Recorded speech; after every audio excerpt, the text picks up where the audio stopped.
Let's get retarded in here. Let's get retarded in here. Can I share this? Share this tweet.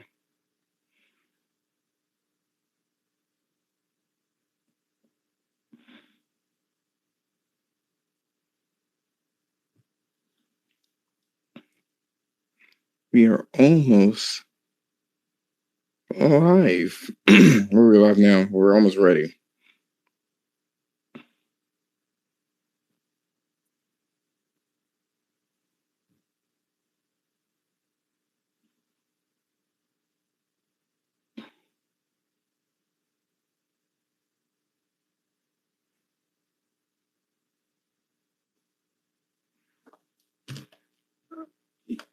Mr. Nibs, if you wanted to join in, oh.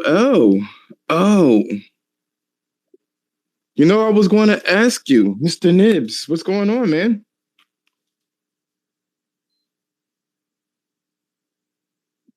That sounds weird. Okay. I was going to ask you. You can unmute. What's going on, man? Can you hear me? Dude. Yeah, you're right. Now I just finished watching King Richard. I thought it was a wicked film. Really, really good. King Richard. I don't know anything about It's that. basically the true story of Serena Williams and Venus Williams and how they got in tennis. With their father. Yeah, about their father and how he got them to where they are. I've just been reading about it and I'm actually surprised. Apparently, it's very accurate. Apparently, like happening. Film really did happen. So yeah, it's a really interesting story. A lot of hardships and inspiration. Well, that's interesting that you found that interesting because a lot of people kind of look at the end result. You know, I think in general, we X out of here.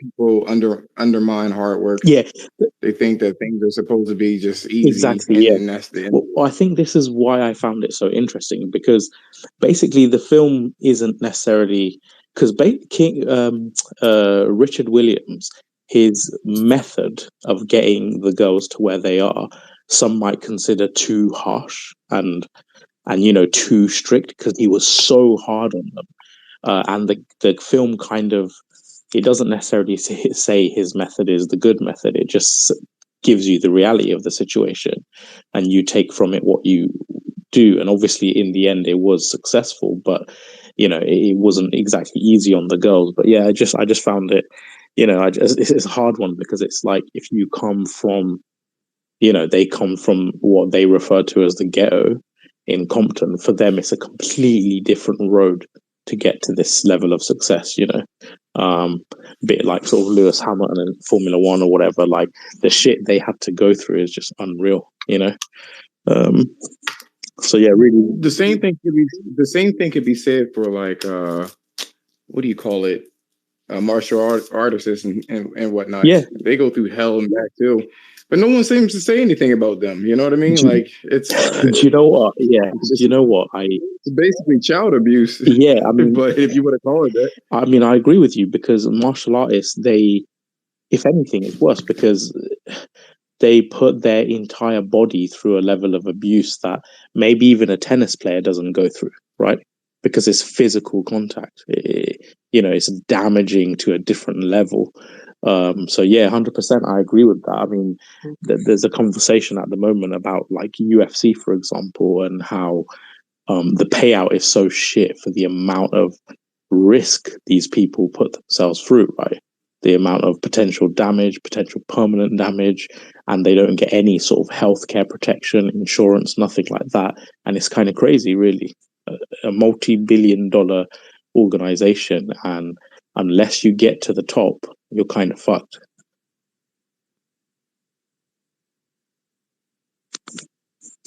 Oops, I'm sorry. Yeah, it's, but they seem not to need it like that. I mean, we don't know. We don't know. I actually wanted to hit you up on the DMs regarding, if you wanted to join a Spaces. Give me 1 second. Yeah, cool. Risk these people put themselves. I just want to make sure this shit is working. So unfortunately, like cool. Spaces, I have like all these contingency plans in case one fails. What's going on, Jemiah? Yeah. So I'm gonna say this. So I remember you from NeoGaf.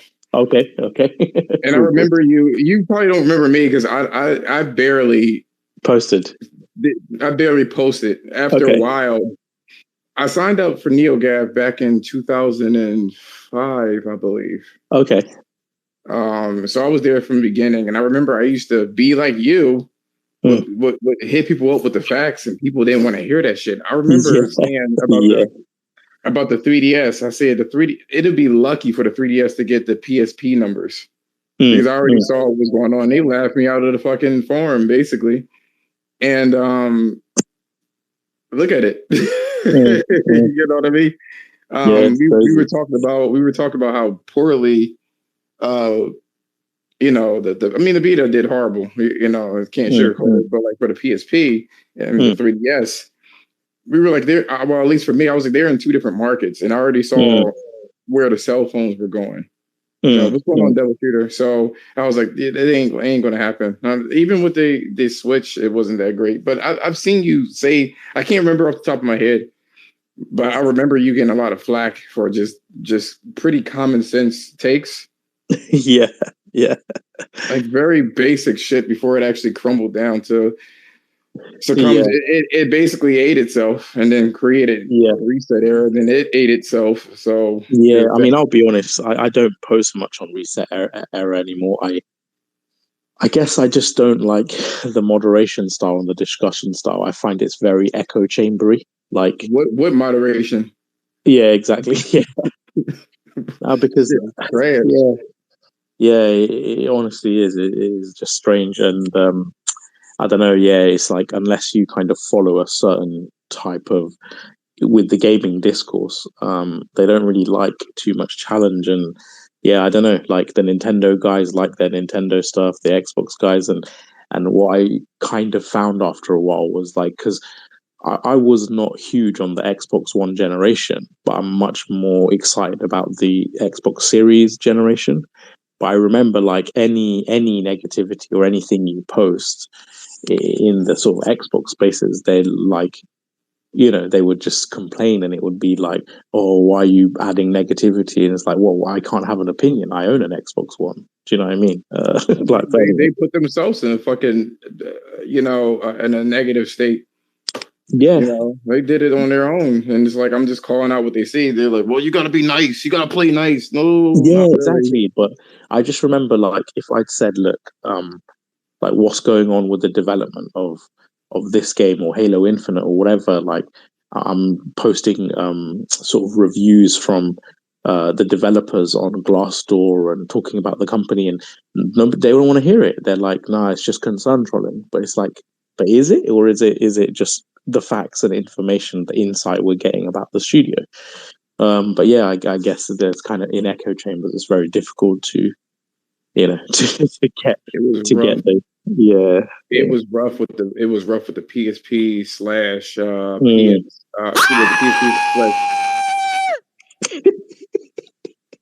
The fuck? Do you know this person? Alvin? No, I don't know Alvin. He's only got 4.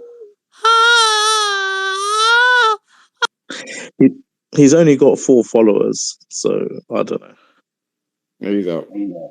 Yeah. And block and remove. Yeah, that's it. That's how it is. But so good luck on that one. I thought you knew him, so that's what I thought. Man, I never heard good of this. Good luck, buddy. You got your little 2 seconds of fame on this tiny little fucking platform, but that's okay. Do you know what I mean? Mate, by the way, Gamecast, do you actually look like how the picture you posted, your profile picture? Mm-hmm. Holy shit, dude. He's lying. I'm not lying. You look what up, level with, man. I appreciate it. It's the what do you call it? The funny thing is, I was on Geeks and Gamers yesterday. Yeah. If you know anything about that, they kind of cover, or they kind of complain about social justice warrior shit. Okay. Anyway, but they don't like where comics are going, and just sex swapping, race swapping, and just make they want people to just make an original story essentially. And they're like, they're not even doing that. You're just copying and pasting and changing the race. But the whole meltdown, what was the name? Frosk was doing. Somebody, you know, and that's another echo chamber. Twitter is an echo chamber, which is fine. You know, it is what it is. You get really good people on Twitter, but then you get like a lot of people that's an echo chamber for her. And I'm about to talk about the topics here. I imagine that's why you know jumped in. But like, yeah, that's what I jumped in. Yeah. So when it came to Frosk, she mentioned about sexism and all this other crazy shit, and I'm like, somebody was like, well, you know, what actually happened? And somebody was like, oh, these incels were complaining about it, and I was like, not really. It wasn't incels. She said some ridiculous things that wasn't really. It wasn't an opinion, and she got called out for it, and she used sexism, and they posted it on there. I was like, okay, cool. So this is the thing. Like, obviously, I know a lot of female, you know, whatever journalists or whatever you want to call them. I don't know if I would stretch to call her a gaming journalist, but they clearly do get a lot of sexism, whatever. But I felt that she was obfuscating. She was combining two separate issues, right, to try and pass it off. And it's like I discussed the situation with what she said on my Twitter, and I think it had several thousand impressions. And it's like, no one in my comments mentioned her looks. No one in my comments mentioned her gender. I never mentioned those things. The only thing we were talking about was the words, the substance of what her arguments, right? So it's kind of, it's a bit of a cop out when she's just like, it's kind of pushed it all under the banner of, you know, misogyny or whatever. Right. Yeah. That's ridiculous. Now, I was going to actually hit you up, like I said, on the DMs to see if you wanted to kind of join in, because I've seen you around. And I was like, well, you know, the way people aren't really pretty friendly online in general. So like, if I say something, people are pretty wary about that shit. So I was like, I'll do it, and then it just slipped my mind. A lot of shit was going on at work. By the way, in terms of how I got to where I was, like physically, is a ridiculous diet, caloric deficits, and then working out on a very basic. I used to be a personal trainer, so that's okay, that makes sense. And it takes time. It's a lot of time. People think that they could just jump in and make that shit work, and that's not the case. It wasn't slow, but it took about 2 years to get to where I wanted to be. And in terms of the diet, most of this shit is diet anyway. But what time is it where you're at? It's 12 midnight exactly. Okay. Well, 13 minutes past. I mean, I've watched a lot of videos on it about like movie stars talking about their training regimes and stuff, and none of them make it sound at all easy. They all make it sound grueling.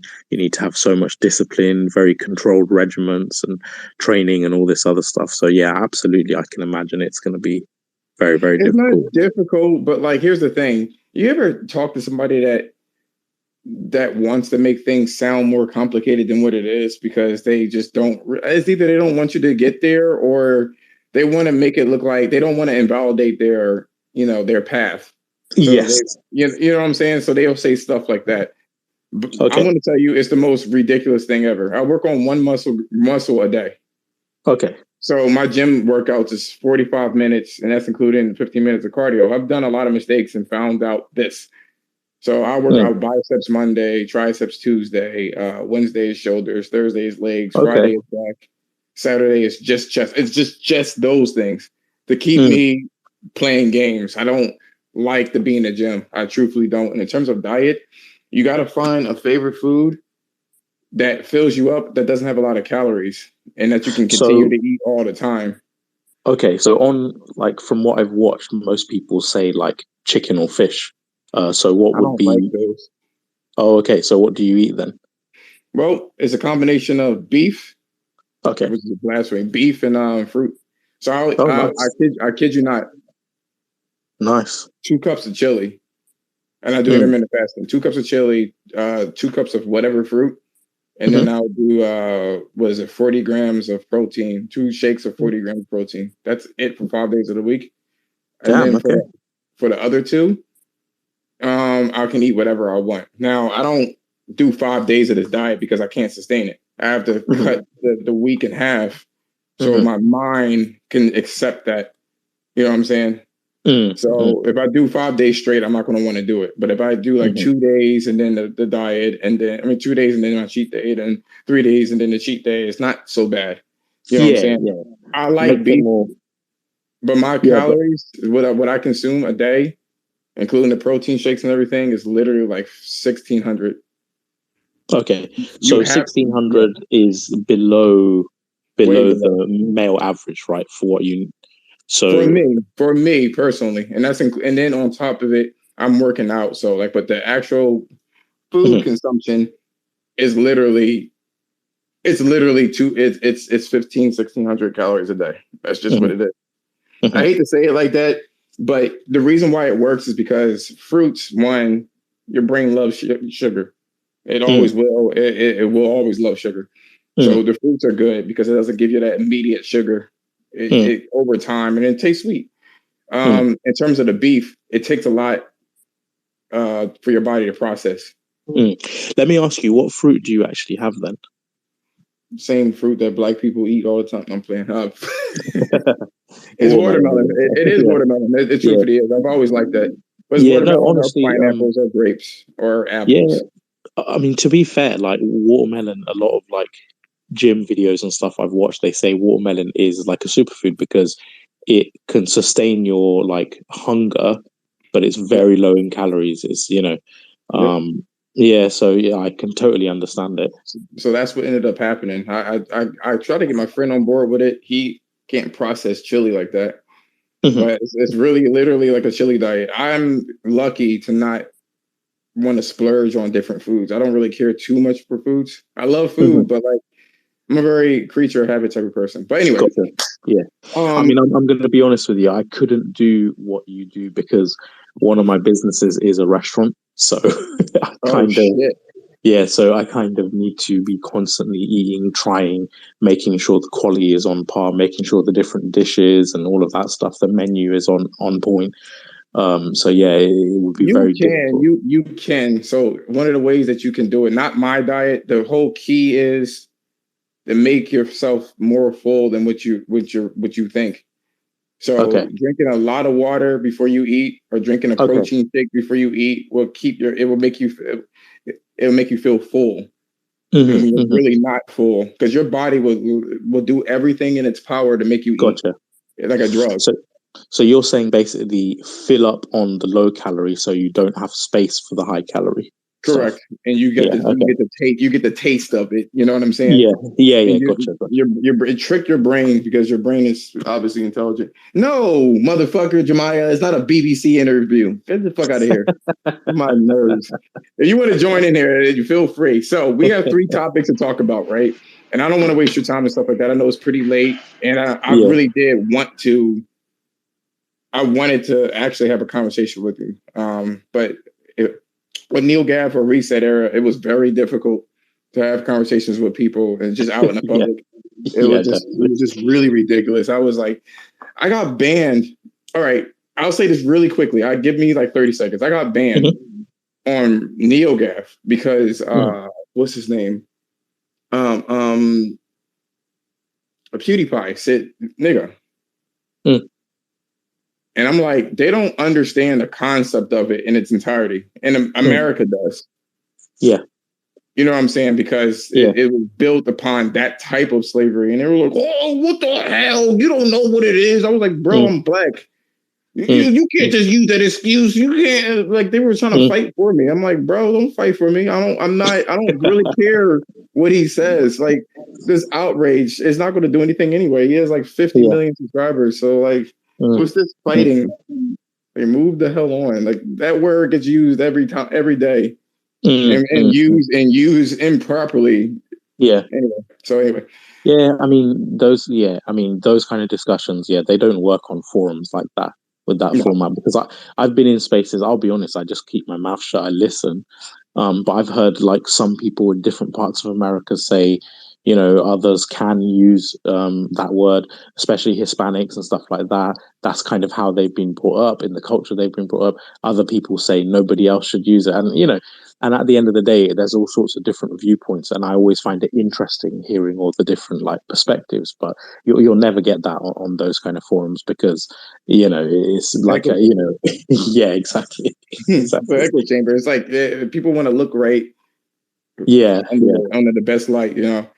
But we have 3 topics to talk about. It's not going to be exactly what you think it is, but the 3 topics are, and you don't have to stay for all 3. Obviously, it's just the last one's not really a topic. It's what I believe reality is. So I'll go into that in a second. But should I get a PC? And it's not the slant that people think I'm going. But I want to kind of describe to you how it would be if Josh goes to PC or Gamecast in your case. You know what I'm saying? And then just the overall disappointment with this gen and its graphics. I'm hearing a lot of complaints about people believe it should look better than what it is. But then when you ask, well, what do you want? I don't know. Yeah. Okay. Yeah. I'm just not wild.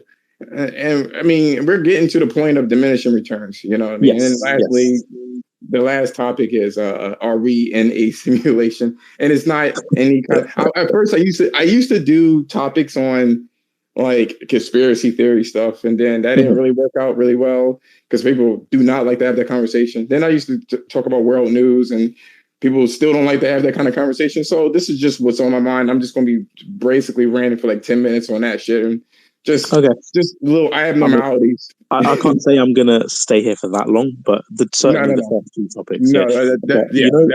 That's what I was going to say. So Sony Verse is on the mic. We might as well let him introduce themselves because, then they can get in on the call. So Sony Verse, are you there? Yeah, I'm here. What's up? Okay, I hopped in a few chats with you, Nib. Cool. With like Taryn and shit like that. And then Josh, you know me, bro. It's been a long time. I'm still working on that piece, bro. It's gonna take some time, but I promise you, it's gonna be lit when it's done. I'm thinking about the Returnal remix I'm gonna do. I'm just curious on. I was really thinking on it, and I was just looking for an angle. He has like kids and stuff like that, so you'll hear him mute every once in a while, and he'll just give his little piece and stuff like that. So either way, want all games in one place besides Nintendo get a PC? So this is what Devil Shooter says on my YouTube channel, which is being simultaneously broadcast. Me personally, here's what I saw. This is what really kind of blew me away, is that so many people are very scared of Sony putting their games on PC. And then no one can seem to justify the reasoning. And the best justification is it will devalue the PlayStation. So I can offer my perspective on that, and it's not that I think it would devalue, but I do have my own reasons why. Depending on how they manage it, I might be, less for the idea. But it really depends. But I can go into details on that if you want. Sure, go on. Okay, so I think what it is for me is, I was in a Spaces the other day and I was speaking to a Ubisoft developer about exactly this, right? He works on Assassin's Creed. I know who he is. Yeah, Alex, Alex. So basically, the thing is, so there's 2 ways of doing these PC ports. One, you do them in-house. And you essentially split your development studio and time and resources and staff between a portion of them doing the porting and a portion of them doing, the game design, content creation, polish, etc. The other way you do it is you basically contract an outsourcing studio or a studio that you already own, but a separate studio to handle the porting side of things, right? I think if Sony were to start doing in-house porting, then I would be a little bit more less favorable towards the idea, because at the moment what happens is Sony, they're growing all their studios at an exponentially fast rate, right? I mean, Naughty Dog adds 100 plus employees every year, basically. And what they do is they're not adding 100 plus developers for the purpose of porting. They're adding it for the purpose of making their games more ambitious, right? The scope of their games, they want to be a multi-game studio, so they kind of work on two IPs at the same time. Now, the problem is, if you start having to do porting, you have to devote either a portion of your studio to porting instead of content creation and polish, which could impact the quality of your games. And you could say maybe the quality difference between some of Xbox's first party and Sony's first party is because of that, because Microsoft studios are essentially having to spread their talent across multiple platforms, whereas maybe PlayStation studios, some of them have the luxury of just focusing on PlayStation consoles, not the PC side of things. So yeah, I mean, if you said to me, what if Nib, they outsourced the PC porting? Fine, I'd be cool with that. No problem. Another studio is taking on the work. It wouldn't really impact the creation of the game from a closed platform perspective. Cool, I'm cool with that. However, if you said in order to do day and date PC ports, they have to split their studio between PC and console, then I'd probably be against it, because I would fear that that might impact the quality and ambition of the first party games that they're making as they are now. So yeah, I suppose it really depends on the context of how they manage it. And I know other people have said like they can just hire more people and it won't be so bad. But as Alex himself said, Ubisoft has tried that, and with the porting side of things, one, they couldn't find enough developers to hire to do the porting, and two, they found the quality of the work would be impacted because managing multiple platforms, multiple teams, and having to, remember PlayStation, their development, I'm talking for England, man, but PlayStation, their development is on a custom API. It's called GNME and GNMX. It's not a PC development suite. It's a console specific one. So for them, it's a much bigger hurdle than it is for Xbox, because they use a GDK, which is on PC and Xbox to begin with. But anyway, yeah, it's complex. But so that was my reason why I may be for it or may not be for it, depending on how they do it. Now, Knight and Jemiah, I know you probably looking like, what does it have to do with getting a PC? I'll get to it. The thing is, because of the amount of studios that Sony has under their belt, there's going to be times where they have downtime. Either they're trying to kind of like, basically have a blueprint for whatever new title that they're going to do. And it leaves a lot of developers kind of like doing nothing at all. So I would imagine their support developers support development teams that they purchased recently would help out with that one. Say everything goes perfect and you said everything is fine. That would be the only legitimate fear. The other thing is this: why even buy a PlayStation if you can get it on the PC? Exactly. That's the $1 million question. Exactly. And I think to add to that, in a way, Microsoft's actually made that more challenging for Sony, because if you can get Xbox and PlayStation games, all of them on PC, then you don't just save yourself the cost of buying a PlayStation, you actually save yourself the cost of buying an Xbox as well, right? You essentially combine two costs into one by just buying a PC. So in a way, because Microsoft has gone first in that, it's a little bit more precarious for Sony, in terms of people moving to PC gaming. Whereas I think at the moment, with this release PC games much later on PC than they were on console, it's the opposite. As Sean Layden himself said in Jay Barry's interview, for them, they're doing that strategy because they believe it will push PC gamers to buy PlayStation. That's what they believed initially, but since he's not there anymore, it's kind of nebulous. Their plan is very nebulous to try to figure it out. Jemiah, why do you have a PC? He's a big PC fan. Why do you have a PC or PlayStation? Well, I mean, I started off playing on consoles. I had a PS1, PS2. I never got a PS3. That's when I got into PC. But I always played on consoles before, so it's not like it's an issue. But why even have a console? Because certain games don't come to PC.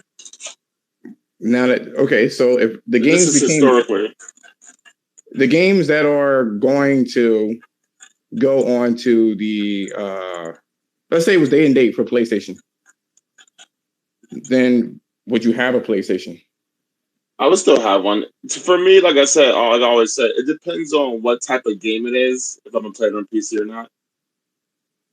Now, like a game like a Bethesda game or like a BioWare game, studios have that historically made games for PC. I'll play it on PC. But for games like that are like more console based, like a Street Fighter or Fighters or something like that, I'm gonna play it on my console. You know what I mean? But is there a particular reason? I mean, because you could do the same thing ultimately. I mean, it's just ease of access. You know what I mean? Like, okay. Or like if I'm gonna really go like Mass Effect, like Legendary Edition and shit, like I put a bunch of mods into that. I could have got it on console. I mean, I don't think the difference in the visuals would have been too drastic, just the way the game, because it's a remaster. Right. But as far as for me though, I wanted to put the extra mods in and shit. Also, the input, I think it's better mouse and keyboard than it is controller. Like a lot of shooter games, I'd rather play mouse and keyboard than controller. But like a lot of third-person games, I'm gonna play with a controller instead of a mouse and keyboard. You get what I'm saying? Right. Knight, what about you? Last time I heard, you have both consoles, right? But you prefer the Xbox. I got all three consoles. Well, four if you want to include the PC. But I got PS5, Series X, and I have a Nintendo Switch OLED. Okay. So, yeah. What's going on, Magnificent? If you want to jump in, you can jump in, Magnificent. Yeah. I mean, the reason why I have a PS5 is because, like you said, some certain games are not going to come out to the PC. And, as me being a gamer, I'm not going to miss out on no game. So, some people, I think it's a good thing because more people get to play their games and they might be incentivized to buy a PS5. You know what I'm saying? Depending on what Sony do. Like, I'm pretty sure it's a bunch of people who want to play the New Horizon Dawn that's going to go out and buy a PC go out and buy a PS5 because they played it on PC. And they're not going to wait. So, it just thought Yeah, you can go ahead. I'm sorry. So let me ask you this. No, because I wanted to ask you this. What about, and I'll get to you, Sonyverse, after Night. If you like Xbox, right? And why not just game on the PC? Especially since their games are day and date. Well, yeah, that's true, but it's not about true. It's your preference. What exactly? Why did you buy the series?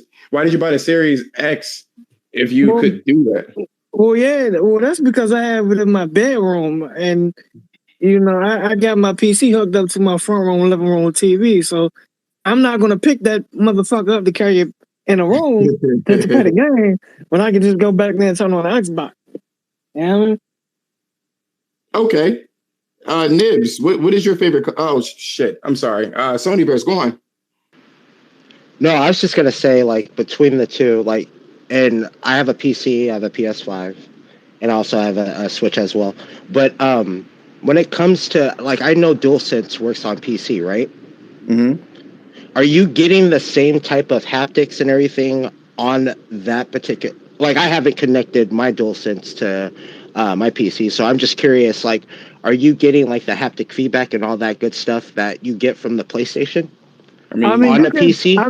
Steam, you get some good feedback with Horizon Zero Dawn, but the Epic launcher does not work with the DualSense because if I would have known that, I would have bought Days Gone and what's the other one? God damn, I can't think of the name. The Kojima game. Yeah, I would have bought that. I would have bought that on Steam because they got full DualSense support. So I'm forced to play them two games with an Xbox controller, which I rather prefer to play with the DualSense because it's on Epic, but on Steam, the DualSense works just fine.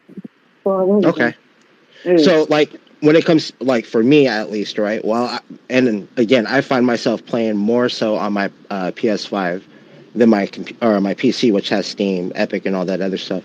But from an audio perspective, right? I know you can get like Dolby Atmos and shit like that on your PC, but I think all bundled in with like and again, if you went and you bought like a SSD that has the same capability, which you're just now rolling out, right, with the PCI Gen 4 tech that you can put into your computer, you're getting all that solidified into like one console, right? Where you're getting like more updates for the features of your controller, the audio, as well as like cracking compression, which you're not getting in the PC. So that's why I choose to play primarily, including the games, of course, on PS5 than PC.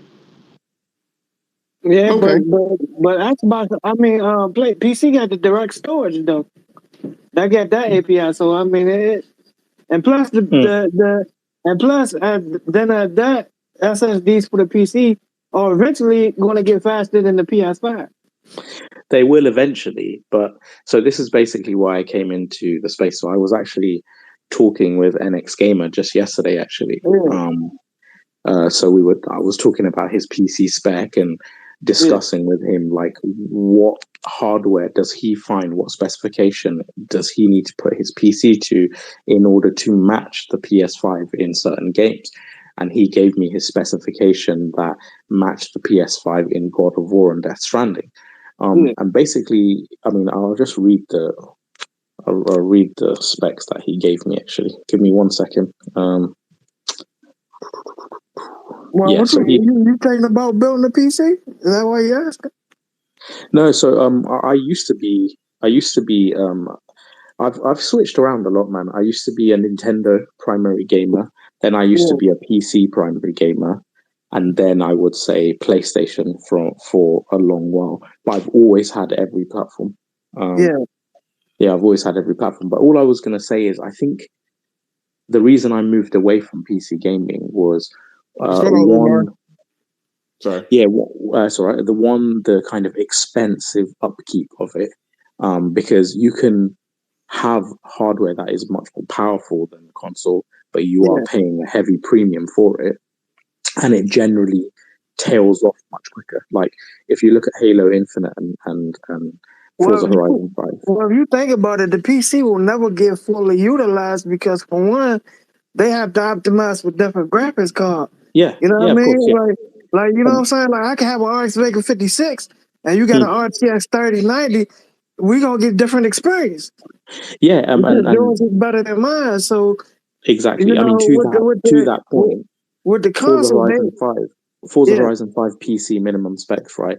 I think it's a RX 57 or something like that. 5700, probably 5700. Yeah, and I think that from what I read, it's like 4.7 teraflops, but an Xbox One is only 1.3 teraflops. So to keep up with the minimum spec at the lower settings, you need to go with a much more powerful PC GPU. But real quick though, like you cannot measure. Like there is like the lowest like GPU you can get right now is like 8 gigabytes. Like you can't measure PC GPUs with the console specs. It doesn't make any sense. Like you know what I mean? Like they just boosted the 3080 to 12 gigabytes of VRAM. It's like you can't. You would have to be cutting down and getting some old ass software with old architecture just to try to compete with these consoles. It doesn't make sense to me. You know what I mean? Like I don't get that. You can from the perspective of consumer, right? Because what you have to ask yourself is, if I'm buying a PC gaming wing today, how will it compare in price, performance, or whatever to the console? And also, how long will it last me? How many years? Because these consoles, they will last. It's not necessarily that they'll have great settings and stuff, but they will last you like 7-8 years. But guaranteed. The same thing goes for graphics card too, because I think the GTX 770 just ended support this year. Yeah. Well, what I'm saying is, wait, let me let you know go. the PS4 equivalent GPU. What is it like? a 70, 77 something. Yeah, 70, yeah. But you try and run Horizon Zero Dawn. Yeah, you're not doing that. You're not doing that. Yeah, you're not doing it. So what I mean is, yeah, exactly. So in terms of longevity, it doesn't provide the same guarantee of performance because. But real quick though, Nib, you guys are comparing. Hold on, Jemai, hold on, Nibs. Before you, did you get your specs yet? Yeah, I've got them up. Yeah. Okay, let me let Jemai go. So he can say what he needs to say, and then you're next.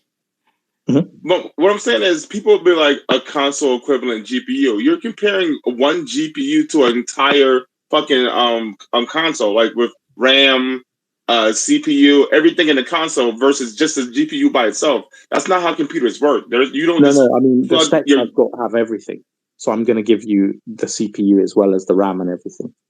Well, no, I'm saying before though, like most people only say, "Oh, this PS5 is equivalent to a 2080 or some shit." Not taking into account because it's easier and it cuts down on discussion. That's all. It's just a convenience thing, you know. Who's going to start? Yeah, but it's convenient to talk about it that way, but it's the false narrative that everybody's pushing. Like, oh, look at this, like God of War, like the 2070 can barely play God of War. I actually think that discussion favors PC actually.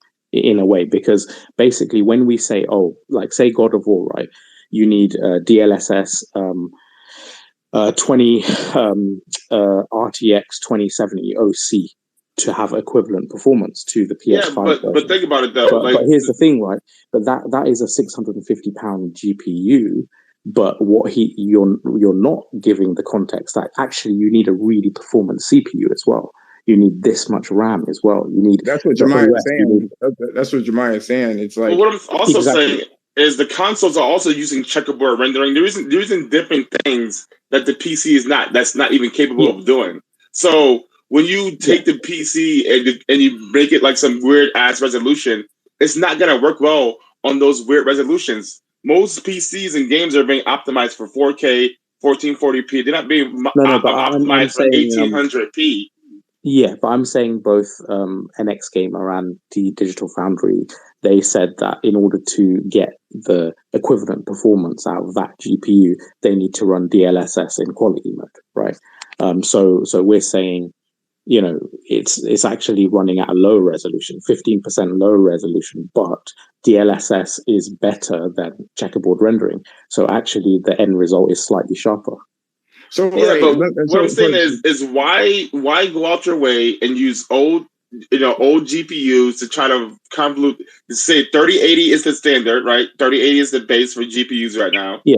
Use a 3080, show it the way it's supposed to be shown. Stop trying to match it with the PS5, and by matching it with the PS5, you're severely gimping what PC can actually do. And you're picking a narrative. I think the reason they're doing that is because what people want to know is how much do I have to spend to get equivalent performance? Because from a consumer, the only thing that matters really is performance for value proposition. But why would you buy a 2070 OC when you can just buy a fucking 3070? Like, this is what I'm saying. Like, you're not giving them a good analysis. Then, like, nobody's buying a 20 series when the 30 series is out. Like, why are you trying to compare so how much the 20 series with the 30 series? It doesn't matter the money, because my thing is, if you're in PC and if your biggest complaint is money, then you shouldn't be in PC. You should stick to consoles, because if the money's going to be the thing that determines how you play this PC, then it's not for you. So I think, obviously, I mean, you are right. But the thing is, not all consumers are as tech savvy and informed as we are. So some people don't know that. I mean, then at that, you know what I'm saying? You have the repairability of the PC. If something go wrong, you can replace it yourself if you know what you're doing. The consoles, you gotta send that shit to Sony. You gotta wait 2 or 3 weeks, maybe a month, maybe 2 months. You know, it's better to fix your own shit than to have somebody fix it for you half the time. So this is the crux of my whole conversation, because it's definitely not asking should I get a PC. I'm a console guy, but I'm using myself as a sacrificial lamb in this particular case. Nibs, what was the so he said the equivalent specs running DLSS, mind you. So it has to be running DLSS quality in order to be equivalent. was a Zen 2700X CPU running at 3.8 gigahertz, 16 gigabytes of DDR4 RAM, PCIe 4 SSD running at, I think it was 7 gigabits a second, an RTX 2070C overclocked to 2.05 gigahertz. And then Windows 10. So, the thing is with GPUs and stuff, like, just like the consoles, they're kind of gold dust at the moment. You kind of almost have to pay premiums. In fact, I would say it's harder to buy the high-end GPUs than it is the consoles, honestly. Because of miners and because crypto miners and all of that shit, they're really on it. But yeah. But if you're going to compare the PS5, you got to compare it to the current generation, because it has a current generation GPU. I can see if it had, like, a Vega GPU when you'll compare it to Vega, you know what I mean? Like, you had to go by that generation. But there's a lot of layers going on. Our DNA is going to be better than NVIDIA last gen GPU was just 20 series. Yeah, but I think those NX Game and Digital Foundry, they're just looking at it in terms of what's the cheapest GPU you can buy to give you. The 2070 ain't cheap right now. But here's the thing. What I wanted to say is this. What I wanted to say is this, because this is the question.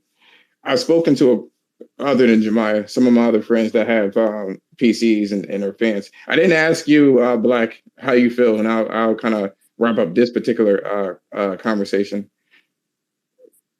Black, how do you feel about PC and its purpose?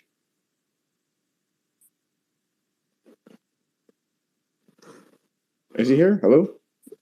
Oh, hold on. He probably rolled out. Something going on. Gamecast, let me just summarize. If you were to say to me, should I get a gaming PC? In 2 years, I might say yes, do it. But I would say right now, don't do it, because the value proposition for me isn't there yet. And I think it's not going to, the GPU you buy now for, the PC rig you build now for £1,000, £1,200 or whatever it is, right?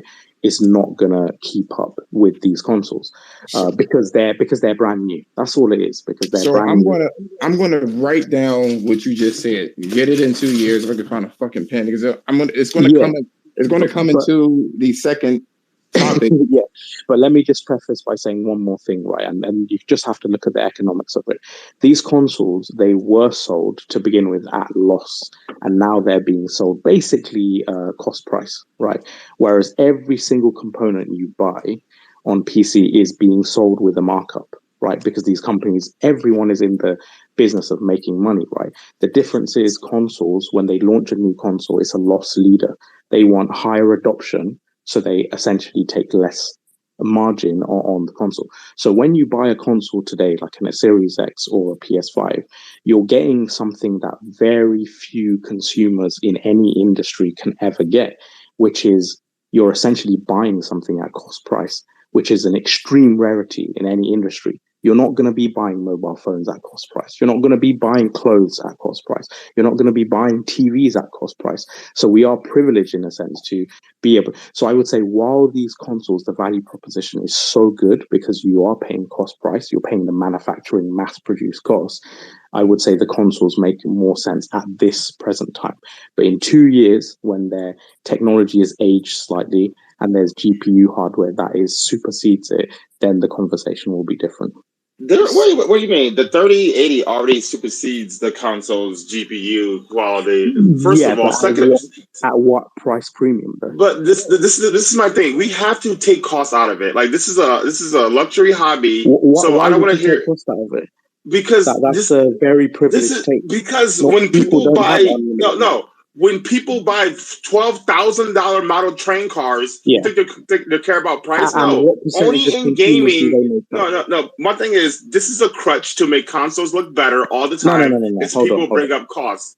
It's pointless to me. It's like saying don't bring up the cost of food or restaurants because there are people that buy caviar. Like obviously let him speak, and then you jump in after he's done. Just for the cost. Go on, please, Nips. Yeah, I was just going to say, Jamia, like I don't agree with that because you're essentially saying only speak in terms of what the uttermost niche of consumers, like the 0.1% can afford, right? But the majority of consumers do not look at purchases like that.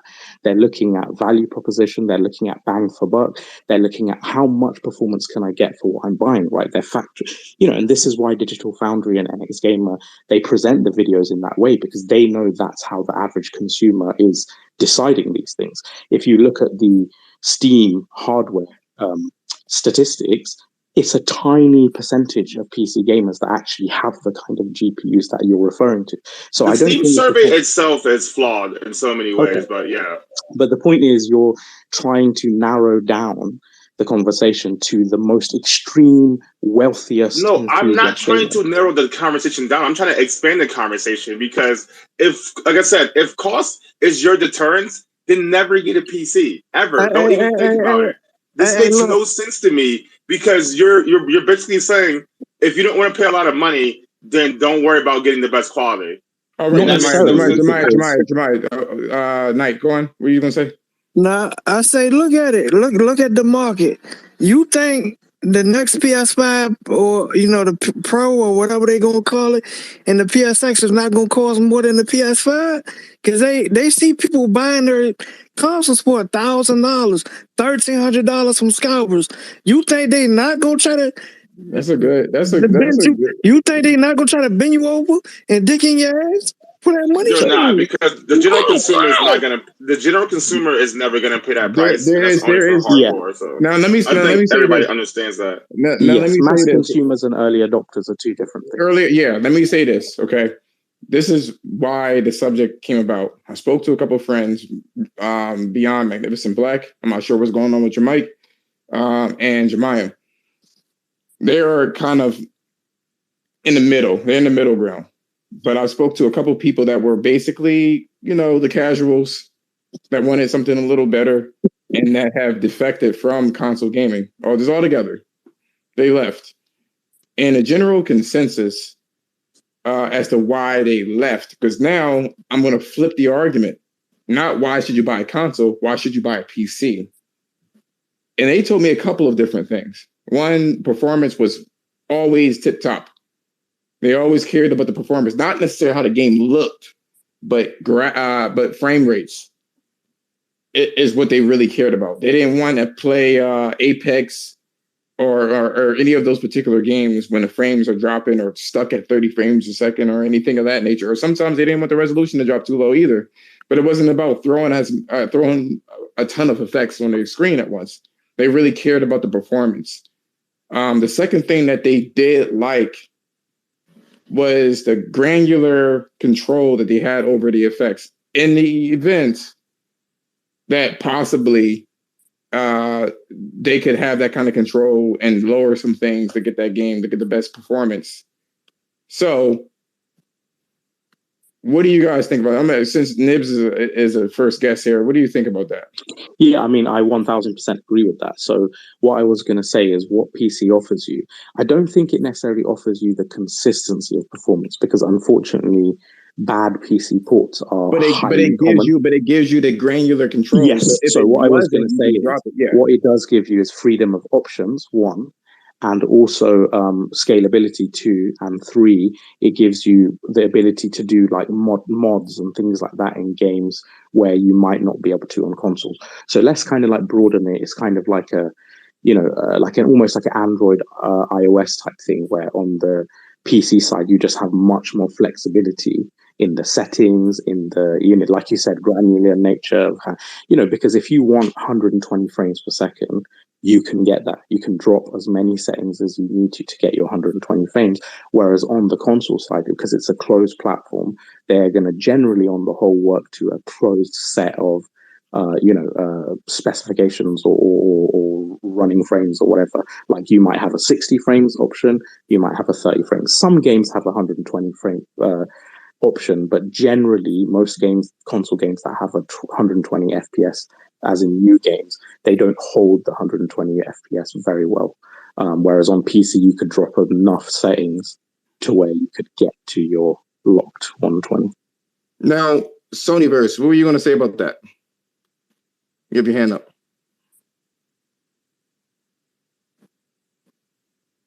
Sonyverse. My bad.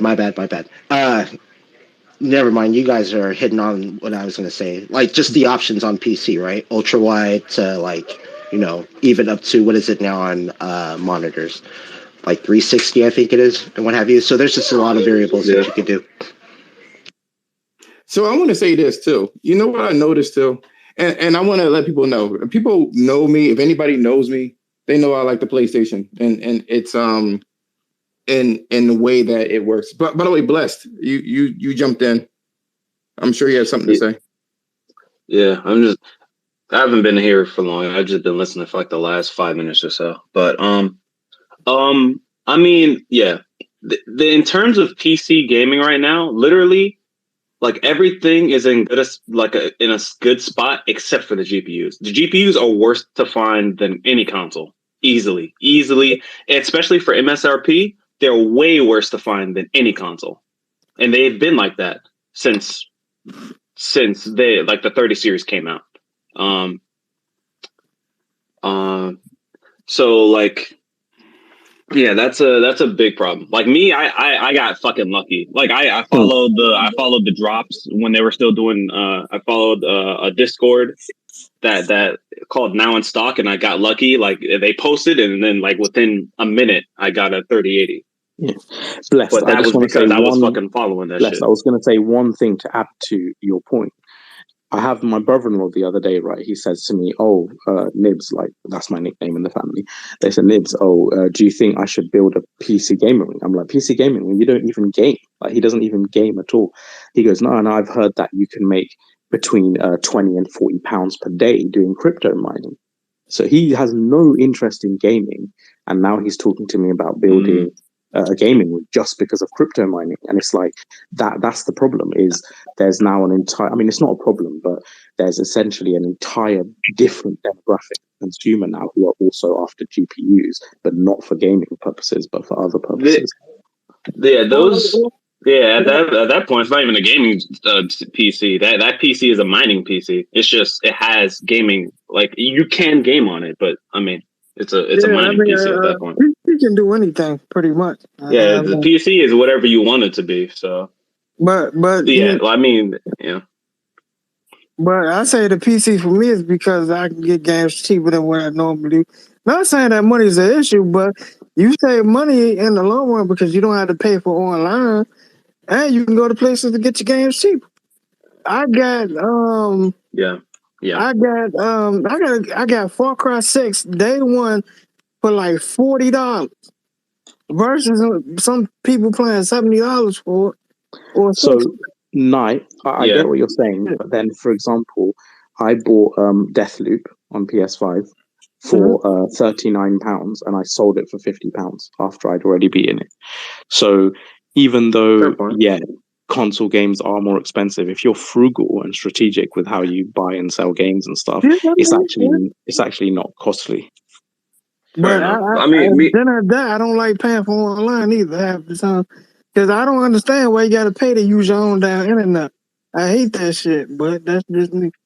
Yeah, I agree, that's bollocks. But for me, I would pay it even if I wasn't playing online, because I find the free games are generally worth it. And on an Xbox, I have those free games you can't keep. Once that service goes away, you can't use them motherfuckers. Yeah, but only those games aren't free. But that's understood. That's understood. Let's just say the games that are in the service, those games aren't free. You're paying for a service. Well, I get it. I totally understand it. The thing is equivalent of, let's just say, Netflix, right? It's just for lack of a better terminology. You're not keeping on any of those movies. Like I wanted to see Breaking Bad. I wanted to have Breaking Bad. I love that series. But I watched it on Netflix and I was like, I want to watch it whenever I fucking want to watch it. And I ended up buying the box set and calling it a day. The thing is this. Here's another renaissance that's happening that I'm noticing.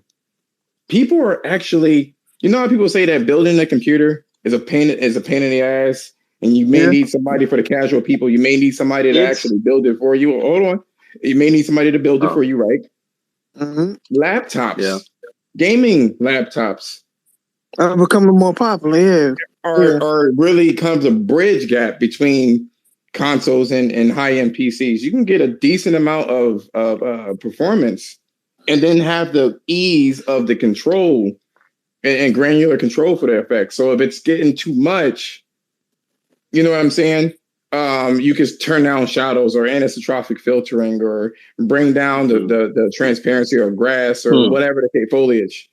Stuff like that. It's an interesting discussion because those things were the reason I moved away from PC gaming, because basically I'm compulsive in nature. I'm a perfectionist. And what I found was I would spend hours upon hours, tweaking configs and settings until I, and it was just too much for me. I realized, look, I could be using my time better, whether in business or whatever.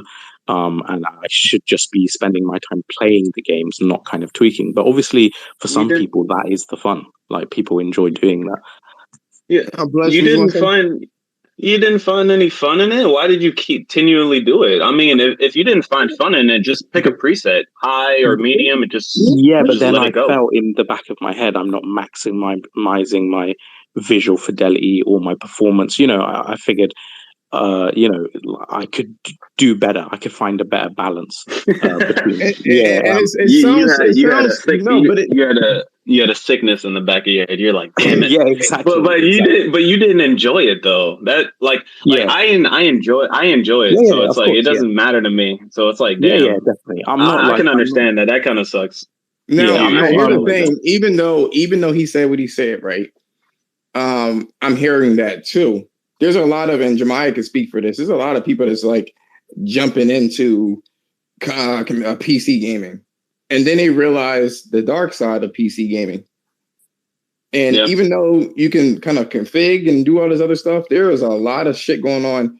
And Jemiah can attest to this. Just people that's jumping on. Yeah, the thing is though, Josh, if you have NVIDIA GeForce, is he bothering for anyone else?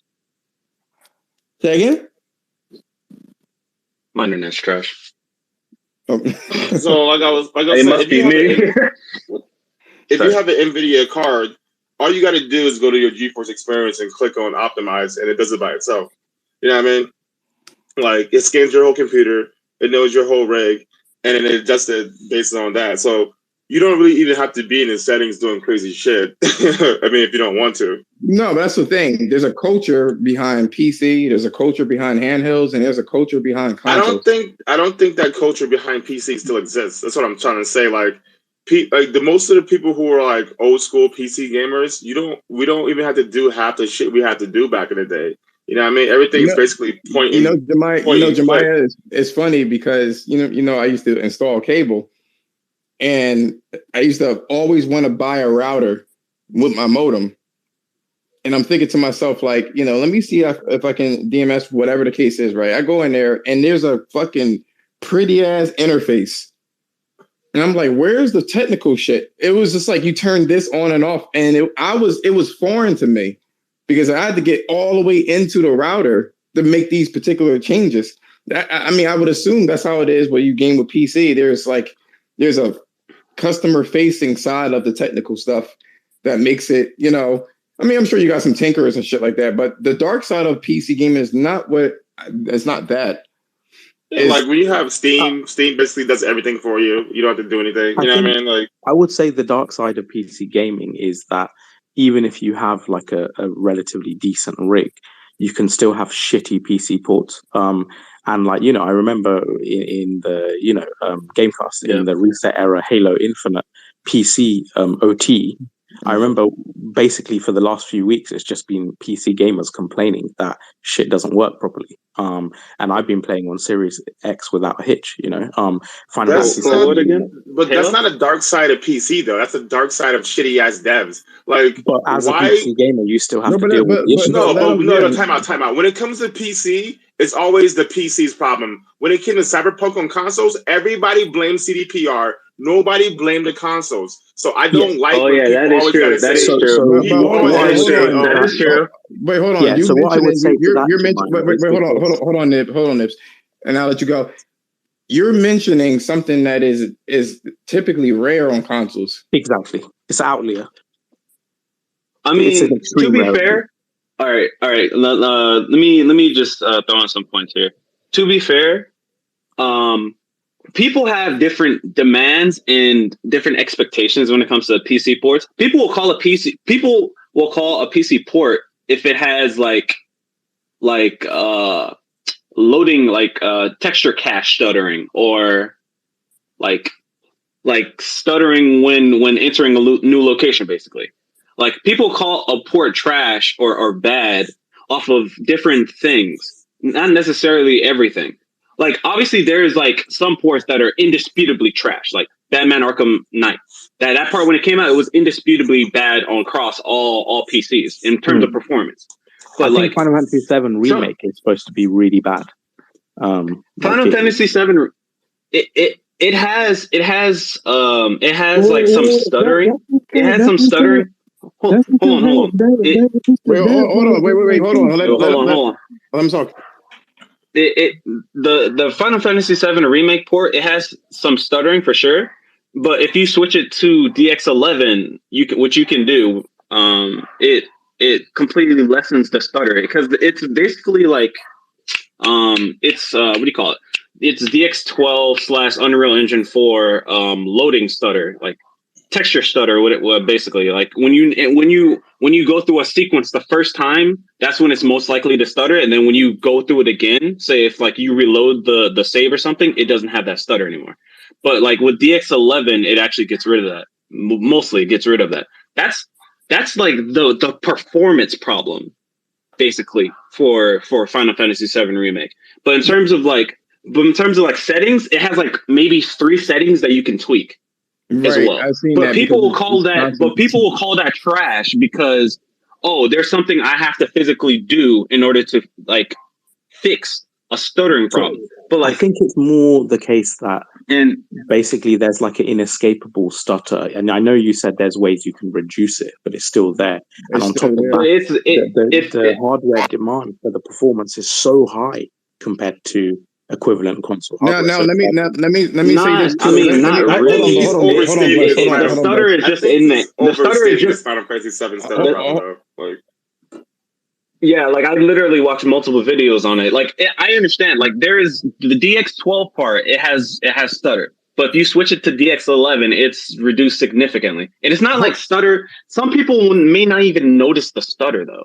In DX11, like it's so minuscule at that point, you may not even notice it. Hold on, Bless. Knight, what were you going to say? You were saying something. No, I was reading something on the internet that said that they released a dev version of it on stage. Yeah. It was a problem. So you sound muffled too, by the way. I can hear you, but it's muffled. I'm sorry. Yeah.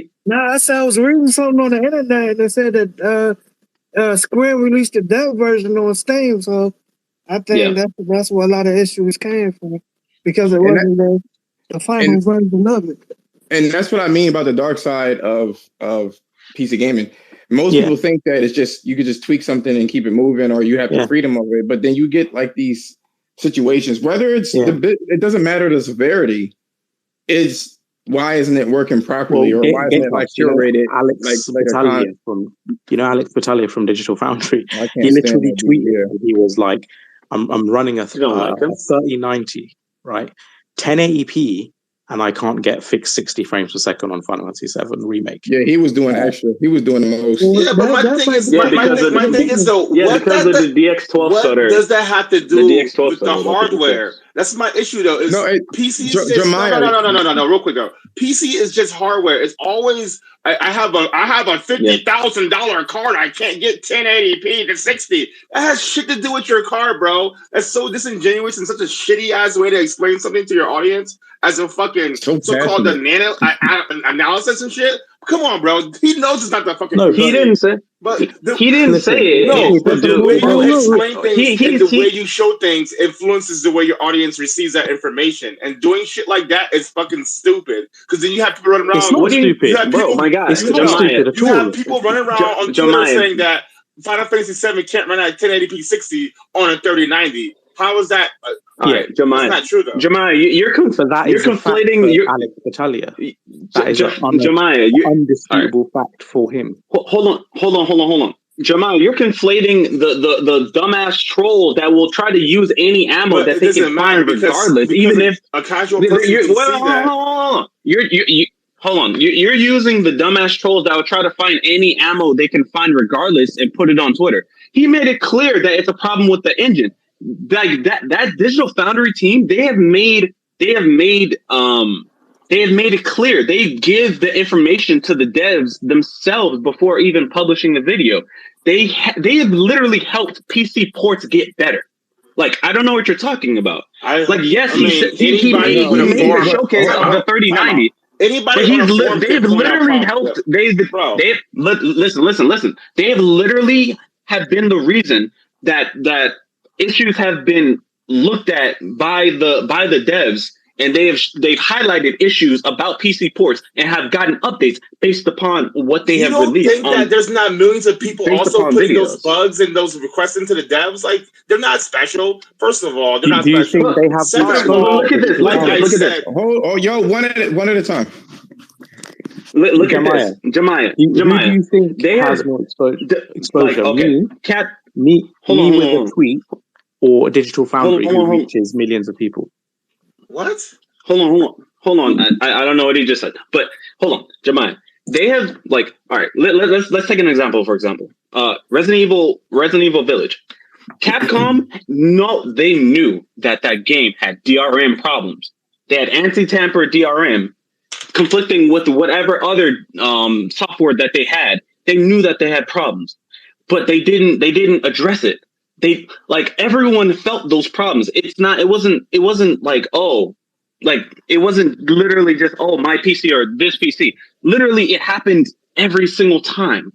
They knew that problem existed, but they didn't. They didn't basically care until Digital Foundry literally blew it the fuck up. And then they're like, "Yo, take out this DRM or fix this problem." And then they fixed it.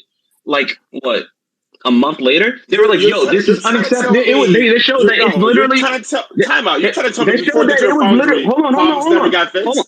Hold on. They showed that it was literally unacceptable that a cracked version of their game, a version that you can get for free, is literally better than the freaking paid version. Yo, what is your point though? Like, this shit happens all the time. No, we know that DRM. He's trying to say that before Digital Foundry. He's trying to say before Digital Foundry, nothing ever got fixed and nobody ever complained and sent them fucking bugs or anything to the devs. It just stayed the way it was always. I'm not saying it never happened, but they have literally pushed. There are also dozens of other channels. Publicity is very important, my guy. Exactly. I do not want to mute people. Hold on, Bless. I don't want to mute people. We have a good amount of people in there. Let people talk. I want to say this to tell Jemiah. Basically, when it comes to Digital Foundry, right? They're telling their experience, and then other people are warping it into whatever they wanted to warp it. Exactly. So that's all he's saying. But Jemiah is saying this. You have the influence and you know how you're wording things. They can't do anything about how the consumer uses and weaponize their material. They're literally just giving you the information that you need in order to make a conscious decision on whether you want to purchase the game or not. What's the point of saying that what's the point of saying you have a 3090? What's the point of that? All you can say is, hey, this game right now is not optimized for. The point was they have a powerful GPU and CPU, and it still runs like shit. They could have had that's what they're trying to showcase. There is it is literally a problem no matter what resolution you play sense to me, bro. That makes no sense. How does that make no sense? You're bringing up the card when you know it's a software issue. That's what they said. They said you sound so hurt. I don't understand. Like, I'm not how hurt. Is that their fault? They're just showcasing that there is nothing to push past this fucking barrier. They're saying that they have like a really somebody put diesel into their fucking regular car. They drove it, and the car fucking stopped. And somebody goes, "Damn, that's a fucking McLaren. I can't believe it can't go over 20 miles per hour." That's not the same thing. That's not the same thing. Now you know me. You know me. I don't like Digital Foundry. No, I really don't like them. I don't care anything about Digital Foundry. There's plenty of other channels that also fucking point out shit. He's acting like there's some kind of fucking saviors to PC. What I'm saying is, they're stating it in a way that can be used to fuel console wars. You know what I mean? Every time it comes to Xbox, we gotta wait for the tools. We gotta call the devs. We gotta see what's going on. But when it comes to PC, I have a 3090. This game runs like shit. You know why it runs like shit. Explain that part. Why would you just? Okay, so this is wait. You think that they're biased against PC? Wait, Bless. No, they're not biased against anything. What are you talking about? Hold on, they're biased. They're biased. No, they're right. That's whatever makes money they're going to use. So they are framing things in a certain way so it can be taken out of context. I will say that. I don't agree with that. How are they framing certain things to be taken out of context? Look, give me an example. What it feels like is Jemiah doesn't like the fact that they've painted PC in bad light because of the game. Yeah, that's what it sounds like. You just hurt because they pointed something out. I'm not time out. I am not upset. I'm just very passionate about this. I'm not mad at all. I don't give a fuck what Digital Foundry says because people actually have PCs and they actually have the game. Those people who can deal with that shit. What I'm saying is, when you come out here and have the game. Those videos are made to inform people who do not have the game yet. Exactly. Information. They're PC port reviews. They're PlayStation 5 port reviews. No, they've done Xbox One port reviews. Hold on, Bless. They've done a lot of shit over time. Now, and now if I want to go back in terms. Let me just touch on one thing before you do. You know, Bless was saying, obviously, people will report issues, right? But anyone knows, I run 2 businesses, right? Anyone knows bad publicity and that has high exposure is always more likely to light a fire under your ass than random tidbits of. Yeah, exactly. Even out there, how quick exactly. Digital Foundry is a platform, so they can do that where they can showcase a bad port. Let me finish. Say I have like a sea of 100 different users complaining about different things, but then I have a publication that has hundreds of thousands of views and they point out issues. I'm more likely to pay attention to those issues because it's a PR thing. Exactly. It's a PR thing. Like, there have been other games that had DRM and the fans made them take it out.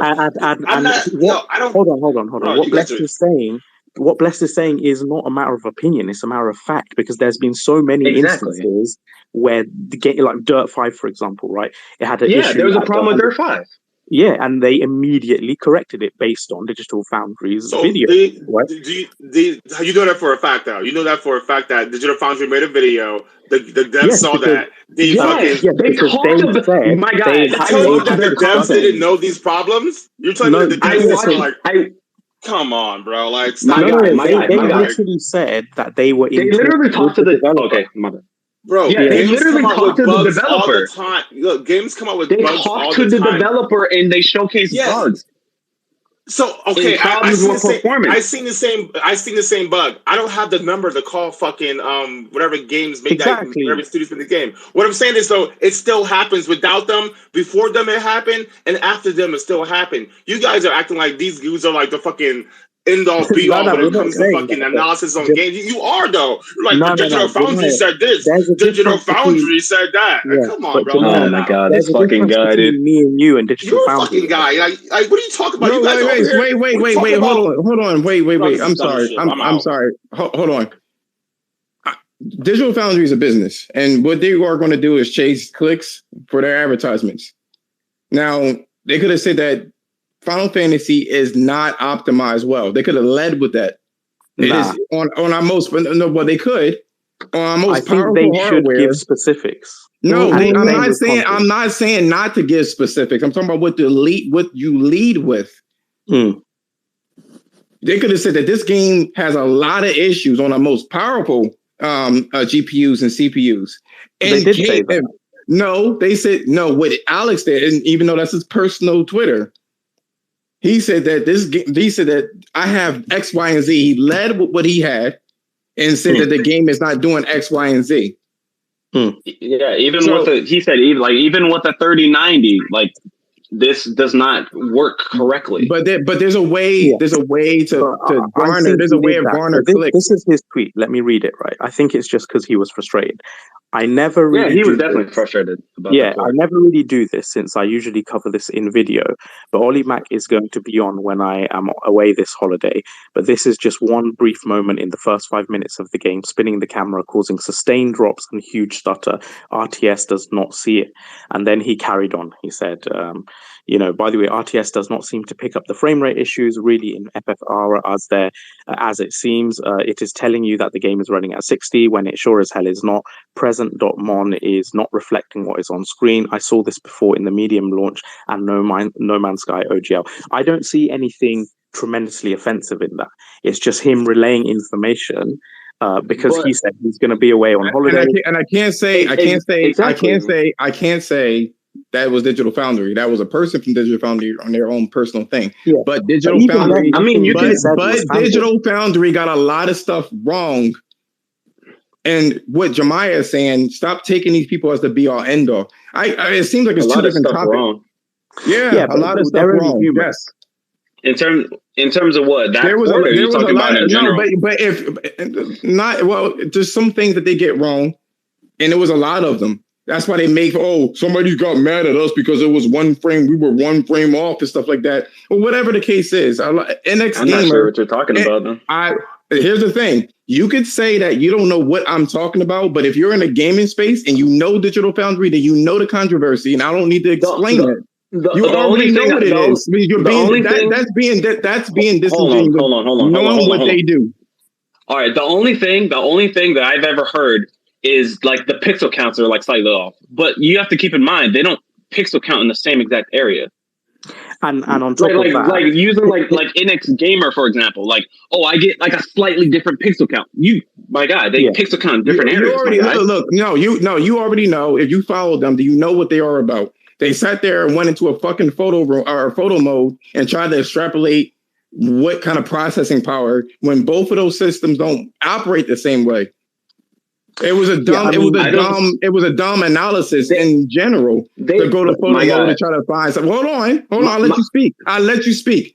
Okay. The thing is, the problem with it is that they do certain things. Most of their videos that they get views on is the PlayStation versus Xbox. You can literally go on there. They do things like that. In this case, though, I will say, bless. In this case, I don't think it was egregious. I don't. So Gamecast, what I would say is I understand that basically their comparison videos get more coverage because let's be honest, it's fuel in the console wars, right? But they are ultimately just a messenger. And at the end of the day, imagine you're the person doing the work, right? You got pixel count, you got CBR, you've got a dynamic resolution, you got all these fucking settings, like hundreds of settings. You are gonna make mistakes. There's no way. So what about that? I'm not saying that they're perfect. I never said they were. Neither am I. I know, what needs to be known is they should not be used as the be-all, end-all. Yeah, I agree with that. But even Dirt, the shit performed better on the PlayStation 5, and they said that it's not the PlayStation 5 that has any kind of advantages. It must be the programmer. Yes, but to shit like that. To be fair to them, that would have been the. But why should we be fair to them when we know what the fuck they're doing, though? We know what they're doing. No, but I don't think that is, because what it is on paper specs, GPU wise, the Series X traditional, if we go by the traditional metrics, it is more performant. But the thing is, there's so many things about the PS5, whether it's the I/O, they are a tech entity. They are supposed to know shit like this. You can't one-to-one something that doesn't function the same way, and they stay trying to do that shit. No. And then when they get proven wrong, then they're looking around saying that it's the programmer's fault that it's performing better. No, they've also said, hold on. They also have said that, but people have made fun of this. They literally, you know the tools argument. Oh, the tools aren't ready. Like they literally said, that what was it? I forgot what it's called. Not the game driver. It's a console. Whatever. Like the API. I don't know what it's called. Thank you. Yeah, the API wasn't up to snuff. I'm following you, Bless. By the way, I'm following you, Bless. I say you follow. But go on. They were saying that the APIs is not. I said I'm following you. I saw that you follow me. They were saying that the APIs were not up to snuff. Yes, they said that they were late to the party. But then over time, a whole fucking year went by and shit is still happening. And they seem to blow certain things out of proportion and other things they don't blow out of proportion. And they do it because they know that it garners views. They're not impervious to that shit. I think 90% of people, like non-developers, that is, would have predicted the same based on the paper specs. It's very difficult because they were developers. It should be more powerful. Yeah, they were developers that stated that you ain't going to get much of a difference. They already stated that. Digital Foundry was one of those. Okay, yeah, 100%. It wasn't going to be. I remember. I knew. But when you have a game, when you have a game, like for me, even me, I'm not a fucking programmer or whatever the case is. I've dabbled in it. Yeah, I'm not a fucking programmer. They have literal variable clock speeds depending on certain instances. But Gamecast, Richard, and basically the whole Digital Foundry team, they did say before the consoles even came out that they've been speaking to developers, and developers are telling them that it's going to be closer than most people think, and in some cases the PS5 may even be out on top. I know because I quoted them on bloody forums at times when I was trying to say. And I believe you. But the thing is, what they tend to do, knowing this information, they tend to do weird fucking comparisons, which doesn't make sense anyway. Such as going into fucking photo mode where there's no like actual game logic. I want to address that. I want to address that real quick. All right, so they literally said it is for this is for what do you call it? What's the word for it? You say academic. It's literally this is literally for what's the word that is used? Educational purposes. It's for educational purposes. Yeah. Like literally, and plus, how I don't understand how people got so mad about it. It's unlocking the frame cap from 30 to 60, and it's just saying how it runs. I don't understand how people got so triggered about that. I don't get it. They got triggered by it because people are so stuck up in this console war nonsense. I just watched it as like an educational video. That's it. I go to Twitter and motherfuckers go, "Yo, why the fuck did they do this?" I'm like, but we already know. But here's the thing: we know historically that Alex does not like consoles. Specifically, don't like console games. Yeah, but that's fine. I get it. But I get it. But sometimes I get it. But sometimes his bias affects the stuff that he does in his videos. That's the problem with it. You go into photo mode knowing that the game has to do with that video. Hold on, I'm going to tell you. You go into photo mode and it removes game logic so you can move around, and they just didn't put the cap on the photo mode, right? But he also knows that the game is constantly on a millisecond level and now analyzing the game. And if the game is not running something else, it's like the way that we all know, because Mark certainly fucking put it out there. We didn't believe him either until the fucking proof became the pudding.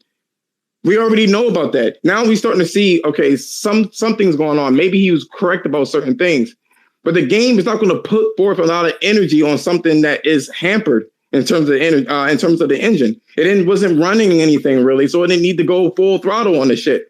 It was an erroneous comparison and shouldn't have been made. It shouldn't have been made because it doesn't function like the Xbox Series X. It just doesn't. Okay, so from what I remember, Cerny saying is that it has a variable load on CPU and GPU in terms of dedicating like power draw and clocks and efficiency or whatnot.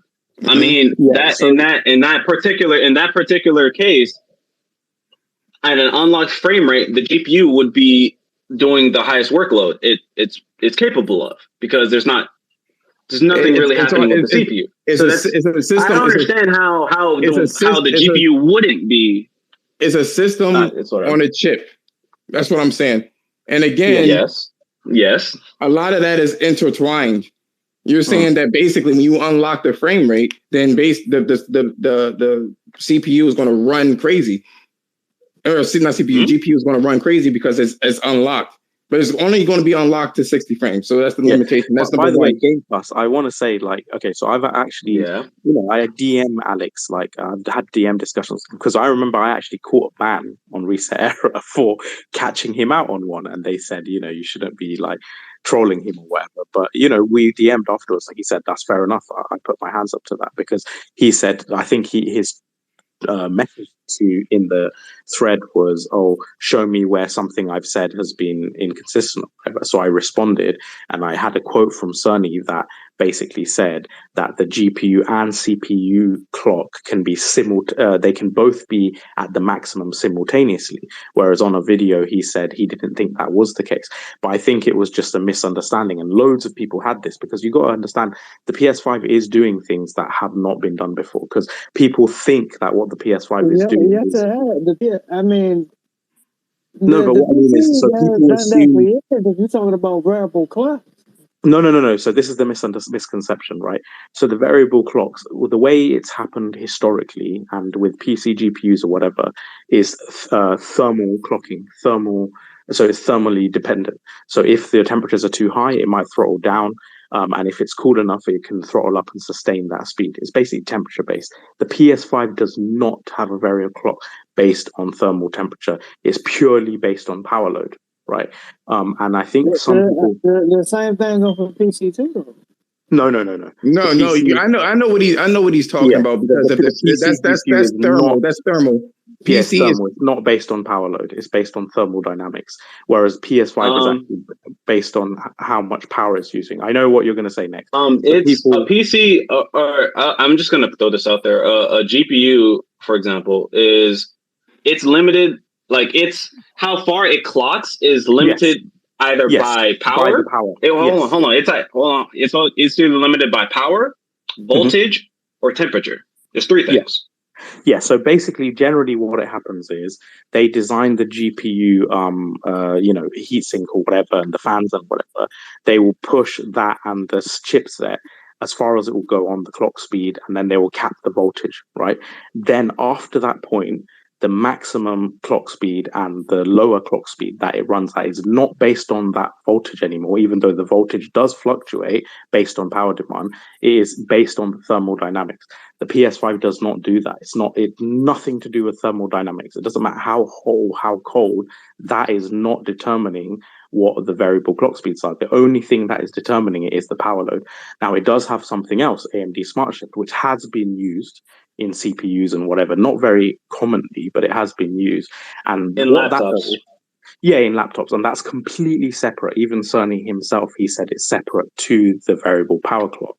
What that is just efficiency saving. So if they're running something where the GPU is needed more intensely and the CPU is not really needed, it will divert some of the power from the CPU to the GPU and vice versa. The only reason for that is NVIDIA are doing that shit too now. Yeah, it's not to maximize clocks. It's just to increase efficiency. So basically, they're not using as much power as if you don't need that much power, it's not going to be used.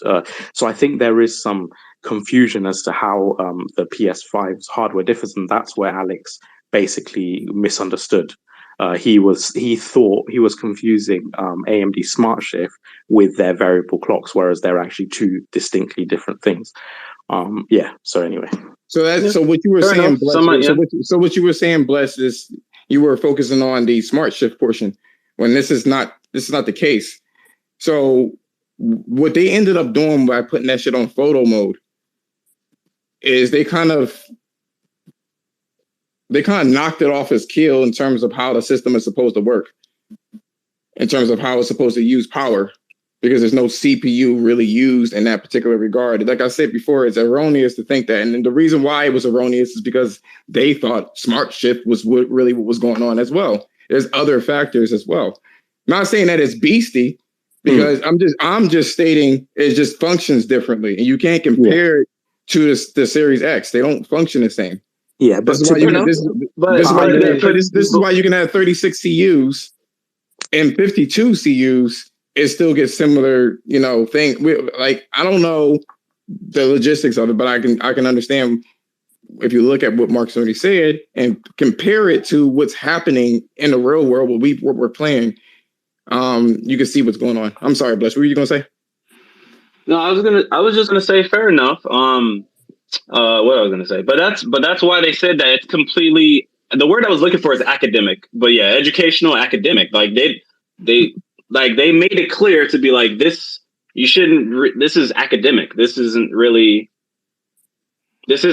to fuel your console war nonsense. So they made that clear. But people, like I said, they're the messenger. But people will use that information however they will. Like I don't really care how people use the information. Like they're gonna use that shit as console war nonsense regardless. I watch Digital Foundry because I find what they do very informative. From their PC reports, from the PC ports reviews to their console port reviews to like their in-depth looks at things like Unreal Engine 5 and stuff like technology with like Star or what's this called? Make sure on YouTube you get the likes up so I can help the video. Please get these likes up. I was going to say, Blessed, to that point, I have a Series X and a PS5, right? So I am actually watching these videos not for the console war. I really don't give a fuck about the console war. I'm looking at it purely to inform myself on which version to buy, right? So It's like, so genuinely it has a utility for me. It's like, so that's why sometimes when I'm on my Twitter timeline, I notice that like both sides, they pick out the things that make their platform look better, right? They do. They do one or the other. They either, and we're going to move on to the graphics portion of it because you mentioned something that I wanted to kind of touch upon, but the wrap up this portion of it because I do think that PC, like the dark side of PC. Let me go back to this one because we got really blown off tangent. The dark side of PC is just like patches or not patches. I'm sorry, driver issues. The operating system has fucking hitches that fucks with the games itself, and just little pieces of maintenance that you would have to do that people are not used to on a PlayStation or Xbox.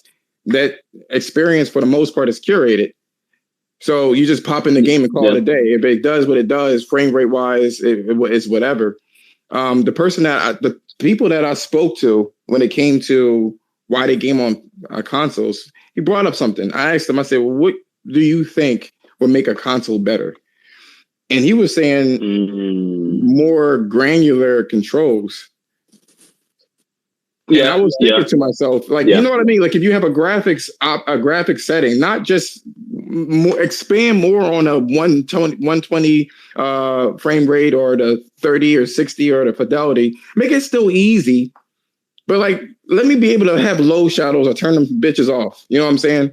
Or turn this off or turn that off to get the most out of my console. And the game's servers should automatically be like, okay, you're playing, it's mostly this particular preset is going to allow you to play like 60 frames a second more. So we're just going to move you over to the 60 frames per second, servers. Like, we don't want you intermingling with the 30. You know what I'm saying? Stuff like that. Yeah. The thing is, though, Game Pass. I'll say, that's, Go. I got a trick question for you. Do you think PS5 is the first console with a variable clock? No. One of the variable clock. This is what. No. I understand. I'm just asking. PSP specifically, to my head, had variable clock speeds for their graphics. Mobile phones do, all sorts of things do. All sorts of devices have variable clocks, but they're not power based. They are based on thermodynamics. Well, actually, the Nintendo Switch is based on power, depending on if you got it in the docket now. That's still thermal. Once you run a game, like if a game, like the thermals get hotter, the harder you run the processor. They'll down clock. They'll down clock to a certain level before it starts to break down. That's what the GPU at a down clock. So they even your mobile phone when it gets too hot. Prevent the GPU from getting messed up with a down clock. I know right. For PS5, it's running like, if I'm not mistaken, it's running like 100% mostly, unless something goes. 2% of the time. But even then, it's basically because of bad script. Like essentially, if they're coding the maps on the God of War or Horizon and stuff like that, where the shit was going crazy, because you can run inefficient code. That's another thing that PC people have to deal with. Is inefficient code. And you have to deal with that shit. Like I said, it's more curated. Now people ask why I got to pay online. I don't like paying for it either. Don't get it fucked up. But as a business, is a business. A lot of that shit has to get curated as well in terms of like online and just having the infrastructure to make it easier for people to connect. So you're having like 18,000 launchers and shit like that. There is another piece of the pie as well, which like is very rarely discussed, and that is okay. So when games are developed, for example, Xbox exclusive, they're developed on GDK, right? Global Development Kit, and essentially how it differs from the previous one, XDK, is that now the software suite, development suite, is essentially removes abstracts. So porting is easier. So basically, when you develop the game on the GDK, you're kind of simultaneously developing for PC and Xbox. But the problem is when you do that, there is a chance of a slight loss in optimization finesse, right? Whereas on the PlayStation side, when Naughty Dog is making their game for PlayStation, they're not working on a global development kit that is has to work on PC as well. At that time, it's a purely custom PS5 PlayStation API, GNME and GNMX. So it's completely made for that hardware ground up, not for any other platforms. Horizon struggled like a motherfucker because it had what is the not compilation? What the fuck is it? Compiler. The texture, the texture compiler, compilation. Yeah, it was struggling with that. It was just basically, and I think Jemai before he left the room. Stutter. Yeah. Jemai, before he left the room, stated that like you shouldn't worry about the hardware because it's not the hardware. But that's the thing, because the environment is curated. People don't know about that. There's an exodus of people going to PC, either having laptop PCs and shit like that, to make it easier. But the problem here is that people are like, oh shit, drivers. Just streaming this bitch. They don't know what the drivers are. It's not that they don't. It's not that they don't know what a driver is. They don't know how complicated the shit could be, or what really goes into it. Because a lot of times it's like, why I gotta go to this website to do this? Why I gotta do this and that? Just me having OBS or StreamYards or Streamlabs, whatever the case is. Your shit will take it with OBS. You sound muffled. You sound muffled, dude. You sound very muffled. No, I said your shit will take a hit with OBS. Yeah, the other thing I was going to say is because of the sheer vast amount of variability in PC builds, there can always be issues basically that other people don't suffer. So, for example, I played Witcher 3 on PC initially, and I could not fucking get rid of this stutter. It doesn't matter how many times I change the settings, how many times I update the driver, I just could not fucking get rid of this stutter. And then I remember they released a patch, and then it forced me to re-download the entire game. And at the time, I had a shitty internet, and I was just like, I'm done. That's it. I'm done. Like, it just frustrated me to no end. Bought the game on console. It didn't still run great, but at least I didn't have a constant micro stutter. On the console side, I remember basically when I went to the marshes, the frame rate tanked. But outside of that, it ran okay. Right. And I think the expectations in terms, like, you get the performance, you get the granular stuff. But one thing is, if the game starts failing, you can 100% say that either the console, the whole environment, or this game sucks. You know what I'm saying? This like, for instance, Ark. You're like, I know damn well Ark could do better than this. I mean, the PS4 or 5 or Xbox One could do better than this shit. And you're like, I know for sure. But on a PC, there could be a conflict somewhere going on. It's like, man, what the fuck is this shit? And Game Pass, I was just going to say one more thing I think the guy who left, he was a bit angry. So he was saying it's not the hardware, it's the software. He is right. But then as a consumer, all we care about is how the software runs. Like, I don't care if it runs better on Xbox or PS5 or PC or whatever. I just want to know to inform myself of which is the best purchasing decision, right? So when Alex gives specifics, like, I have this GPU and I still can't run it well, it gives me the context that, hold on, I need a high-end GPU, and even then I might not get the performance I want. So that context is important. That information is important. That's why it is. I value them. It's that they are informative. I don't care. They are they are very informative. The problem here, they are still human. They are still fallible, and they still have bias. Yeah, which fucking annoys me. There are places such as NX Gamer. He seems to not have a bias at all. It's just the shit. Like, I don't want, like, when I watch a Digital Foundry video, don't tell me that how you feel about the single player. I don't give a fuck what you think about it. Yeah, I mean, you can. If you don't care, I know, but I came there. I came there for the technical stuff. What I hear.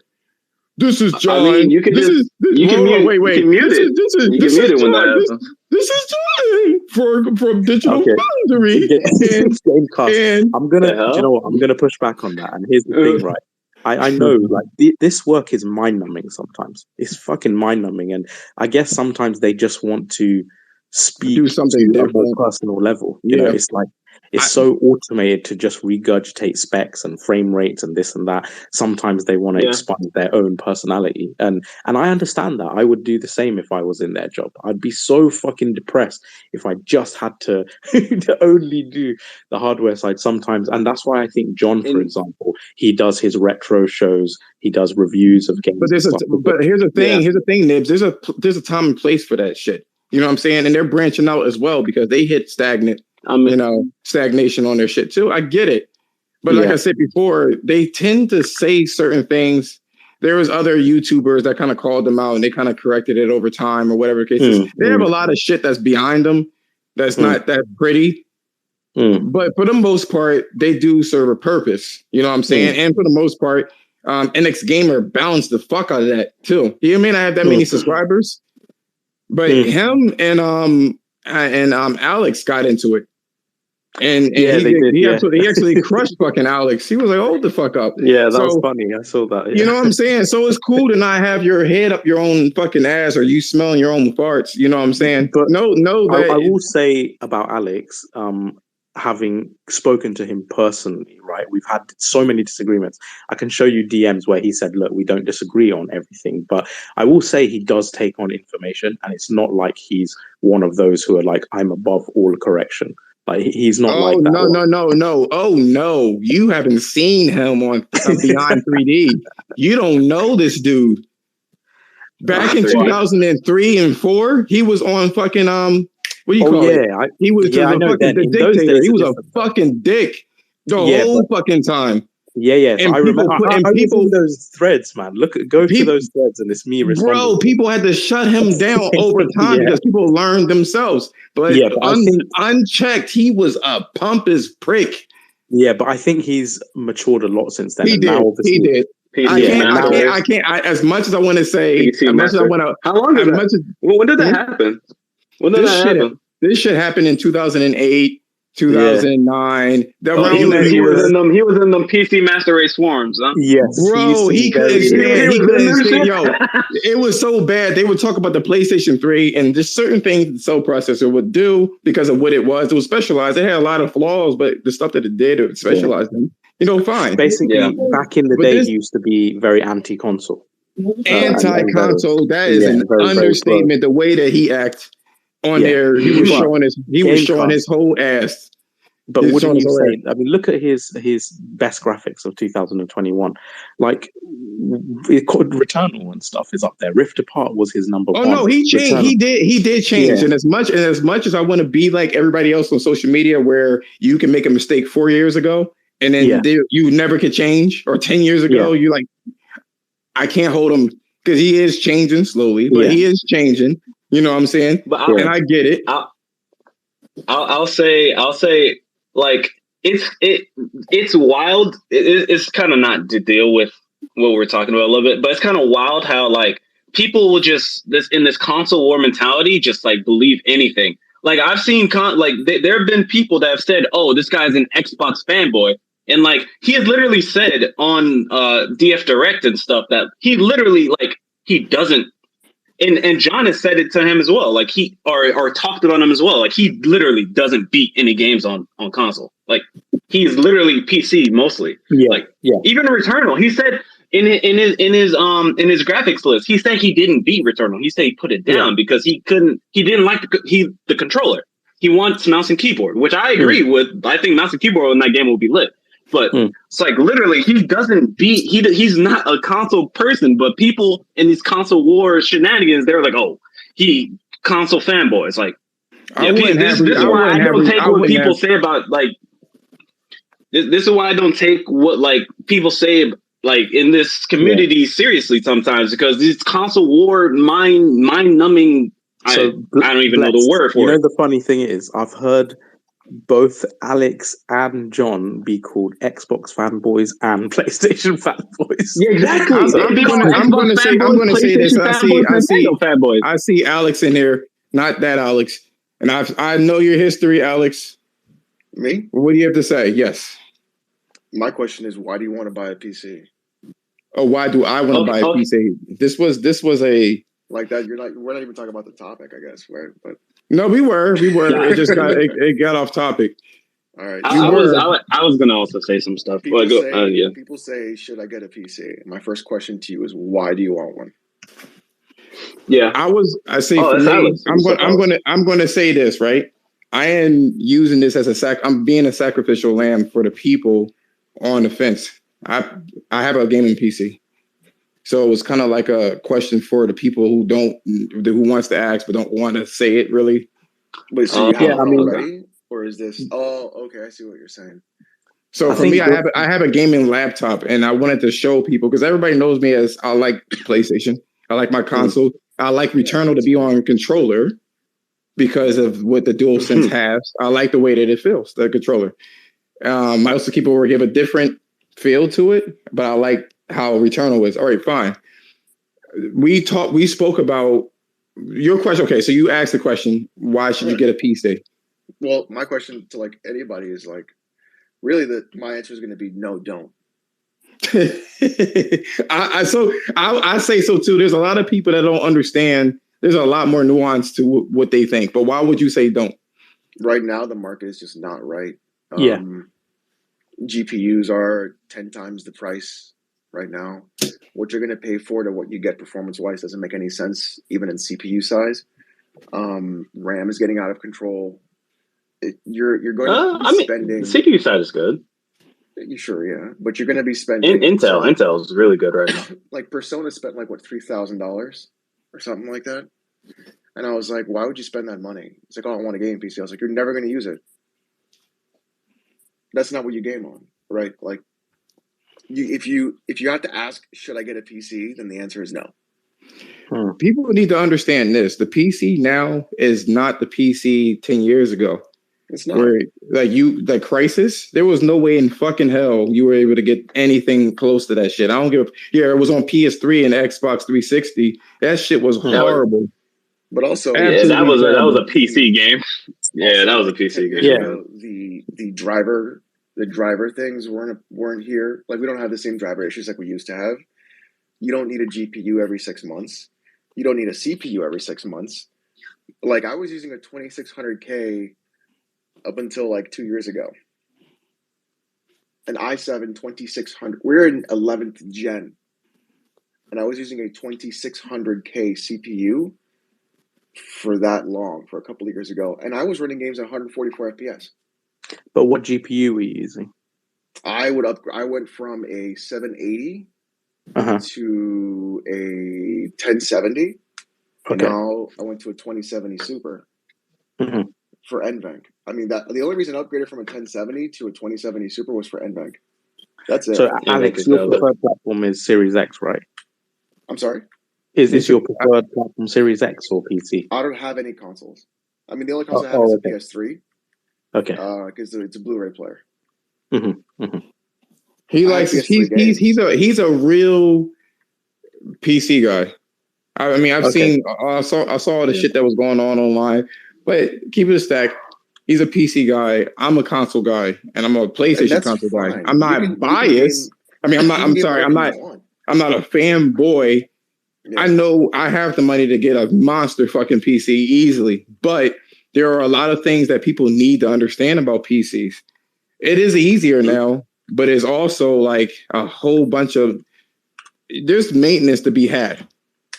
I just think not really. Like so when you say maintenance, Yeah, I was going to say, I just think like Alex said, I said this to Gladiator. He's Gladiator. Sorry, he's down there, and I think he's looking to build a gaming PC. But I just don't think now is the right time because the value proposition is just not there.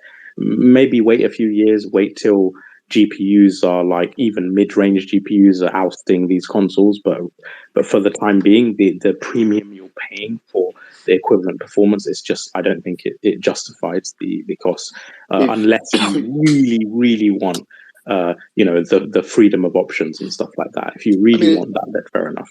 If you told me, you were like, yo, I want to do full-on content creation, I want to get serious about YouTube, I want to stream all the time, and I want to be able to do it, like that, then yeah, that makes sense. Right. But even then, right? So like, let's go back to your original point. You said that there's things to like, what was the statement that you said? You get to like tend to it, something like that. There's maintenance to be had on. So when you say maintenance, what is that? What do you mean? So exactly? what I mean is this. This is my experience on a PC, right? Okay. Now remember on a PlayStation and Xbox, they have streaming things more so on PlayStation. There's streaming stuff. It's not streamlined. No. It's not as anywhere as robust as the streaming that you can do on PC, whereas you can stream on Twitch or you can stream on YouTube. It's nowhere near as robust. You mean actual streaming? Okay. Yeah, actual streaming. But there is things built into there where it's just set it and forget it situation. You know what I'm saying? On the PC, you have to make modifications to make that work, and it eats into your CPU time or GPU time or whatever the case is. So that needs to be taken into account. What are those things? You have a PC, so you know. He's saying that it eats into your performance. It eats into, it's very little, but it could bother your performance depending on what kind of games you play. If you're running the game at like 300 frames per second, like Doom, not so much, but it can cause hiccups and things of that nature if you're trying to stream and don't know what you're doing. You've been doing this you are a PC guy, so I imagine you've been doing it for a while. Yeah. People just getting into it, there is a lot of stuff that is not a set it and forget it situation. Well, are we talking about streaming, or are we talking about one asset or one piece of gaming on PC versus gaming on console? Okay, so streaming on consoles easier, but less functionality and less options. Yes, well, that's the price you pay. I know. It's not even an argument. If you want alerts, like I have alerts, productivity. I have productivity. I've got all that stuff, and I'm going to be totally honest with you. OBS takes maybe 1.5% of my total CPU usage, and because I have a 2070 Super and I'm using NVENC, there are actual. I think blessed. Correct me if I'm wrong. I think there's actual RTX cores. I don't know if it's RTX cores, but there's actual NVENC cores that are used for encoding. So you're not even impacting the game. It uses the tensor cores, but no, it does impact the games. I mean, the only thing honestly, it depends because some games use the tensor cores and it may impact it more, and that's where you get like OBS problems. But like, like in any game, streaming with NVENC does impact it. Say, for example, it's like it goes down to like maybe like 95% or 90% of total performance versus non-streaming. But it's still better than like if you do like X264 on like, and that's a pure CPU. I don't know, like on an 8-core CPU and use X264 like fast, or like that would impact it more. You'd be like at 70, you'd be like 80-75% performance. But also like it wouldn't look as good. OBS doesn't like games running at a higher frame rate. Like it doesn't like games running at above 60. That's what I mean. And I want you to understand this because I know you deal with a lot of fanboys, Alex, on both sides of the fence. That's not what this is. No, I'm not saying it is. I know. I'm prefacing the conversation. Just to let you know, look, so it won't ever degrade. Wait, I am an asshole. But I'm not going to do it right now. I'm not trying to just completely dissolve the whole conversation into some kind of fanboy. There are different there is a cost to playing on PC that a lot of consoles don't understand. You get a lot of freedom for that cost. You do. But there's a lot of things that people don't understand. There's a lot of people moving to PC thinking that the grass is greener. And if you take the time, you will get rewarded for learning a lot of the stuff that you've already built up over time. You know what I'm saying? So there's that. I get that. But that's the point. Yeah. Should I get a PC? There's a couple of questions that you need to ask. I mean, if you were looking for like a curated platform, then probably consoles. Because there's even if you want to curate it, just go on Steam. Well, like again, but there's still drivers issues. Not issues, but it could be issues because I have driver issues even with my shit, even though the shit is pre-built. Yeah, but you can have but drivers aren't an issue anymore. Like NVIDIA updates them all on their own. But they are. There's automatic driver updates. Alex, wouldn't you say there's even Steam releases of PC ports? PC ports, especially from like Ubisoft and stuff like that. That's not. Yeah, but we're not talking. Those aren't driver issues. That's Ubisoft deciding to put 4 layers of DRM. Yeah, but imagine the system down. Sure, I agree with that. But imagine you're a gamer who. No, hold on, Nibs. I meant driver issues. I'm not taking that away. I'm not taking that back. There could be sound card driver issues because again, my sound card. Who has a sound card in 2022? I mean, that's if you wanted to add a sound card, but you don't necessarily need a sound card. You don't need one. What if you had a pre-built computer and you wanted the best of the best of the best? Even if it's not, I'm making an example, Alex, just in general. Yeah, okay. I mean, there's like, for instance, my particular, if you want to know something exact that I have an issue on my PC, is I have an issue. I'm sorry. Yeah, go on.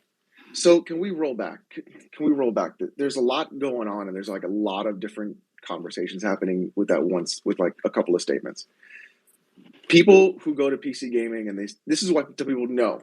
You're not going to game on PC because people say like, I want the best of the best of the best. No, because you're just going to spend a ridiculous amount of money to have the most smallest razor thin game you could possibly get. There's no reason to buy the best of the best because what happens is it's a diminishing return. Just because you spend more doesn't mean you get more.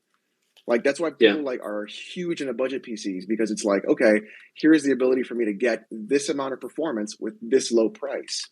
And that's what people are. That's why everybody's like, let's do it like this. That's why PC gamers, like people who are into PC gaming, don't always buy top tier products. You have people like Kofi who will absolutely buy that product because that's what he likes to do. The Halo products. Thing. Yeah, like I want the newest thing all the time, no matter what. Yeah, like double the price. Double the price, 6% performance gain. Yeah, exactly. And you're like, why? Super diminishing return. But that's my whole thing. I'm not trying to deter people from buying a PC. There's a lot of things to know about PC that people think that it's a plug and play situation. You're probably going to say it is, but again, I think so yeah. Well, I think you've been gaming. You've been gaming for a very long time. I had a problem with things like I don't know what the fuck it is in there, but for some reason, if I leave my computer on and then put it on standby and then bring it back up, nothing comes. Like no sound comes out of my fucking computer unless I restart the. No, not on this one. Not a traditional one. Whatever it is built in. So here's my question to you, right? You bought a pre-built, right? Mm-hmm. This is why I'm very against pre-builts. But who would know? But who would know that though? Like, you know what I mean? People were pushing me towards pre-built. Oh, if you don't like it, you could just buy it. So you have to think about it. Then I get one, and there's a whole bunch of fucking issues all over the fucking place. And that's exactly why I avoid pre-builts completely. I know people like them, and they're like, some can be very good. Like NZXT is pretty good, Artesian's pretty good. Besides their cases, but they're very expensive. And my thing is, you don't know what's in it. You don't know the power supply. You don't know if it's a barbecue power supply. You don't know if there's a sound card, what they use, the wiring, if it's even connected correctly. Your issue is probably something really dumb where, like, if you were to take your PC and put in another case, everything would probably work. Like, it's probably something like that. Pre-builts for me are just not the way to go. And then I'll shit on gaming laptops for a little bit too. Why do I not like they're gaming expensive. laptops? I think like the thing for me, because I am very interested in building another high-end gaming PC, and I probably will do in about 2 years. But I think for me, I just feel like a lot of studios, they don't give PC releases the proper optimization effort. They don't. That's why I do port reports. That's why I'm super big on like port reporting on games. Yeah, so for me, in my head, I'm thinking, look, hold on, not only am I paying the additional margin on the component price itself, but on top of that, I'm having to compensate for the margin of inefficiency and optimization. So for me, it's just like a double whammy of negativity, and it pisses me off. And obviously, that's not the hardware thing; it's a software thing. It's the developers. I think that also goes back to like I ask people like, why do you want a PC? If you tell me you want to play AAA games, I'm going to say you better not. Like, there's a reason why games like Valheim are so incredibly loved on PC, and you're like, this is a PS1 game, and it absolutely does look like a PS1 game, but it's one of the best games people are not playing. But it's like, if you're like, I want to play some weird ass shit, or I want to stream, or I just want to I'm sick of fucking AAA, like all that. That's what you're. That's what Alex, you're talking about. That makes sense. Do you need a 3080 for that though? Not at all. You can get a fucking 1060. No. Now my situation. I have a game. Now I have a gaming laptop specifically. I say pre-built because I want to make it. But the reason I ask, Alex, is you said you have a laptop makes more sense to say. So the reason why I don't like laptops for gaming is not just the price. For me, it's the heat dissipation. It is such a huge factor, and the problem is that people don't realize this. They're like, "Oh, yeah, but you don't understand.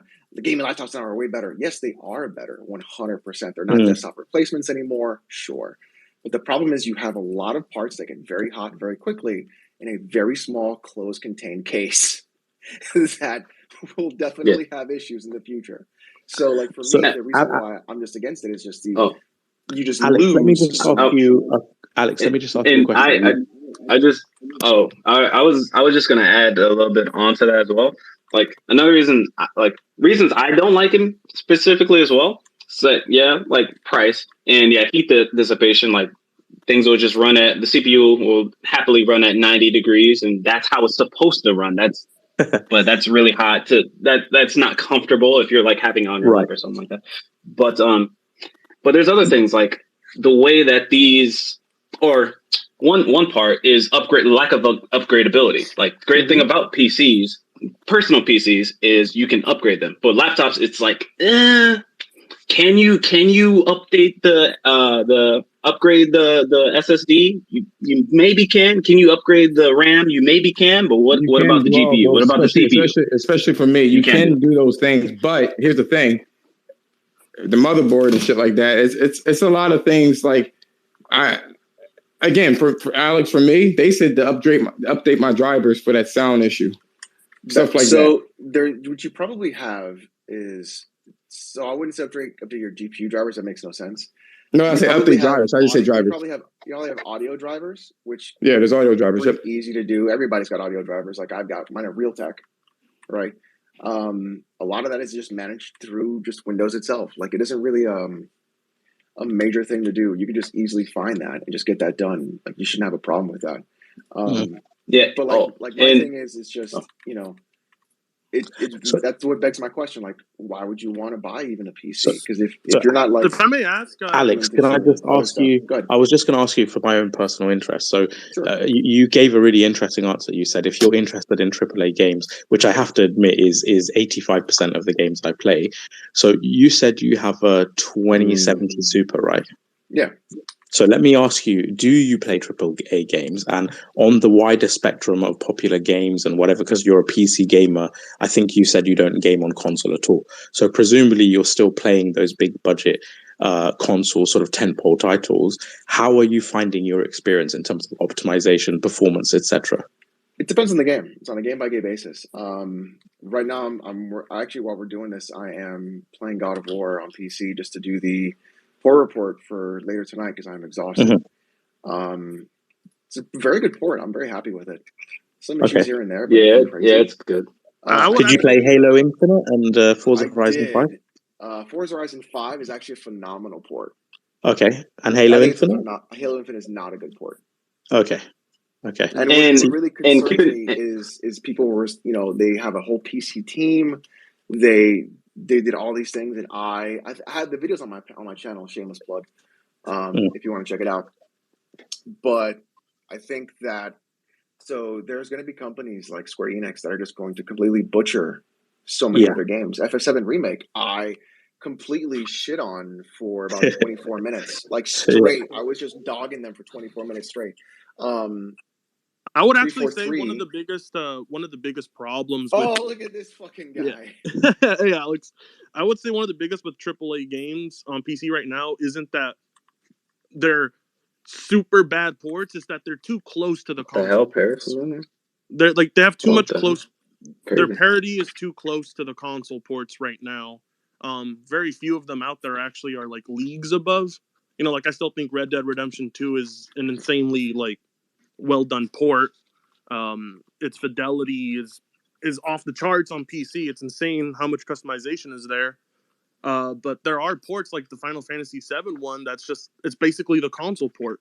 It's not like built from the ground up for PC, and it doesn't make the appeal of playing AAA games on PC bad, because it's still a solid good experience, but it can be so much better. Like some ports can be so much better.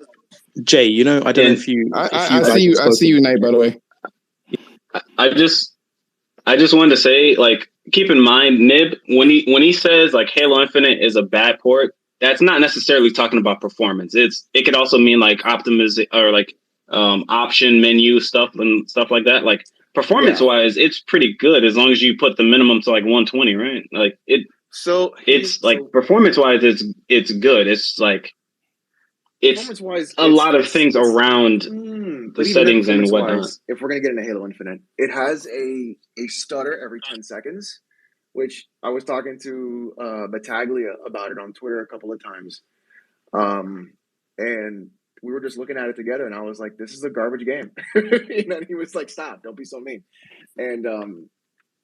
And I was, for me, I'm very specific. My videos it'll be a 25-minute video, and like 18 of those minutes will be, in fact, in the options menu.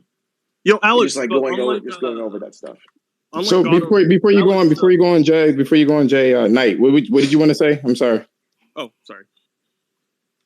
I don't mean to interrupt nobody. I mean, I just wanted to tell Alex I'm a big fan of his, and I've been watching your channel for a long time, my man. Thanks, man. I appreciate it, bro. Yeah, man. That knee slap killed me, man. My wife wonders what I do at night. All right. Can anyone else hear, or is it just me botting? What was the original conversation about? I don't want to go too deeply into it because we had like a basic almost 2 hours of this conversation. Oh, you guys been in here for 2 hours? I'm sorry. You know what I'm saying? That all we were saying is this. It's very simple. If you're like, why would you want to, like Alex put it nicely? Why do you want a PC? What is your reasoning for PC? What's going on, Fatal? You know what I'm saying? Well, there's a lot of people that think that just leaving the consoles to go onto the PC and that's pretty much it. And you don't have to worry about shit. It's, set it and forget it. There's a lot of other things. If the game is optimized, if, the store kind of curates, for the most part, a lot of the experiences to on that there. point, Jay, I was just going to touch on I don't want to say the name now because obviously there's more people with more exposure on here, so I don't want to put anyone under the bus. But yeah, That's like fine. there was under the bus. Do it. No, I don't want to do it. Let's just say a developer. Bury them. But throwing people under the bus is fun. No. A developer was speaking the other day, and the question came up like, "Why are your PC ports so abysmal?" And his response was basically, "It's like a return on investment thing because even though there's a huge install base of PC gamers, they don't necessarily buy the same games in the same quantities that console gamers do. So what these studios end up doing is outsourcing to." To additional or third-party studios and stuff like that, and they don't have the same curated kind of development that the console systems do, and unfortunately, it's just something. It's a business side of things. But here's the thing, though: like people make it seem like the console ports are infinitely better, but even the worst PC ports are on par with the console ports. So it's not like Let me say this before because we need to really go into the value proposition. You need the hardware, right? We need to really go into the second subject. So one of the things I want to say, this is not about bashing PC. It's not about bashing consoles. I like every time people kind of infer their own ideas to what something plain and simple is. They both have their pros and cons. That's why the question, like I love the question that Alex asked, where he says, why are you going on PC? You know what I mean? Why would you want it? And there's a lot of different reasons. What I can gather from the people that I know is performance. And that was the main thing, performance. But then there's a lot of things that, for most of the people that I spoke to, performance, they wanted a higher frame rate. Performance across the board is better on PC though. Like no, but that's not the argument. Everyone knows that. But that's what I'm saying. Why would you go from a PlayStation or why? Why? That's right. It's the why. Yeah. So you need to get your you need to understand that particular reason, because if you do go on the PC, it's not as easy. If you've been doing PC for a while, then it's probably a lot of the shit is trivial. Well, I mean, I'll be honest. I mean, I've only been PC gaming for about a total of getting close to 6 years. And keep in mind, that's a long time. I have I never turn my fucking PC off. Like my PC has been on for months without being off. I got zero issues. Everything runs fine. I had one issue with Forza, but that was on Game Pass's side more than anything. But I'm pretty fucking excuse my language. I'm pretty I don't give a fuck. Okay. I'm pretty casual with this shit. Like I will tweak some settings. I'll look at some stuff on MSI Afterburner, but there's hardly a goddamn thing I've done to this PC. And like, it's just out of the minute I put it together, and when I put it together, it originally had a 2060 and I was running everything like fucking amazing for a long time. Jay, what are your specs now? 3080. Huh? Okay. Yeah, I have a 3080 now, but next week I'm actually going to bump up to another 16 gigs of RAM, and I'm going to install 3 SSDs. I mean, see, that's the cool thing. I want to say, he content creates, like that's his thing. No, I want to say this too. Here's the thing I was going to say though. It's like that's probably the reason I like PC gaming. I can get more mileage out of my rig for a long ass time. Like I got so much mileage out of a rig with an FX 8150 in it before I got this PC. I got so much mileage out of that rig, playing so many games, doing multiple things. I mean, really, like if you're not into editing, making music, tinkering with the fucking desktop at all, just get a console. That was the general consensus. Now, here's the thing: I had a lot of issues with my PC, and it was pre-built. Mm-hmm. So that was it was a very sad. Now I had a couple of PCs, by the way. Toaster PSU probably. Yeah, probably your power supply. No, they weren't toaster PCs. They were pretty good for the time. No, I mean not toaster PC, toaster power supply. Oh no. Well, okay, yeah, you're right, because the wrong voltage and shit like that will affect a whole bunch of shit. Who knows? Whatever, regardless of what it is, it wasn't a good experience for me. I'm not invalidating your experience, saying that everything worked flawlessly. It didn't work like that for me. You know what I'm saying? Your experience. Just because I haven't experienced what you have doesn't mean it's invalid. You know. Now I want to say this. Now I want to say this, Jonah. Now I want to say this. Jonah jumped in. What did you have to say, Jonah, before we go on to actual graphics? Oh, that PC gaming is good and gaming is gaming. That's all. And that I actually am jumping in just to chat with you guys. That's all. So I want to say this to move over to the next topic there. So the topic that I wanted to kind of bring up is there's a lot of people, and shout out to Beneficent Black. There's a lot of people that are not happy with the graphics. They're not happy with the graphics of this generation in particular. What are they expecting? Well, we're not really that far into the generation. Well, that's what I want to say. And just to be clear, I am a console gamer and I like my PlayStation 5. I could have easily gotten a decent PC, like good $2,000, $3,000, $4,000 PC, and would have been fine with it. I just don't want to do it now. I don't like Windows. the whole thing is this, right? Cross game or cross gen aside, I always wanted to ask this question.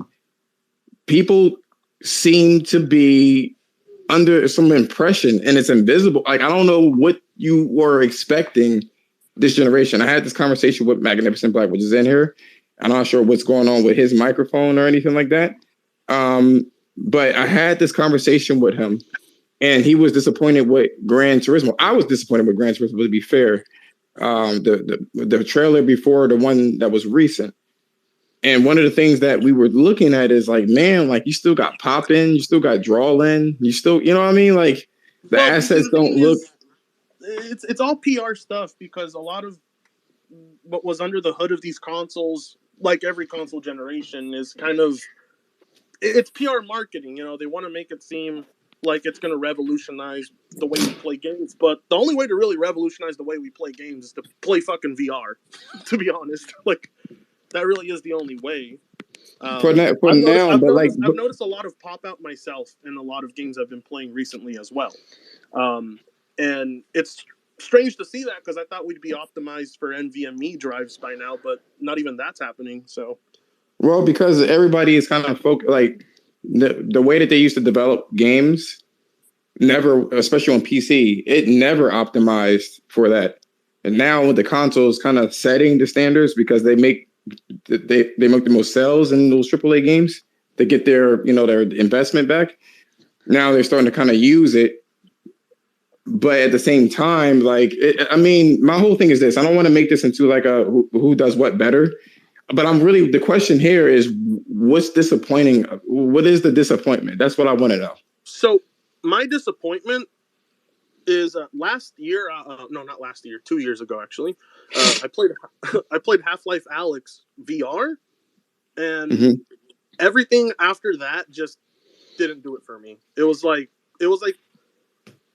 seeing something brand new for the first time ever. Like I was blown away by Half-Life Alyx because the minute you put on that VR headset, it looks more real than everything else you've ever played. And I'm just kind of tired of seeing the same gameplay loop for shit.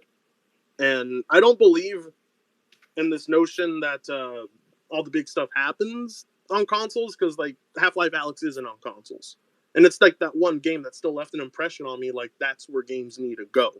They need to, like, people are trying to get 8K textures in. They're trying to get seamless loading. They're trying to get all this crap. But core gameplay has not changed fundamentally. Most games are still the fucking same, like the same fucking gameplay loop for all of them. I want to see a change in gameplay. That's go on, Alex. Go on, Alex. What I've seen too is gameplay will then mold itself around the visuals specifically. Yeah. So unless you're trying to get a specific visual, then the gameplay will revolve around that. So my first thing right now, I'm literally playing God of War on PC right now. There is no field of view slider. Why? Yeah. Like that's I saw that. There's no FOV. There's and I'm just like that is. You have to use cheat engine. No, so, I will tell you why it's not in there based off of the publisher. I don't know if you cracked it or not, but like because of the way that they do the cutscenes, you would break the illusion if you go too far out.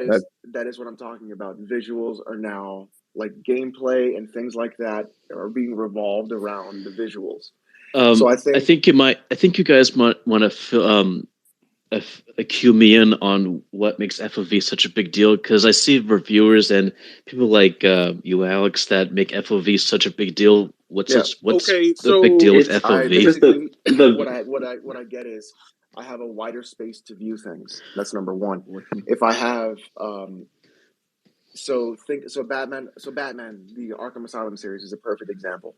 If I have a low field of view like we do on consoles, Batman takes up a third of my screen, right? Yeah. If I have a higher field of view, Batman is less part of my screen, and now I can see more of the actual arena and more of the game itself. So they use that trickery and they lower the field of view to either reduce graphical overhead or things like that. But the thing is, without a field of view slider, one, a lot of people who are motion sick get motion sick even faster because they're not able to get to 100 or 110, which can be shown to stop or reduce motion sickness. Another thing too is if you have an ultra wide monitor, if you have a widescreen or like a 21:9 monitor or 16:10, having a high FOV is even better. Just in third person, it makes more sense on that more wide. of the battlefield is even better. Yeah. Like God of War, I'm looking at him right now. He is literally Kratos is 1/5 of my screen, and it's like he shouldn't be that big. You know, I will say this for artistic reasons. Who knows? But I will say this: if you ever gone to them, let me just read this. So Fatal Charade says, "This is why I tell people to use 8 cores or 16 thread chips for the new builds." He's talking about me, by the way. This is what the consoles use, and then Double Shooter says he's happy with the PS4 graphics. He just likes performance. Anyway, going back to what we were saying, if you ever gone to the movie theater and had no choice but to pick the close seats, not only is your neck what it is. Yeah. Not only it will make you sick because you can't see like all of it. Like, you know what I mean? Like if you go far back, what the trickery with programming on consoles is that if you have a wider field of view or a longer, I don't know what you would call it. Wider. The game wider. Okay, cool. So the game would have to render more objects on the screen because it's showing you more. And now in his particular setup, Alex's, he has probably multiple screens, and that's going to put a lot of stress on the GPU and stuff like that. What consoles would do, especially on PS3 days, they would narrow the field of view so it won't draw that much on the screen, and you can have that particular fidelity. I mean, you're getting a little bit now with the PS5 and the Xbox Series. But they're stronger consoles. Well, I mean, these consoles have the horsepower for that kind of FOV now. I think they do too. Really Yeah, like Call of Duty Warzone and like I think maybe Vanguard, but I'm 100% sure Warzone has a FOV. But I think God of War it'll lower FPS. With God of War, I think it's more of an artistic intent because they want you to be closer to the action, to have that kind of insight into his animations and his muscle tension and the kind of combat visceral. I don't think it's necessarily, they're so in a nutshell, FOV it's a PS4 game now. Basically, FOV in a nutshell is more like just to make sure either you see the whole view of what's going on, or if it's shit, it's just looking like you're just looking at a normal monitor of like one of those TVs made in like the early 2000s. So let me say this. So for God of War, and Alex Vitalia says this well with this one. I already knew about this though. Atreus warps to you or pops to you when you call him for certain things.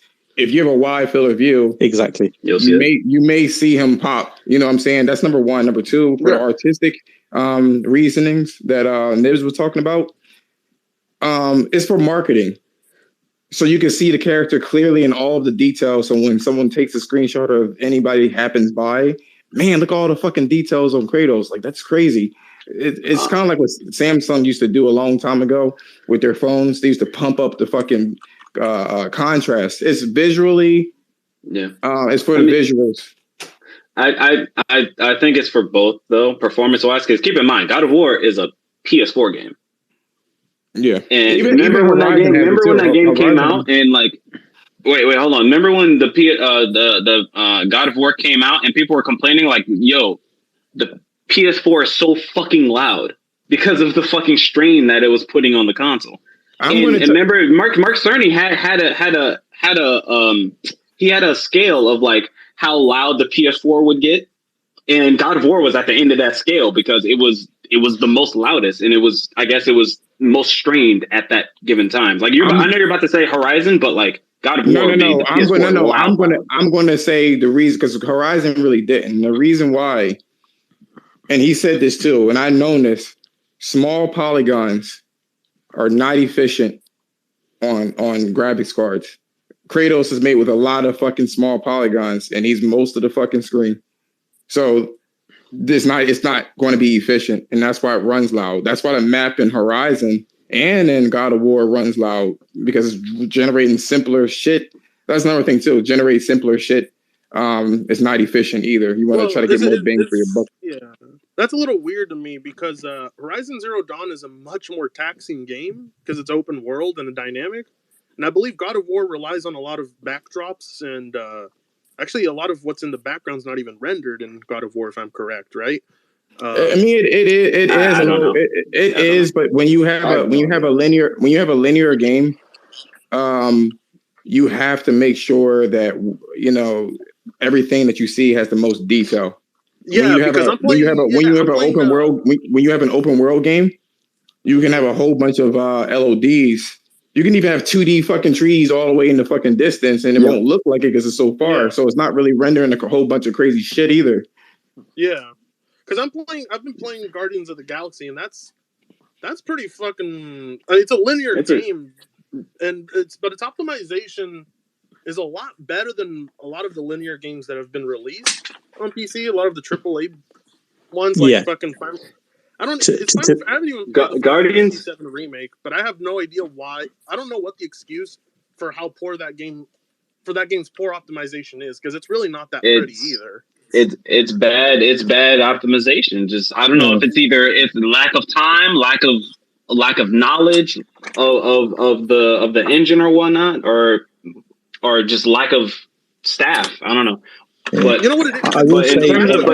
I'll say in terms of God, I just want to make a point about Guardians. Guardians does have a problem on PC. I have no idea if they fixed it yet, but like last few months that I checked it hasn't been fixed. It's the LOD settings, which you can't change, are way worse than console for some reason, and I don't know why.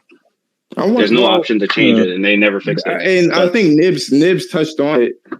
The reason why is because like they don't put a lot of effort into AAA games on PC like that. The thing is, completely true. That is not we're not talking about outliers though. We're talking about the majority. I'm gonna the majority, but it's not the majority either. Well, do you have any examples? All right, so let's see, RDR2. Fucking The Witcher 3, fucking. But The Witcher 3 is 2015, dude. Oh right, he's naming games. Right? Yeah, 2022 games. Okay. So Jedi Fallen Order. They all run on PC, like. Yeah, because I know Halo. Yeah, Halo.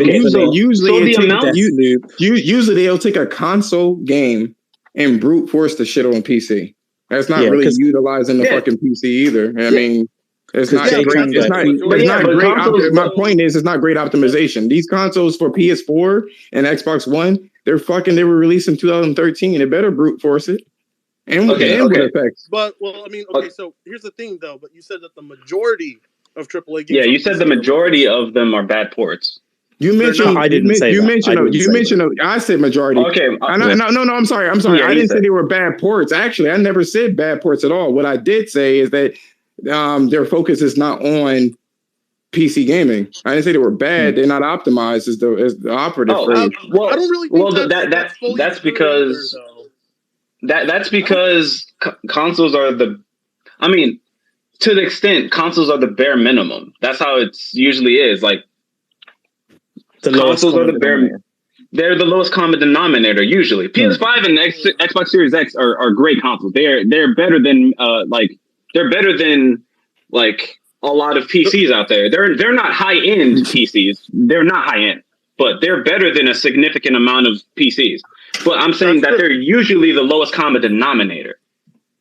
So that's why PCs are usually they're not always they don't always go that far because Blessed. Can I just ask you, go that far because of that? Blessed. What would you consider? What would you consider a high-end PC? Like, would you consider a 2070 OC high-end? I would say a 2070 is mid-range. But it's like £650. You think a 2070 everything? So a 2070 at this point in time, because 30 series is out. That's mid-range. Yeah, but 37. It could be like upper mid-range, but it's still mid-range. 2060, 2070, those are mid-range. If you're going like 2080, that's going into upper mid-range to higher end. Here's what I think. A 2070 and a 3060 are the same thing. Here's what I think. I mean, I don't think a 3060 is. I think a 3060 is mid range as well. A 3070, I feel like, is going into higher end. That's a 2080 Ti performance, or a 3060 Ti is going into higher end. So what I think is anything that can do super sampling, that can do ray tracing, is in the fucking ballpark of current gen. And anything in the 30 series, or no, not the 30 series, anything in the high end of the 20 and the 30 series, that is high end. So like a 2080 So Ti, let me interject here. Let me interject here. As I said before, these games, especially like The Witcher, they're old games and they're based off of hardware in 2013. And not only that, you're talking about super sampling. We're talking about optimization versus brute force. That is optimization. What's optimizing? Because you're using you're brute forcing it. It's not catering to our hardware. You're just brute forcing it. You can't use DLSS without optimization. Do you know how DLSS works? I know how it works, but you're telling me that you're not brute forcing? Is that what you're telling me? They legit have to optimize DLSS aspects of you're optimizing aspects of the game. I mean, okay, fine. If you want to do semantics, fine. It's still an old game. It's still an old game where most of the assets are not really changed. Okay, so let's talk about newer games. So we can talk about Guardians of the Galaxy that just came out. We can talk about Half-Life Alyx that runs on the 1660. It's still running on the hardware. It's still running on hardware that is from 2013. Yeah, but you can run it on that's hardware too. But so wait, hold on. But you're talking about optimization in specific PC. No, wait. So is your argument that it can only run on newer GPUs? That means that it's like, I'm trying to figure out what you're trying to say. Yeah, I'm a little confused on that. Yeah, I don't understand. I kind of got blown off topic because I'm okay. So I even forgot what I was saying before. I'm not gonna go lie to you. Okay, it's all good. We're all talking. I feel like you were trying to say. I think your original argument is like PC games aren't optimized for very well. Oh, but we were talking. Guardians of the Galaxy. I got it now. We were talking Guardians of the Galaxy is very well optimized. It's just that one bug with the LOD. That's one bug. Other than that, it's very well optimized. We were talking about budgets. And their budget is based off of 2013 hardware. And whatever your GPU / CPU can do, you're just brute forcing it. No, but that's I not said how Guardians it of the Galaxy because that's a game that just came out like a few months ago. And yeah, but what I get it. But again, the budget that they used is based off of 2013 hardware. But you can also utilize things above, like much higher than that, with ultra settings and you having ray tracing, reflections and ray trace transparency reflections. So I'm actually glad that you brought that up because again, what's the definition of next gen then?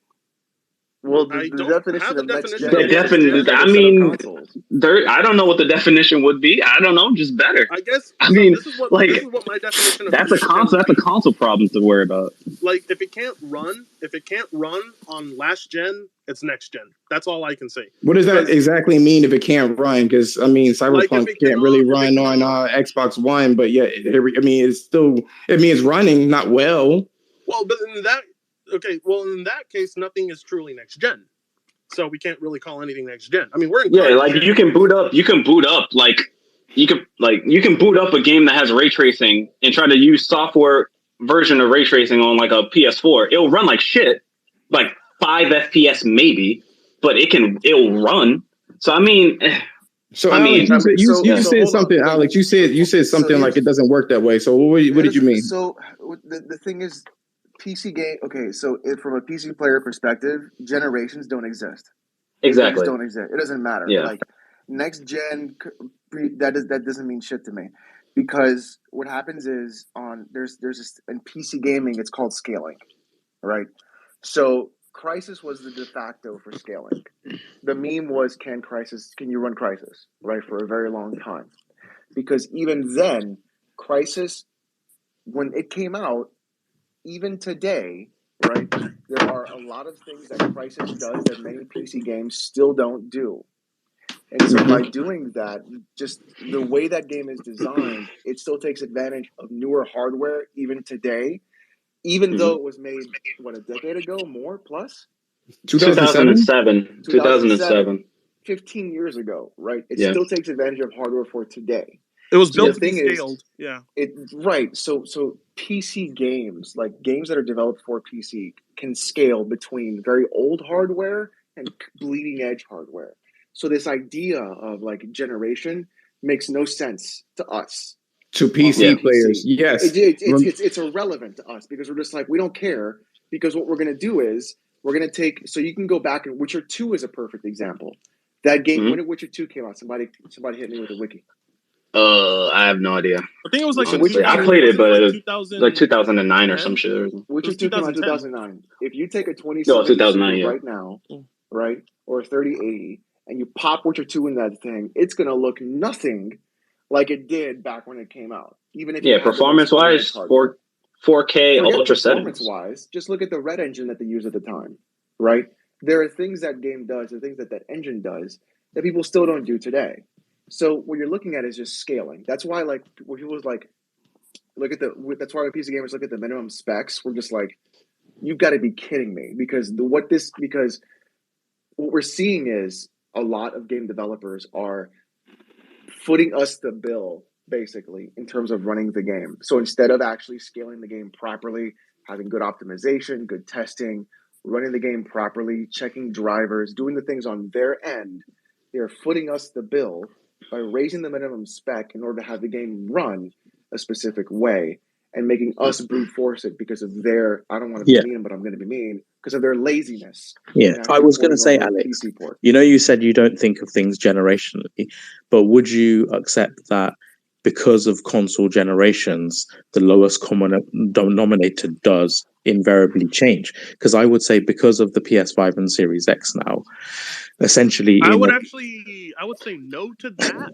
Okay. I would actually say... So once we get out of cross-gen... Finish my point. I was just... The lowest common denominator will definitely be... Let me finish this point. Because what I was going to say is... If we cut off and then we don't get the whole argument, then we just answer each other's question without even just saying it. Because I was going to say one of the things I think that the Series X and PS5 may do going forward, like in a couple of years, for example, is make SSDs more ubiquitous in lowest common specs, because those consoles, every single one of them comes with a PCIe 4 SSD at a minimum 2.5 gigabytes a second.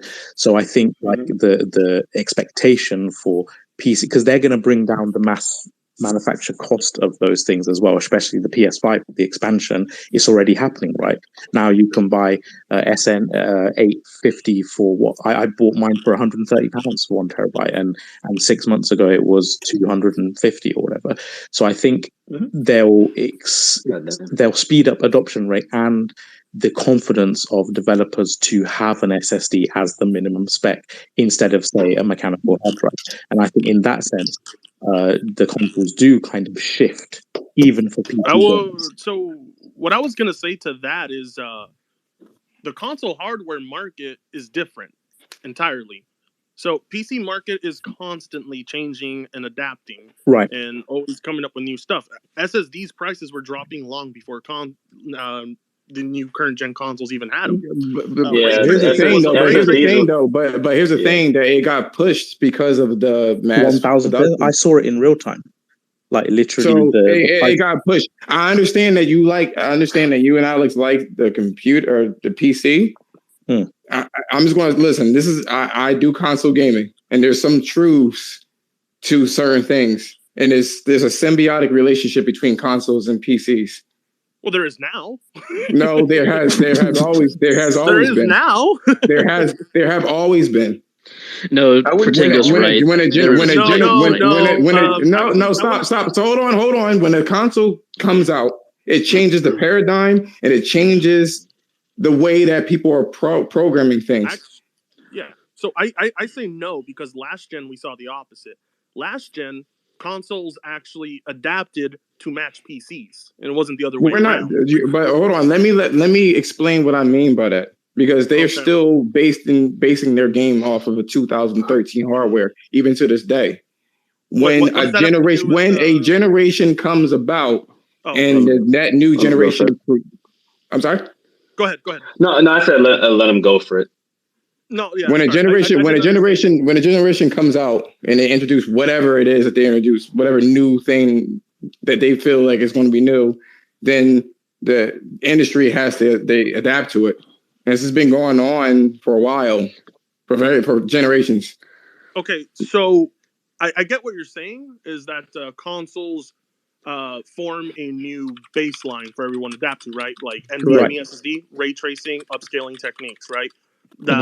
Because consoles have that now, all other PC gaming is going to shift and have that now. But the thing is, PC gaming's already had it. Is what I'm saying. No, but it's not the baseline though. So let me try and describe with a specific example, right? So the Guerrilla Games, they did a dev doc where they were discussing the ways in which Horizon Zero Dawn was limited by having 100 megabytes a second hard drive cap. So what they said was, and obviously this is a lot of games squeezed through and things like that. They said they had to make bridges longer, elevators longer. God of War added the realm shift, to account for the loading in between segments. But obviously, if your minimum hardware requirement is a SSD with a high throughput, you don't have to put those game design handicaps in place to account for the slow loading asset stream. Right. You can essentially take those out completely. And because of these new consoles, that is how in future games will be designed. They're not going to have these, you're not going to have to spend 5 minutes in a random tree area just because you're loading a new thing. They will just design the game to not have that entirely and make They don't need to put. Well, even you can even look at SSDs. It's always been around, but it wasn't utilized until recently. Exactly. With PC, I mean, the way they're utilized. The way they're utilized right now, it's just based off a raw throughput of the SSD. Like even now, it's still being utilized the same way that we would use it. It's still being utilized the same way that PC gamers would use it. And I totally get that. But here's the thing. Here's the thing. It's always been there, and they were just using it. Well, on PC, it was using SSDs to be to load shit faster. But they weren't using it the way that they were kind of using. That they will, especially nowadays, they will be using it now. Yeah, and Gamecraft, to that point, Alex did a one sec. Let me just one quick point. Go ahead. Alex, to that point, Alex did a video on not this Alex Battaglia. He did a video on Star Citizen, right? And Star Citizen, you can play it without an SSD, but it runs like dog shit. So basically, that game is designed. That game is a next gen game, if you want to call it. Exactly. That game is a quote unquote next gen game. Yeah, but that's why I said Star Citizen earlier, because I was like, I like the technology of that is real cool. Sure, but what I mean is the technology for the games has existed on PC before consoles. Yes, but the baseline being an SSD, it's going to be ubiquitous now. It's not just PC exclusives that are going to have that benefit. It's going to be all games across the board. Okay, it puts the fire under people's. It puts the fires under the developers' ass to kind of move forward. Because again, not really, since they're going to develop a bunch of PS4s, but. Wait, hold on. This is what I don't do here, right? I don't do this console shit or PC shit. That's not console. I didn't mention the PS4. They're only making 1 million of them. And globally. Yeah. That has nothing in the grand scheme of things. The bottom line. Silicon right now. Hold on. Hold on, Alex. Alex was going. Yeah. Let's not derail this conversation here. The difference is this, right? Okay. Where do I start? All right, SSDs. Yes, they are important. Yes, they will definitely help in terms of, loading, possibly pop-in, things like that, pulling textures faster, not having to compile shaders before loading. But an SSD is just an SSD. It's not going to do anything more or anything less. The design of what games are going to be is still going to be determined upon whether and how the actual designers of the game create the video game of what they see as a loop of gameplay. All that they can do is use the hardware to their advantage to make that vision a reality. Before you go on, no one said that the SSD was some kind of magic. No, I know. I'm just putting it out there. No one said that. So, Alex, the only area I would push back on that is what's going on, Killer Tech? It can fundamentally change your game design, though. So, say Final Fantasy VII, right? it is riddled with these squeeze-through sections, which are basically masking load times, right? But if your baseline is an SSD, you basically don't have to have them anymore. You can seamlessly transition from one area to the next without having a pointless 10, 20 second squeeze through, segment. So I think, or elevators or things of that nature. Yeah. So in that sense, it can actually change the actual fundamental game design beyond just faster loading. But Nibs, before they even go on, the purpose, at least this is what Mark Cerny says, and I'm not taking his word until I see the shit in action. But according to his theory, it's not just about the loading; it's about almost using the SSD as a fucking RAM and being able to unload and load before you even change the camera to that direction. Exactly. You know what I'm saying? So you be able to fit a lot more detail 100%. Because they don't have shit behind you. They're putting all of the fucking detail in front of you, and they be able to unload that. Exactly. Because right now they have that's going to change. That's going to change the way. Gameplay wise, that's something else, but that's going to definitely add more detail to the graphics if that theory is correct. All right, let's so if the theory is not correct, because again, if you're not, hold on, wait, stop. If you're not an engineer, and if you're not a programmer, then you can't say anything about that. If you didn't design that, how can you? This is what he said. I said theory. First and foremost, theory. Okay. Secondly, you're not from my understanding, you're not a programmer. You're not an engineer. You didn't create the thing either. I'm just basing off of the theory. You're using what's called appeal to authority fallacy. Yep. Right. No, I'm not using to any direction. I'm saying according to the theory that he said and what the specs are in the PS5 specifically, that's what he claimed.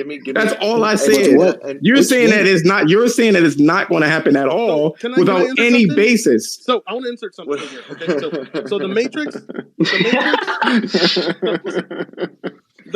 Unreal Engine 5. The Matrix Unreal Engine 5 tech demo dropped. That shit is utilizing the SSD. I saw some pop-ins and shit, dude. I don't know. Okay, wait. But it's not using the SSD the way that they claim it was. Shit was running at 24 FPS. So hold on. About that Unreal Engine 5 demo, Digital Foundry. We're bringing up them again. Digital Foundry. They basically did some trickery and basically saw how much was streaming from the SSD, how much information, how much data. It was only streaming like 10 megabytes. So just letting you know.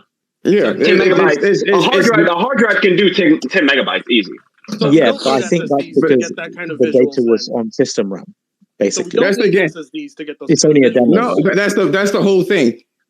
Yeah. No one said that the SSD was applied to the Unreal Engine. I'm talking about what the paradigm shift that they're going to use for future games, possibly. I don't know. I didn't design the fucking console. Okay, no, I get what you're saying. I didn't do it. Yeah, I get but like you said, it's according to it would be a cool thing. It would be a cool thing if it happened. And it's not this, and that's not to say that consoles can only do it and not PC. Anything that has that, I know. I said that's not to say. Because you can do whatever the fuck you want with a PC. I just wanted to get that clear. Yeah, because you can again, they want to have SSDs and all that other good shit that's going to be faster than the consoles anyway, and PS5 specifically. I'm just saying a paradigm shift. The consoles are used as a rubric for the next thing.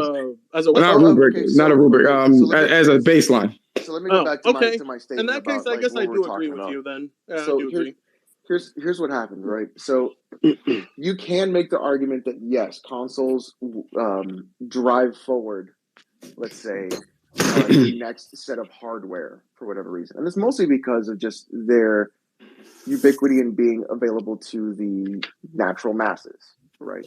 PC gaming is more popular than it's ever been, but it is still a niche product. It really is. I was niche, actually, I'm sorry. And so what you're looking at is... I heard both.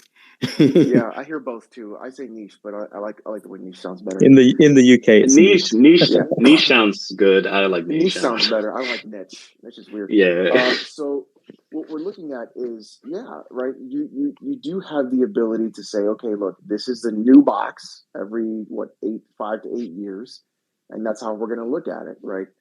The thing is, though, a lot of that hardware has already been on PC for a very long time before you guys get it in your box.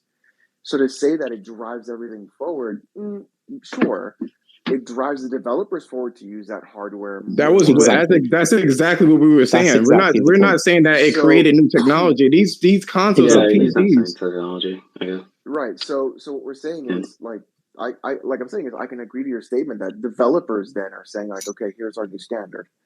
Fine, great. You guys have a standard now. But if you look at like pure PC developers, so anything like Paradox would be a great example. The guys who make Total War would be another great example, right? Like specifically PC developed developers are already doing that kind of stuff. So the thing is it's just that on a console, it's just a wider market, and so that's why a lot of budgets on PC games because the demographic for PC for the PC players is just they function differently. They don't care. I was going to say to Alex's point, those games that are PC only, the return on investment, because obviously, like a lot of console games, they're not just console games, multi-platform games. They're like selling to mass audiences. Therefore, they have much higher budgets. They can push the envelope in production values. So something like Rome, Total War, or whatever, even if it's do well. Yeah, exactly. They might not have the same resources. Or phone mobile games. That's why it's funny when people. I feel deep down inside in terms of. I want to get back to the subject at hand, but I feel deep down inside when you hear console players be fear stricken by games moving on to the PC. I don't even think a lot of that shit appeals to them like that. Oh shit! I just don't. I was gonna say that I don't really agree with the PC not appealing to the masses because Cyberpunk. No, not the PC. I'm talking about PC games. Yeah, no. Specifically, the exclusives of PS4 and 5 going on to the PC. I mean, I don't think that it's not doing $1 million or $2 million, I guess. Okay. So here's the thing. I was gonna say is it depends. In the last few years, I've seen AAA games some AAA games sell more on PC than the console versions. Cyberpunk, for example, and Witcher. Games like The Witcher 3, games like Fallout 4. Like I think PUBG. PUBG. Yeah. PUBG was limited to and that was PC only. Xbox at first. It was PC only for a while, and then it went on to the Xbox only, which really didn't have that many sales or people weren't interested. The PC version alone sold like 30 million copies. I think. It was 20. It was at least 20 million. I remember 20 million specifically. And that's a multiplayer game. We're talking about AAA games and those. Okay, well, Cyberpunk sold over like 10 million on PC, and Sony stopped them on their store too, so we can never really know. No, is it on the store again? I think it is. It was put back on a few months ago, but Genshin Impact is popular on the PC. Actually, it is. It is super. I gotta finish this video. I'll see you guys later. Yo, thanks, Alex. I appreciate it. I'm gonna check it out later. Have a good one. Yeah, but I was just saying that I think so. It's not so. There are certain AAA games and series that do actually sell better on PC versus the console counterpart. It's not always the case. You're right. It's not always the case. I would say there is a return of investment there. Sure. Otherwise, they would not be doing it. Of course. I would say, though, Jay, that they are outlier examples. And the other thing I would say is those kind of studios have a history steeped in PC. So, Bethesda. I was going to say that too. They're known for PC. They're known for PC, but the thing is, these are games that appeal to the AAA masses, like console players and things like that. But it didn't get more on PC. And if we're going with the notion that not many PC gamers have PCs capable of running these games, I turn to the over 10 million Cyberpunk copies sold, and I'm like, I don't know if that's true. Well, there was a reason. There was a reason why Cyberpunk sold the way that it sold, and again, it was coming off of the heels of a PC game that did really well. That's number one. Number two, it had it. Well, no. So I was going to say, just to add some like kind of statistical value to the conversation, if we're talking AAA. So EA and Ubisoft actually they actually give us the sales split between platforms in their fiscal year end of year results, and generally PC hovers around 17 to 22%, and consoles make up the rest, not including mobile space. Yeah, but we're seeing it as an outlier. So we're saying that we're saying it's an outlier. Number one, number two, those games were, like you said, steeped in PC culture anyway. Well, that doesn't really matter because Diablo. But it does though. It does. I don't think so because there are PC games that have sold more on consoles too. Yeah, obviously, like Diablo, I think we're saying Diablo outsold on consoles. Yeah, it I think on consoles over the PC version. So I mean, really? but what you're mentioning, what you're mentioning, and what you tend to do, at least what I've noticed, is these outliers. Yes, you're gonna find look at the outliers because they you gotta look in statistics. You look at majority. That's what you do. When I gave you the Ubisoft split, statistically, the PC makes more money than consoles. We're not talking about money though. We're talking about the type of games and type of culture.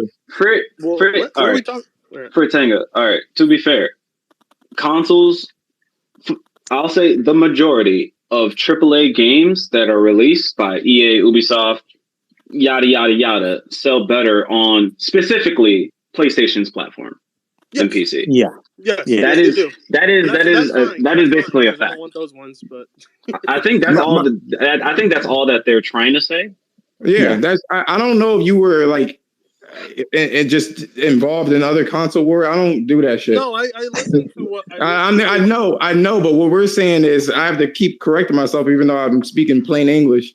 I'm talking about PlayStation games selling well on a PC. I don't think the PC players are interested in them because it would have done better. I just don't. With all the quality, is that what we were talking about? Yes. That doesn't seem like what we were talking about at all. That's what I said, that I think that the PC culture is different than the consoles. I think you have to. It is true because RTS, League of Legends, all these kind of games that are so popular, they have an entirely different demographic of gamers. And MMORPGs are popular on PC, but they're also on consoles now since the PS3. Yeah, I'm not saying they're not on console, but what I think he's trying to say in terms of mass demographics of consumers, there are slight differences. Also, Diablo, games like Diablo itself are also a thing on consoles, but that's all thanks to Path of Exile, kind of.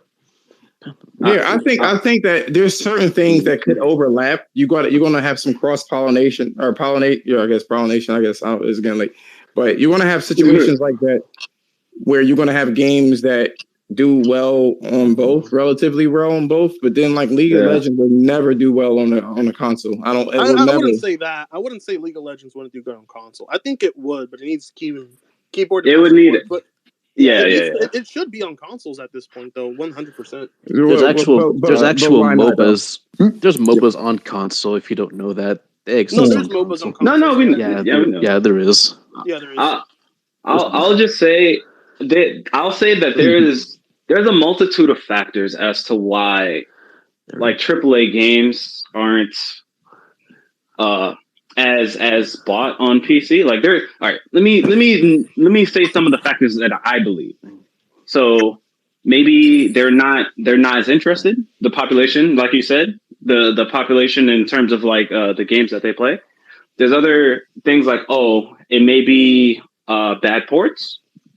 Like Ubisoft, for example, like they suck at doing. I mean, like in terms of like having like a bunch of DRM, like the game plays fine. It doesn't give bad frame rates necessarily, but it should be better frame rates. Yo, Brian King was good.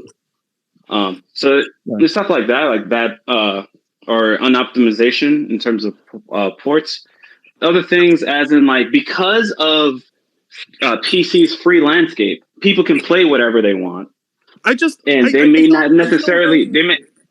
I'm sorry. I just really still don't sell to this notion that AAA gaming isn't that No, that's not the word you guys used. Okay, I do agree that most AAA games probably do sell better on PlayStation, right? It doesn't. Probably it does. But the thing is that I'm noticing games like Monster Hunter World that outsold on PC versus the PS4. You know, and so did Guilty Gear as well as a fighting game. Again, yeah, so it's just outliers. It's the thing that. Here's the thing, though. Then would I be correct in saying that? Would I be correct in saying that PC games don't sell well on consoles? Because that wouldn't be true either. No, they don't sell as well, so that would be fair. So like something like Rome, or Age of Empires, it's not going to sell as well on console as it is. No, on but PC, you know right? what does sell well on consoles? Other PC games. So it's just what I'm like what? I guess what I'm like trying what? to say. What I'm trying like to say like is like that, what? Which games? Which games? PUBG. PUBG. Wait, what are you talking about? Sorry. You said what games? You say a PC game selling better on console. Which games? Yes, Diablo sold better. Okay, what other games? Diablo sold better on there. Fortnite. Fortnite sold better. Well, it doesn't But sell. is Fortnite a PC game? It's a free-to-play game. Not really. It was No, on PC only for a while. It was okay. Fair enough. I don't remember. It was a different game altogether. Yeah, I believe XCOM 2 sold better on console as well. Actually, let me go back to Fortnite. Fortnite was a zombie game that you survival. And then when it was on consoles, it became the PUBG competitor, which it won. Now here's the thing: I looked at the history of this shit. Just in general, I was interested in it. And when Microsoft had the exclusivity for PUBG, it made Epic Games kind of move towards a what do you call those types of games again? Battle Royale. Battle Royale. They repurposed the game and made it from a survival game to a Battle Royale, which then that's a console game at that point. That's how it worked. It became a console game. What I mean, the change happened simultaneously on the console. It was on the console. Yeah, but I believe Overwatch also did better on consoles as well, and that's actually it did slightly kind of well on consoles, but it sold better on PC. Oh, really? Yeah. Oh, okay. Yeah. I take my L on that one. I'm wrong on that one. I swear to God, I thought I saw a stat out there that showed Overwatch had a higher player base on consoles. It did. I don't know how long sort of well. Maybe just player base. Maybe not sales, but maybe player base. Obviously, cause Final Fantasy 14 does fucking better on on PC. It does better on both. Actually, it does well on both. So let me refine the argument here. There's genres that do better, relative to their platform. Right. Yeah. Yes. Correct. Exactly. As I said before, League of Legends and those types of games, it still doesn't negate what I said earlier. And what I said earlier is that there are certain games that PC players are just not interested in. No, I don't think that they are. You're right about that. Yeah. No, you're right. And that's not a problem because you got cell phone players that are not interested in AAA games or PC games. There's certain games that benefits that platform. Yeah, mobile gamers. But I'm not even talking about dominating. Just in general, it's just people play different things. I mean, it's the input that probably determines what type of games and genres flourish on the platform. Thing is, I don't really like to just assume something will do better on a PC or console because it's just unpredictable. Like Sony didn't want to do that either. See, the thing is, right? Sony is betting if they put their quality on the console or on the PC, because it hasn't been done this much over and over and over again. If what I believe that they're going to do. What I believe that they're going to do, I mean, there were AAA games, but then there was also the free to play games and their early access game that does really, really well. But in terms of games with high budget, which their statistics on that one is mostly on consoles, and Sony usually has crazy fucking budgets for these games. I think what Sony is betting on is that if we keep pumping them full of quality, eventually they'll probably understand that we are quality. This is the type of games that we make, and they may start selling well. Whether they will or won't, I don't know. One thing that I found interesting is, do you know that Horizon Zero Dawn on PC made a 250% return of investment? But that could mean, here's the thing, that could mean a whole bunch of different things. I don't usually like percentages. I like raw numbers. I mean, it can mean a whole bunch of different numbers, but 250% on investment return is 250% on return of investment. But what if you're talking about just 100 units? You know what I'm saying? What's 250? I know. I understand. Does it matter at that? You know what I'm saying? Does it matter at that point? Yeah. So okay, I mean, it still does. But I get what you're saying, but the games aren't selling at those. But on a revenue level, you have something that's called, the juice isn't worth the squeeze. You can get juice out of that bitch.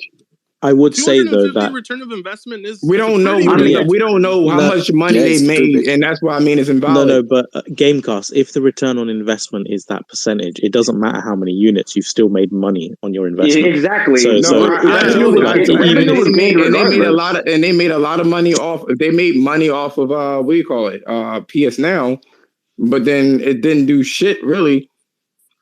In terms of revenue. Oh well, but if you spend. If you they also said that. Sorry, if you spent, I don't know, £1,000 doing a PC port. I know that's a stupid number, and you made back £10,000. It doesn't matter even if you sold a small number of copies. You still made a profit, right? So that's all that matters at the end of the day, honestly. But sometimes the worth of something is just. I mean, sometimes the effort in something is like, I got some money out of it, but like for instance, this YouTube shit that I'm doing right now. You don't get shit out of that, man. You know what I'm saying? But yeah, I get you. But you know what I'm saying? I'm doing a whole bunch of effort here. If I made $5 out of this shit, I wouldn't have made anything if I didn't do it at all. You know I'm what not gonna lie about my return of investments on YouTube, but YouTube pays well. But what I was gonna say, back to the topic, is that basically Sony's looking at these ports and saying, it's not so much that we're trying to match the PS4 sales, is we're trying to fucking make money on this. And that's making money. Exactly that's all they're doing. I think the purpose is not them making money. They're trying to make their own market on PC. Right. So that's the most important thing, is that they're trying to build a user base, and they're trying to expand their reach in terms of notoriety. That's what's really. Did you watch Jay Barry and Sean Layden's interview? I didn't. Yeah. So interestingly, Sean Layden, he's actually basically said that he was one of the people who came up with that strategy.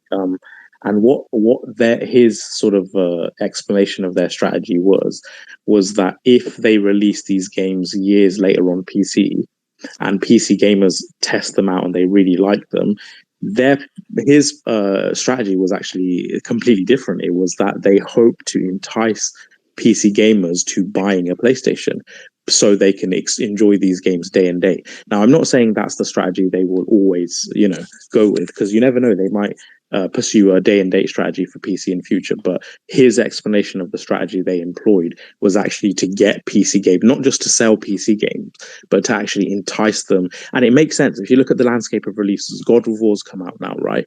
And God of War Ragnarok is around the corner.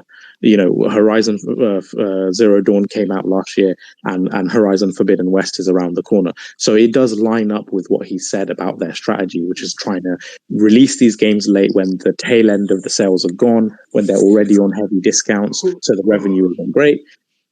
Build a catalog too. Either, since they did actually have a release of a PS5 game on PC. So I'm not sure about that. For first party titles, probably, yeah. Plus, I already own a PS4 and I have a gaming PC. Which PS5 game that they released? Yeah, Godfall's on PC. That's a timed. That doesn't count for anything. That doesn't count for anything. Come on. It's not even just a timed exclusive. Sony didn't even make it. No, they didn't even make it. It's on PS5 only. They didn't make the game. They said it was on PS4, and they it was timed for PS5, but a year later they put it on PS4. You're they right. said it wasn't possible for PS4. I doubt it. I didn't see it on PS4. Yeah, it's on PS4. I doubt it. It's on PS4 though. Yeah. Okay. No, he's right on that one. No, I mean you don't have to doubt it. You could just Go and look. Look it up. You gotta doubt it. Look it up. Doubt. Wait, I mean, doubt I have a what? PS4. Like, I mean, I doubt it because like the release dates, like the time between releases is getting thinner and thinner as we speak. We're talking about. Here's the thing. We're talking about. We're talking about PlayStation games. Oh, I didn't even know there was people fucking requested. Damn. Yeah, there's a lot of people here. Yeah. No, it was this Twitter space is not even letting me know that fucking people were saying anything. Yeah, I was wondering what took you. I was wondering what took you so long for my request to go through because I was like, I sent you a request and I was in for like 20 minutes. I was like, what the hell? No, I was not even trying to be a dick. This shit ain't even making any sound effects. Yeah, I sent the request a while ago, but right, here it is. I see it now. We got games that are releasing not too far from their original launch dates on PC. So I don't really think it's gonna be. Although I do think it will, like that strategy will work for some. I don't think it's the overall goal of, like, I think it's part of the goal, but they want to release games on PC for several reasons. Yeah, keep in mind it's not. That wasn't me saying. That wasn't my opinion. I was just reiterating what Sean Layden said. You know, the ex. Yeah, I say that's what Sean. Yeah, that's what Sean Layden said. But like. But again, you mentioning Godfall. Let me just correct this, right? You say I don't see any PC gamers. Yeah, Epic made that, but I say it's a smart idea simply because and a lot of. I looked it up on the PlayStation Store. I see Godfall now. Yeah, Godfall was made by Epic. Let me see. Yeah, it's not even their game. We're talking about Sony's strategy with their own games. Let me see here. Brian King says, "Yeah, don't see any PC gamers seeing it like that. Be a bit naive on Layman's part." Yeah, he's talking about, you know, hopefully they'll buy it if they see it. I think personally their strategy is this. I mean, because you can see it's really rudimentary, but I don't think that's the case. Maybe they'll have a launcher and just only their games. They're definitely going on the Epic Play and the Ubisoft thing. They're doing that. But even them, they don't want fucking day and date. And I get it. The whole bottom line is this. There's not enough consoles to go around. And you have all these fucking developers and studios. They got to make their money back some fucking way. So in terms of day and date, some games I feel like will be day and date. Not all. If it makes sense, again, you still got to understand there is, Killer Tay, I see you in there. You got to understand certain genres work better on certain platforms. That's just what it is. Yeah, no, I just want to say, wait. I just back in the day, when the Xbox came out with that day and date shit, I told y'all that when this generation started, if everything was getting sold out, and motherfuckers couldn't get their hands on PlayStation, it was going to be inevitable. They were going to have to start putting shit on PC. And then slowly down the line, they're going to start doing day and date. Yeah. Okay. So me personally, my personal opinion, I think day and date is going to happen eventually, because if you think about it like this, like I view like the PC market, it's a completely different market. It's not in the console space. It's like people that get mad about like Sony or Xbox games coming to PC is like getting mad that they're going to mobile almost. Like it's a completely different space. And I also feel like people that are, like, there are people that have only gamed on PC and they may never buy a console. And they're like, and it's going to be people like that. They will never buy a console. Just like I won't really play on PC. Like I probably would never play on PC. I just don't like it. I don't like it. Whether it works and that's completely fine. And it's like, I feel like they want that untapped market. Like, keep in mind, Xbox's games have been selling really well on PC. Like, Xbox's studios, their games have been doing really well on PC. Certain games do well. No, a good amount of them. Because the games because the games that they're making, such as what is that game with the fucking pirates and shit? Well, Sea of Thieves. The type of game that is works perfectly for the PC environment. So can I just? But no, it's not just Sea of Thieves though. Like Halo's done well. Master Chief Collection and Halo Infinite have done well on PC. That's not. I mean, they're shooters, but they're not like RTSs. Like, they don't fit, or like only multiplayer games. Like Halo. What else? Like Forza has sold well. Like Gears sold well. They're making good money on PC. It's like and it doesn't matter about that has done super well on PC over the years. I just wanted to bring some statistics into that because it's an interesting subject, right? Like Microsoft has essentially added the PC install base, so theoretically their sales should be exponentially higher. But the last quarterly results that both Xbox and PlayStation put out. Interestingly, Sony did better. Yeah, PlayStation's revenue grew by 27% and Xbox's revenue grew by 16%. So even though Xbox has added PC install base across the board on all their releases, Sony's revenue is actually growing at double the rate, which is interesting. Like even without, that's because they're just way more popular. 90 million PS4s. Yeah, but they've been at it longer. Say again. Isn't there like 90 million PS4s out there? 117 million. 117. But yeah, okay. But keep in mind, my guy, like you're comparing Sony to Xbox. You're not just comparing Xbox's previous how much revenue they were previously making. Like you said, the 16%. But if we look like year over year, I guarantee you, the when they moved to PC, they had a significant. Well, that's actually no, but you don't have to. I bet. You don't have to. I bet. I guarantee. You don't have to. Hold on. You don't have to bet. You don't have to say I guarantee. The numbers are already out there for your. Yeah, I mean, he can check for me, but I'm just saying. No, but I'm saying, but if you're gonna make a claim about something, make sure that you have the stuff. I mean, we know within a month, Sea of Thieves sold 1 million on PC. We know within a few days, Halo Master Chief Collection sold 3 million. Okay, so on Steam. So how much is it in total? Do you have those numbers? No, I mean he can look it up. I mean, he's looking up stuff right now. But you don't want to make an argument though. So okay, hold on. So Sea of Thieves sold 5 million copies on Steam. So 5 million copies on Steam. Yep. I mean, that's revenue. So Nib brought up quarterly. He brought up the quarterly. Year on year, quarterly, I don't know, the last 3 years to see how it's been going for Xbox. Because, I mean, we're using quarterly, and 16% is what? That's their expanded growth? Expanded growth year on year, quarterly. And 16% for Xbox and 27% for PlayStation. Over the course of how many quarters, though? Just this one? No, as in, so 1 quarter year on year. So compared to the previous quarter, this was the growth compared to the 16%, correct. Okay, that's not bad, actually, whatsoever. I mean, but no, we're not talking about which one is bad, which one is not. We're talking about which one is more. And I think personally, we weren't talking about which one is more. We were talking about whether they were making money on it. Whether they were making more money or not. Compared to where they were previously, it's not a matter of comparing Sony to Xbox. It's a matter of comparing Xbox to Xbox to now. But again, that's what Jay seems to insist on doing. I don't want to. The reason I brought up the figure. I didn't insist on anything. Yeah, the reason I brought up the figure was only to give us a kind of idea of how the projected growth of Xbox's revenue now adding PC into the fold. Yeah, it wasn't about whether they had a higher number than PlayStation. PlayStation is higher no matter what.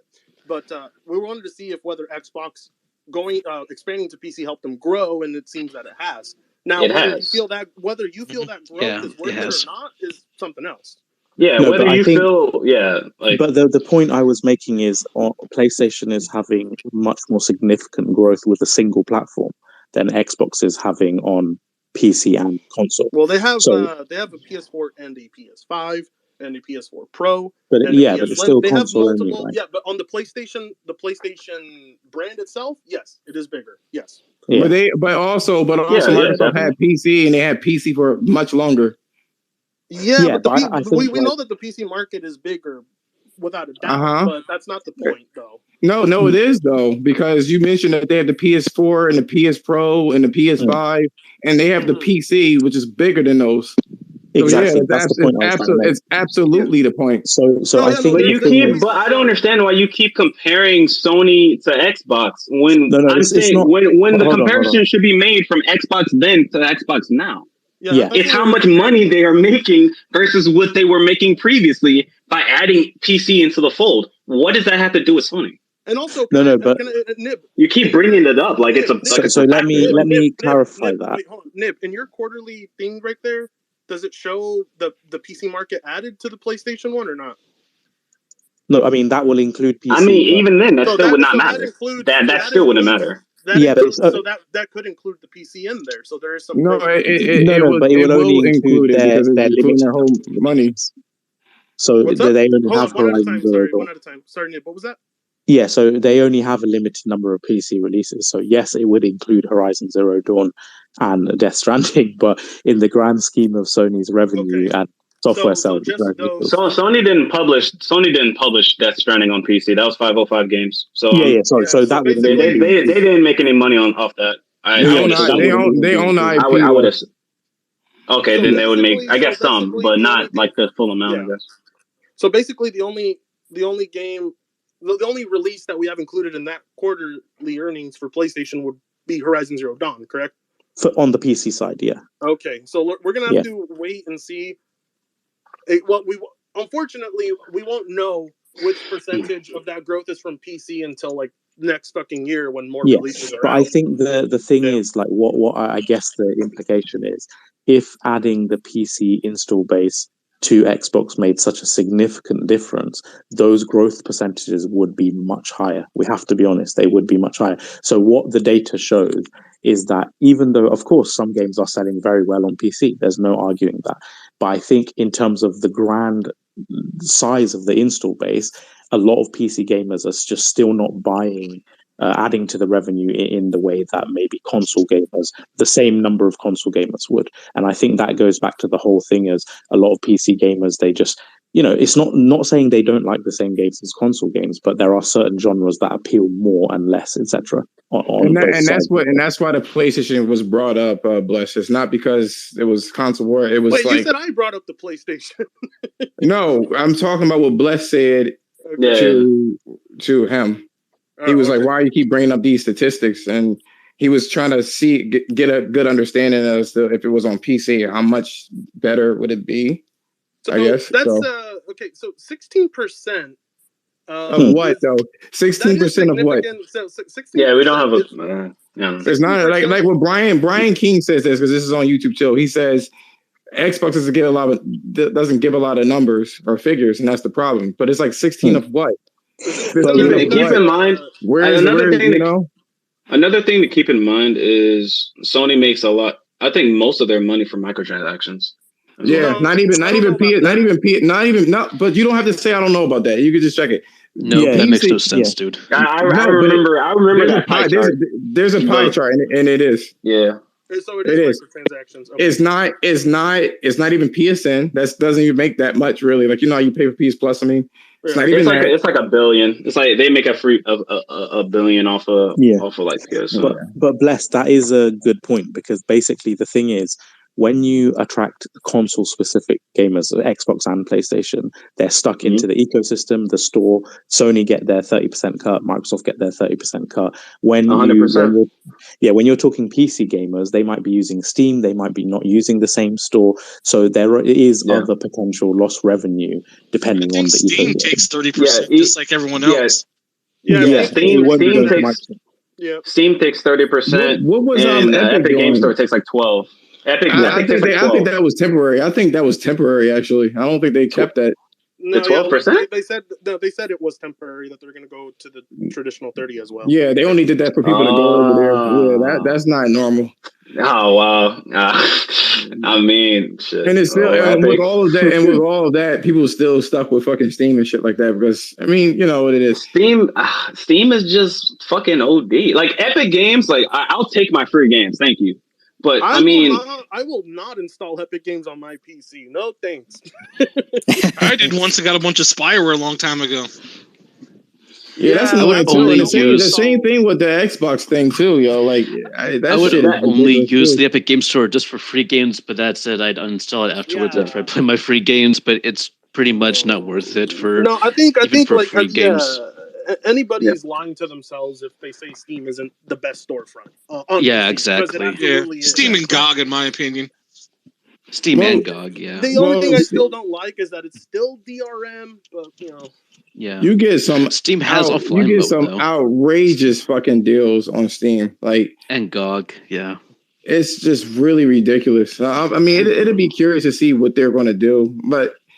The wrap up this, and I know like the last topic, everybody, y'all gonna leave. I'm gonna need y'all to leave. It's been a great discussion. I like it. Actually, there's something I wanted to chime in on earlier. It's like when I hit the request button, like, how do you differentiate a PC game from a console game?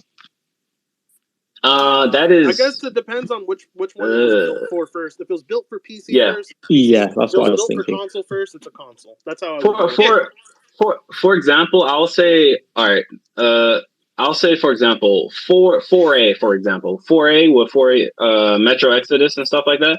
I'll say they're more PC focused. I'll say they're more PC focused than console focused. So I would say like Metro Exodus, for example, and the Metro series, because the Metro series was originally only on PC. So I'll say they're PC focused. Game. I would agree with that. They make PC focus. Yeah, they're that was straight PC. Did they even make the console versions, or did they get help? Metro Exodus is on. That's probably PS4, why. That's probably why it worked well. You know what I'm saying? Because it was they specifically went onto it. But like I have it, and it definitely was way better on the PC. Like they get all the fucking bells and whistles on the PC. But I remember they threatened to boycott PC for a hot second, and they changed their mind quick. 4A? Real shit? This is when Metro Exodus first came out, when it was exclusive to Epic, and a bunch of people complained, and they threatened to abandon PC games. What they did is they had the pre-order. So they had the pre-order page on Steam, but then at the last minute they pulled the option to pre-purchase it because it was going to be on the Epic Game Store for a year, and then they got that bag. Got mad about people review bombing the game, so they said that they were going to threaten to never put it on Steam.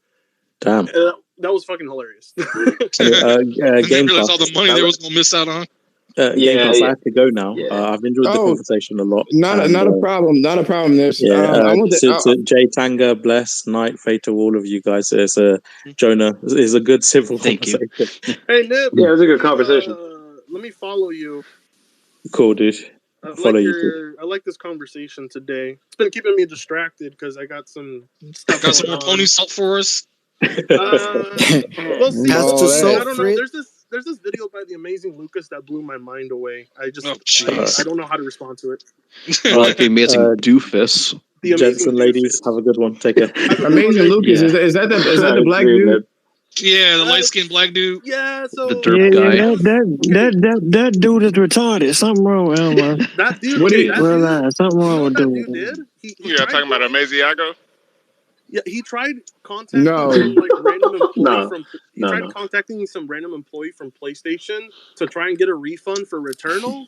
It was hilarious. It was hilarious. There was dude, he bought it digitally. There's no refunds on games that are digital, and if you streamed them, he did both of those things, and they said no to his refund, and he fucking threw a fit. It was hilarious. sometimes I will say this, especially for like small YouTubers, man. Sometimes I wonder, how the fuck do people like that get a following? It blows me the fuck away, yo. Drama, clout, or drama. I have 40,000 people that are subbed to me, and I don't understand it. So I'm one of those subscribers, so you're welcome. Yeah. Well, thank you. Yes, Will. Oh yeah. I remember you giving me shit over buying an RX 6800. And I made content for him. So I want to say this before, because y'all, for the last topic, y'all definitely want to leave. It's going to be me monologuing anyway. But like, what is so wrong about current gen graphics? What is the problem? Like, what are people expecting? Because people are saying that they're not pleased with it. That's the thing that blows me away. I'm not pleased because it's not that much better than previous gen, other than better load times and frame rates. Yeah, all right, cool. There's That's great. So much that they can do. I mean, graphics is eventually going to hit a selling point to where it's going to be like it look the same. But I think it has something to do with. I mean, we're still in the cross-gen period, so Yeah. Like people are saying cross-gen they're period is off. more people pissed off. We're just people are like, man, they're like, I don't like cross-gen. I don't want cross-gen. And I was one of them eventually, especially seeing Horizon. I wanted that to be like a full-on. But like, but when people talk like that, they say, I don't know what make it next gen. It just doesn't look next gen to me. So, Gamecast, if I can ask you, Gamecast, are you satisfied with how Horizon Forbidden West looks? Do you think it looks great? Me personally, yeah. Yeah. There's nothing to it. Is it next gen? It looks nice. It looks nice. The thing is, the art style is really strong in that game.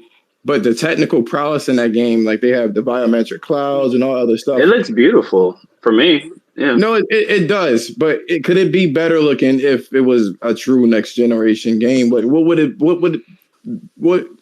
be graphically? What would it even look like? I don't know. I mean, all right. Who knows? To be fair, I'll say Unreal Engine 5 looks fucking incredible. So I guess, but that's a demo. For games to really like utilize Unreal Engine 5 and look better than that, it'll probably take a couple years after Unreal Engine 5's full release till we see like games that are on that tech demo scale of Matrix.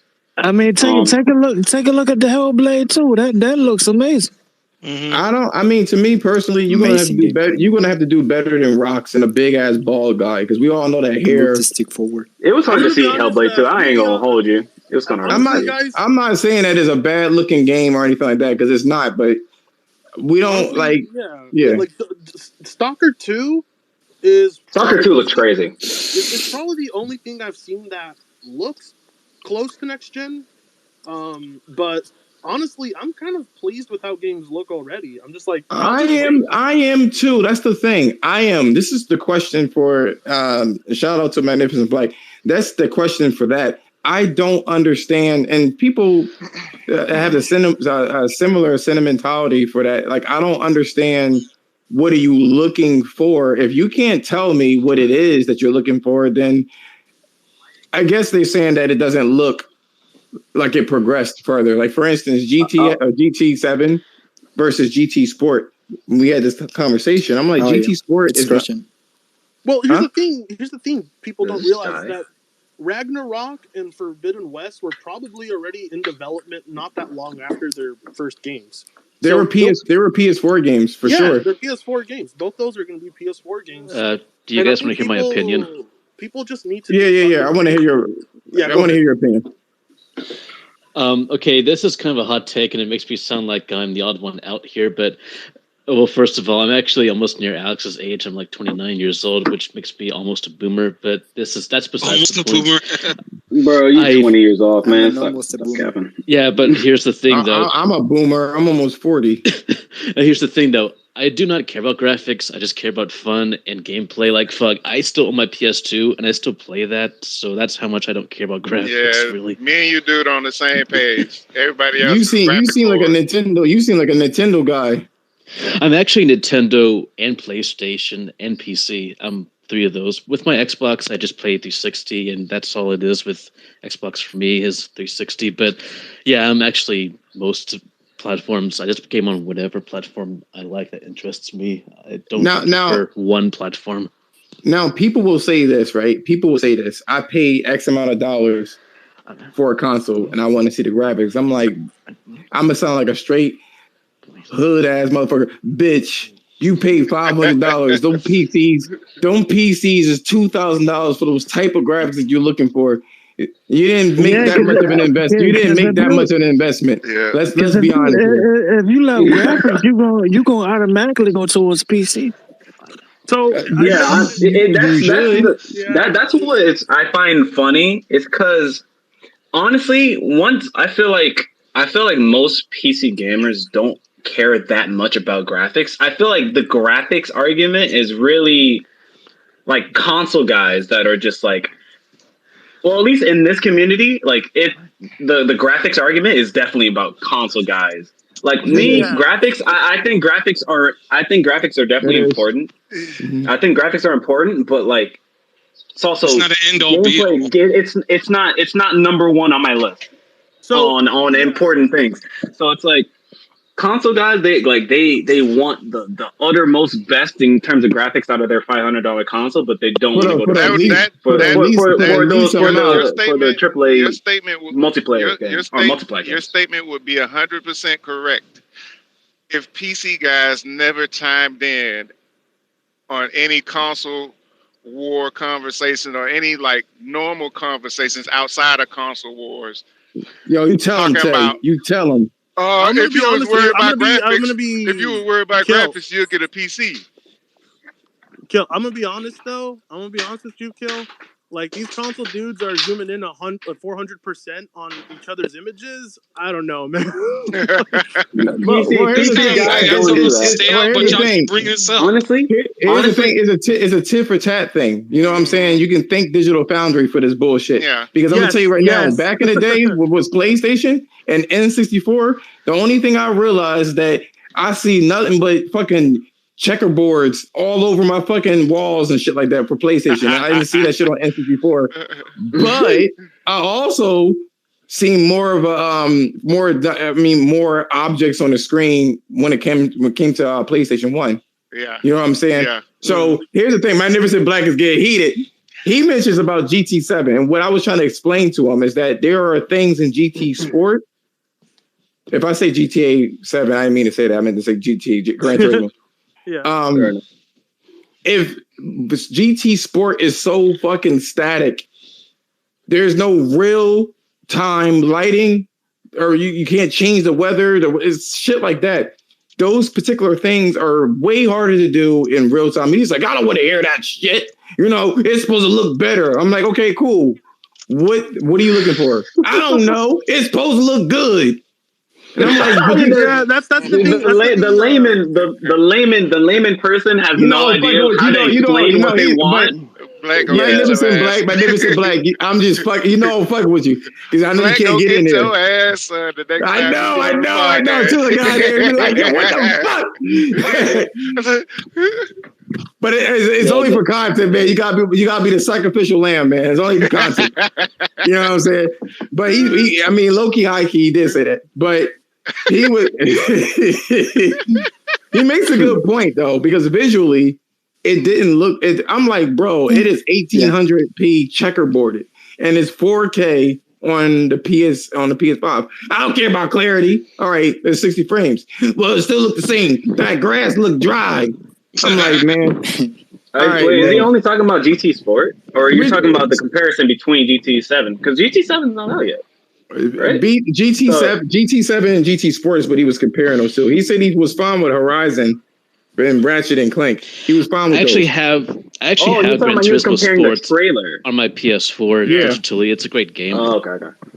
Actually, I'm like, you can't go by the YouTube videos. He was like, why? Why not? I saw Horizon Forbidden West and that looked good. That blew me away. I'm like, well, man, I don't know. I don't know what to tell him, bro. I don't know what to tell him. Driving simulator. Guys, I'm not gonna lie. I saw people capping for Forspoken. That shit had me on the floor. Oh, jeez. The frame rate of Forspoken, it's a tech demo on the floor. Those frame rates are looking kind of crazy. Sailing the 7 seas. Forspoken looks good, though, dude. Best looking game ever made. For that performance, though. Don't you troll with me, Killatay.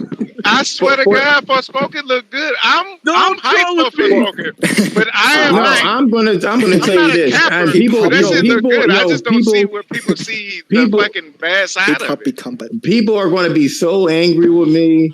I don't give a fuck. I want you to understand. If you ever follow me, you know I'll say some wild shit. Well, I just followed you, so I can't wait. All I'm saying is that it's not as volatile as you would think, but in terms of what I say, I'm reckless with the shit I'll be saying. So, Killer tell you better not like that game because she black. No, that. I'm gonna know that. I'm not having this conversation with anyone. Yo, I like the way the gameplay looks. You like our when it comes out. Look, when it comes out and that shit is trash, you know I am one to say that shit is trash. Yo, you just like them. Yo, I saw the first time I saw it. Right. The first time I saw that trailer, and I saw that this chick she was from New York, right? and she was soft spoken. I was like, that's not New York at all. If you live in New York, nail polish. She must have been from the South and moved to New York. No. If you ever lived in New York, you know damn well she don't sound like that. And I feel like Square Enix didn't do a good job depicting her. She should have sounded like, yo, I'm pretty sure Square Enix didn't the game unless they did. Yo, for real, you gonna do me like that? You gonna do me like that? You trying to take my bamboo earrings, at least 2 pair? For real, you gonna do me like that? That's what I was expecting. Yo, that trailer had me cringe where she's like, whoa, dragons, I'm in a magic world. I'm like, what the fuck is this? No, you know what made me cringe? She got isekai. Really? She got isekai. You know what made me cringe? You know what made me cringe? You know what made me cringe? I thought about that word when I was seeing that trailer for the first time. My weakness got out, and I was like, "Hey, she got isekai'd." You know what I don't like. You know what I don't like. You know what really fucking killed me with it? It was the fucking New Balances that she had on. New Balances. I'm like, what?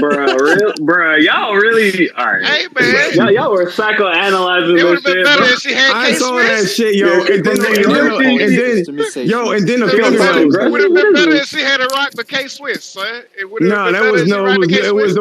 way she was running, I could tell it was New Balances the way she was running, and then I was like, okay, she wasn't rocking the gym.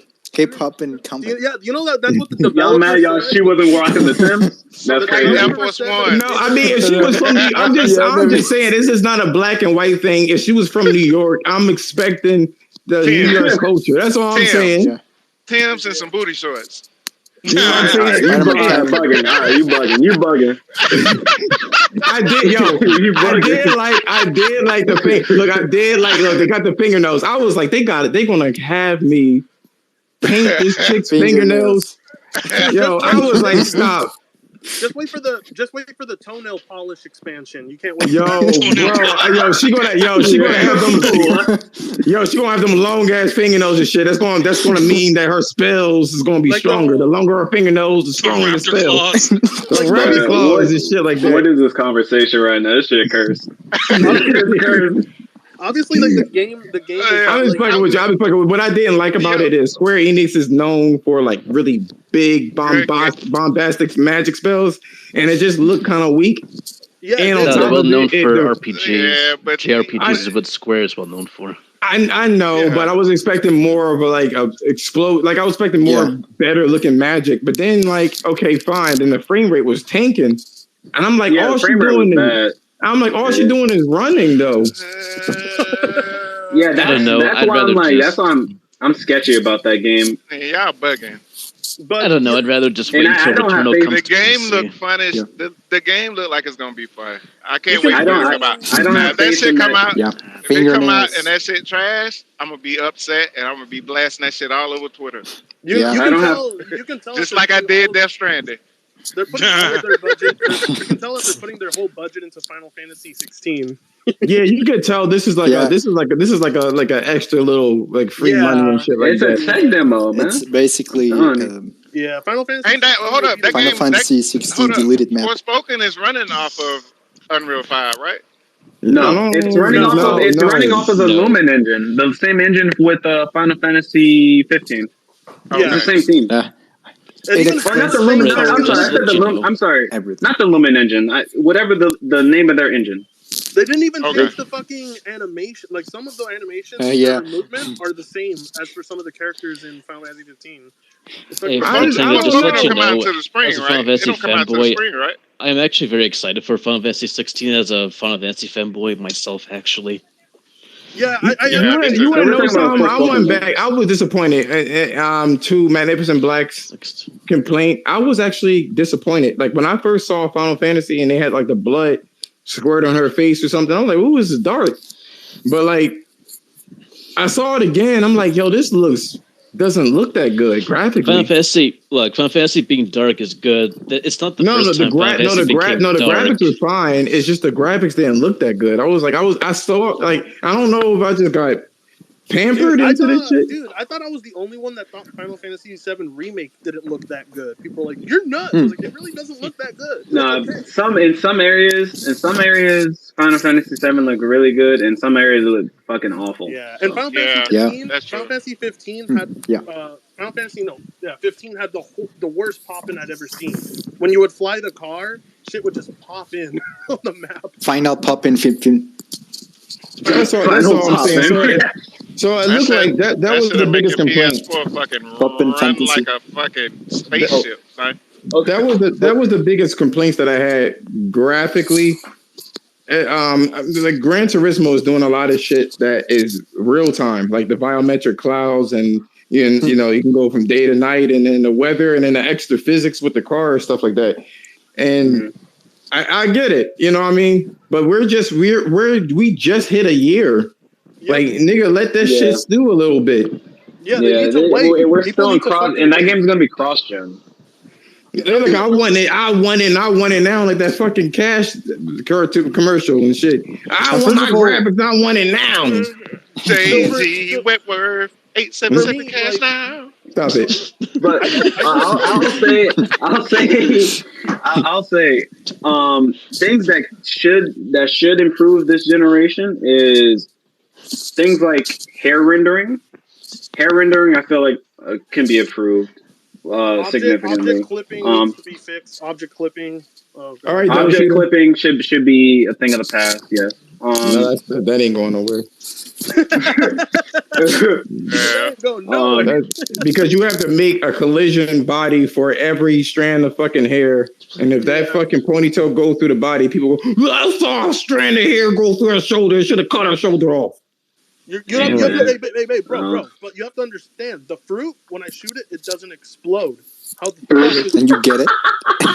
Just play it in games. You know, it's not a movie. It's grass and it's a movie, you know. How come that tree didn't explode and light on fire when I threw a grenade at it? It just stayed. No, but I know where you're getting that from. But you may be too young to remember this. This game is not like The Last of Us. What do you mean I'm too young? You may be too young to remember this. How old are you? I'm 26. No, you're too young. Yeah, you way too young. You too young to remember this shit. Too young to remember what? So when they announced Metal Gear Solid 4, right? This is before it actually was released. Picked up Metal Gear Solid 4 on the PS4. Metal Gear Solid 4. Yeah, but you don't remember. How is it too young for Metal Gear Solid? I ain't even about to talk about something. You don't remember it. What? You ain't have a job. You ain't have a job. Your parents paid for it. Dude, you weren't. Yeah, I know. Why would that matter if you played the game? We bought it. Your parents you just got off the teat. That's what it is. You just got off the titty. You probably that's what you did. You got to scratch the guy with it too, then you. Oh, 26. What am I listening to right now? What are you talking about?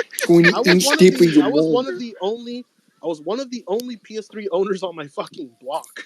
Who gave it to you? Who gave you that PS4? Who gave you that PS3? Yeah, you got it for Christmas. And my brothers fucking got it. They were working 2 jobs. I was mowing lawns, and we were the only people that bought it. And we got. Oh, so it was your brothers. It was your brothers. That's all you had to say, son. But wait, I wasn't old enough to remember this.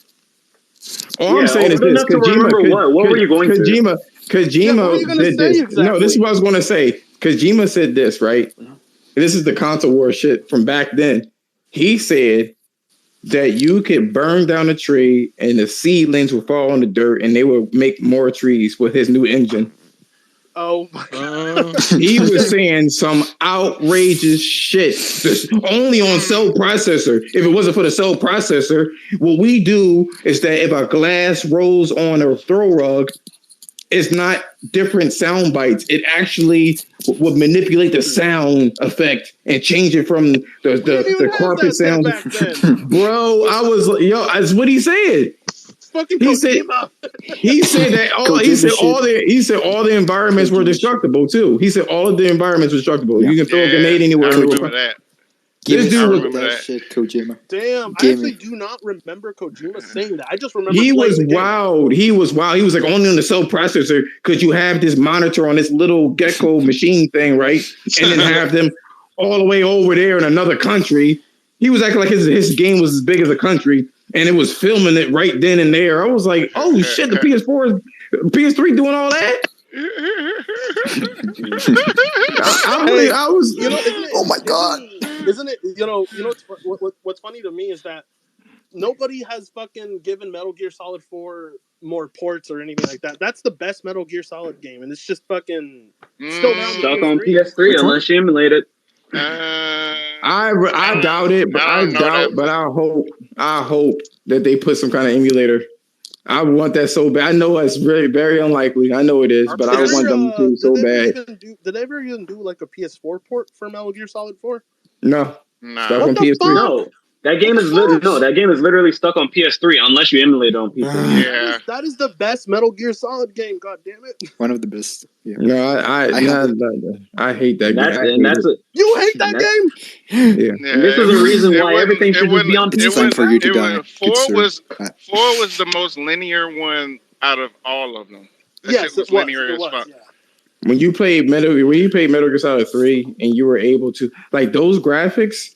Going from Metal Gear Solid 2 to 3, I was like, what the fuck? Yeah, it was a big jump. It was a big jump. I remember Metal Gear Solid 3 blowing me away when that I was was playing all that. on PS2. Do y'all remember Zone of the Enders? And Zone of the Enders 2? Zone of the Enders look better than all the fucking Metal Gears. Zone of the Enders, like I saw Zone of the Enders 1, they had the Metal Gear Solid 2 demo, right? So I was like, all right, cool. This is a nice little cute little game. Then they came out in 2003, I believe, was Zone of the Enders 2. Yeah. And they had that snow. They said they put on a PS2 hundreds of machines at once, and they were not lying.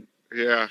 All those snow particles all over the place with destructible fucking like rocks and shit. And the game ran at 60 frames a second almost flawlessly, man. 2 was the best thing that came out of Kojima Productions. Yeah. Then, usable dildos. So they fucked up, man. I was like, nah, I'm good. I'm good on all the shit. But I guess this comes to a close. Yo, Killer Tay, you gonna be in here for the next 15 minutes? Yeah, man. All right. So I know you guys ain't gonna like this. This is gonna take a crazy ass fucking turn. So y'all free to leave, or if you want to leave, I don't give a fuck what y'all do. Oh shit. So I'm gonna stay in Fridge house. I want some pony salt. No, sorry. Is this still gonna be on? Well, what's the topic? I was gonna say something, but go on. I was just gonna go back to like the main topic. Some things I didn't really say, but basically, I was just gonna say is like what Alex said.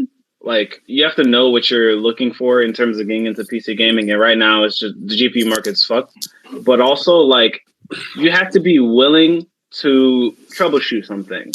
You have to have that willingness to troubleshoot sometimes. And the more you troubleshoot, the easier it is when you come across a problem, because you know whether Alex, I can tell Alex he's been doing it for so long. It's natural to him, so he doesn't understand. Like my friend, right, Magnificent Black, he's been playing fighting games for so long. It's so like he don't understand my issues with it. So when I try to explain to him, like I don't understand how this works, he's like, "What are you talking about? It's trivial." And I'm like, "This is the same thing with Alex." There were a lot of issues, and I built a PC a long fucking time ago, like back in like 1998. Oh, geez, they're in the 3D effects. That is not a good gaming experience. No. And y'all don't remember Voodoo, which Nvidia bought. Voodoo graphics cards? Yeah. I remember those. There was one of the best fucking best fucking graphic card you can get. Direct, what is it? Direct? No, it was Direct 3D or something. I forgot. Direct. It was some shit. I forgot what it was. But it was. I did it, so I kind of understood what was going on. And then I had another computer back in 2005, and then another one in 2009, and then I went to laptops from that point on. And there's always some stupid little issue that I got to do research on. I don't give a fuck if it's 5-minute research. I don't want to do it. Turn on the fucking game, play it. If it crashes, it crashes. Yeah, like that's one thing that I just want to make it clear. Like PC right now is better than it's ever been in terms of like functionality, being like simpler. Like building a PC, you can watch a tutorial video You can watch like maybe like 1 or 2 tutorial videos on how to build a PC that are in depth, and you'll get the gist of it. Like it's building. It's like Legos basically. Yeah, or you can just pay a company like it's not the building. It's not the building. It's not the building that's the problem. You can always follow those instructions. It's the fucking.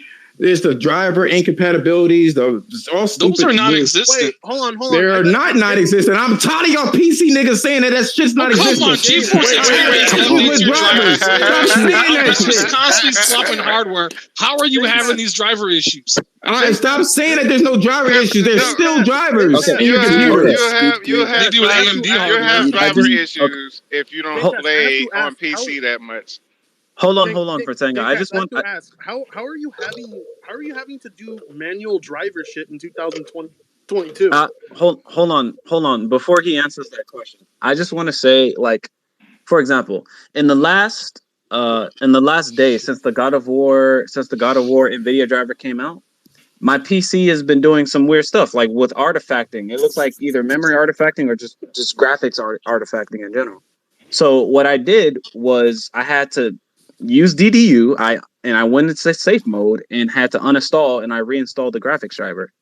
And that's something that I've done. That's something that I know what to do because I've had experience doing it. But somebody that doesn't know if their game or if their PC just starts to artifact, they don't know what to do, and maybe those people don't want to actually like. That's something I did. Not all the time. I did that yesterday. So. Yeah, it's like some people just don't want to do that, and if you don't want to do that, just stay on consoles. You can't like so that's what I'm saying. If you like that fucking shit, that build a box, build a house, whatever shit, then you good. Dude, you can't get mad at people that don't want to deal with that shit. Well, some people like some people like to buy their house. Some people like to buy their house and they want to build a deck and they want to build all this shit. Some people want to be in the apartment and keep it the fuck moving. Let me borrow your PC because I have not turned off my PC in months. I don't install drivers or updates. Everything works flawlessly. I don't know. I don't want you to see. All PCs are different. I've been saying that shit. Are different. First of all, I've been saying that shit. First of all, I've been saying that shit the whole time. All pieces are different. Secondly, I don't want you to borrow my laptop because I don't want you to see the Abby porn from Last of Us Part 2. Yeah, oh god, that explains everything. Oh no! Okay, tell you what, Gamecast. No, it fucks your drivers. If you have a problem with your rig, shoot me a DM and I can always help you. But I mean, maybe I could. I don't really troubleshoot a lot, but maybe there's some stuff I could help you with.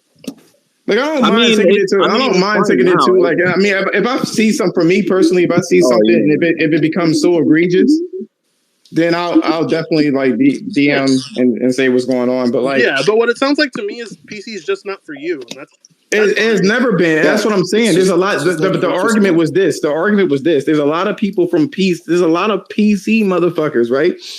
Mm-hmm. And there's a lot of console. I'm sorry. There's a lot of console motherfuckers, right? That sit there and be like, "I'm going to PC. It's much better over there." They ain't ready. They're gonna go right back. Yo, they ain't ready for that. They're not ready for that. As soon as they get murked in Apex, they'll go right back to console. Yeah, because I haven't met people who build PCs to ditch their consoles. I've only met people who build PCs to include it with their gaming setup. That's a new wave. That's a new wave right now. The new wave is to go onto the fucking console and be like, go on PC from console, be like, and now I got 120 frames, and I got PSLL or whatever the fuck it is, PLSS. Like for me, when it comes to PC, my PC only plays fucking Oculus Rift and any Warhammer fucking 40K Dawn of War fucking game. You geek, Warhammer, let's go. But that's it. That's all my PC is for. And I was saying that before. I said this before. PC. I said this before. I said there are, because of the inputs, and there's certain genres that flourish on different platforms. That's just what I was going to be forever. It's going to always be that way. You can't, like, again, there's PCs. People thought that phones and tablets were going to destroy PCs. That did not happen.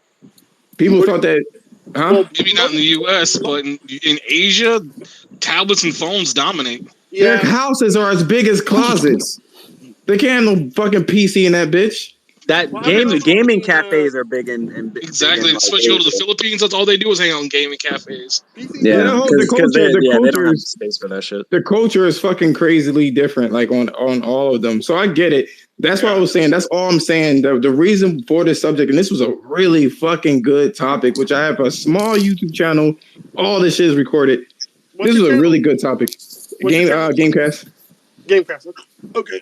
Oh, sorry for my hiccup. I've been drinking a lot. I'll check it out. I'm about to swig some fucking whiskey after this fucking podcast. I'm gonna need it. I'm fucking 6 IPAs in, so I'm about listen, I'm gonna switch the topic.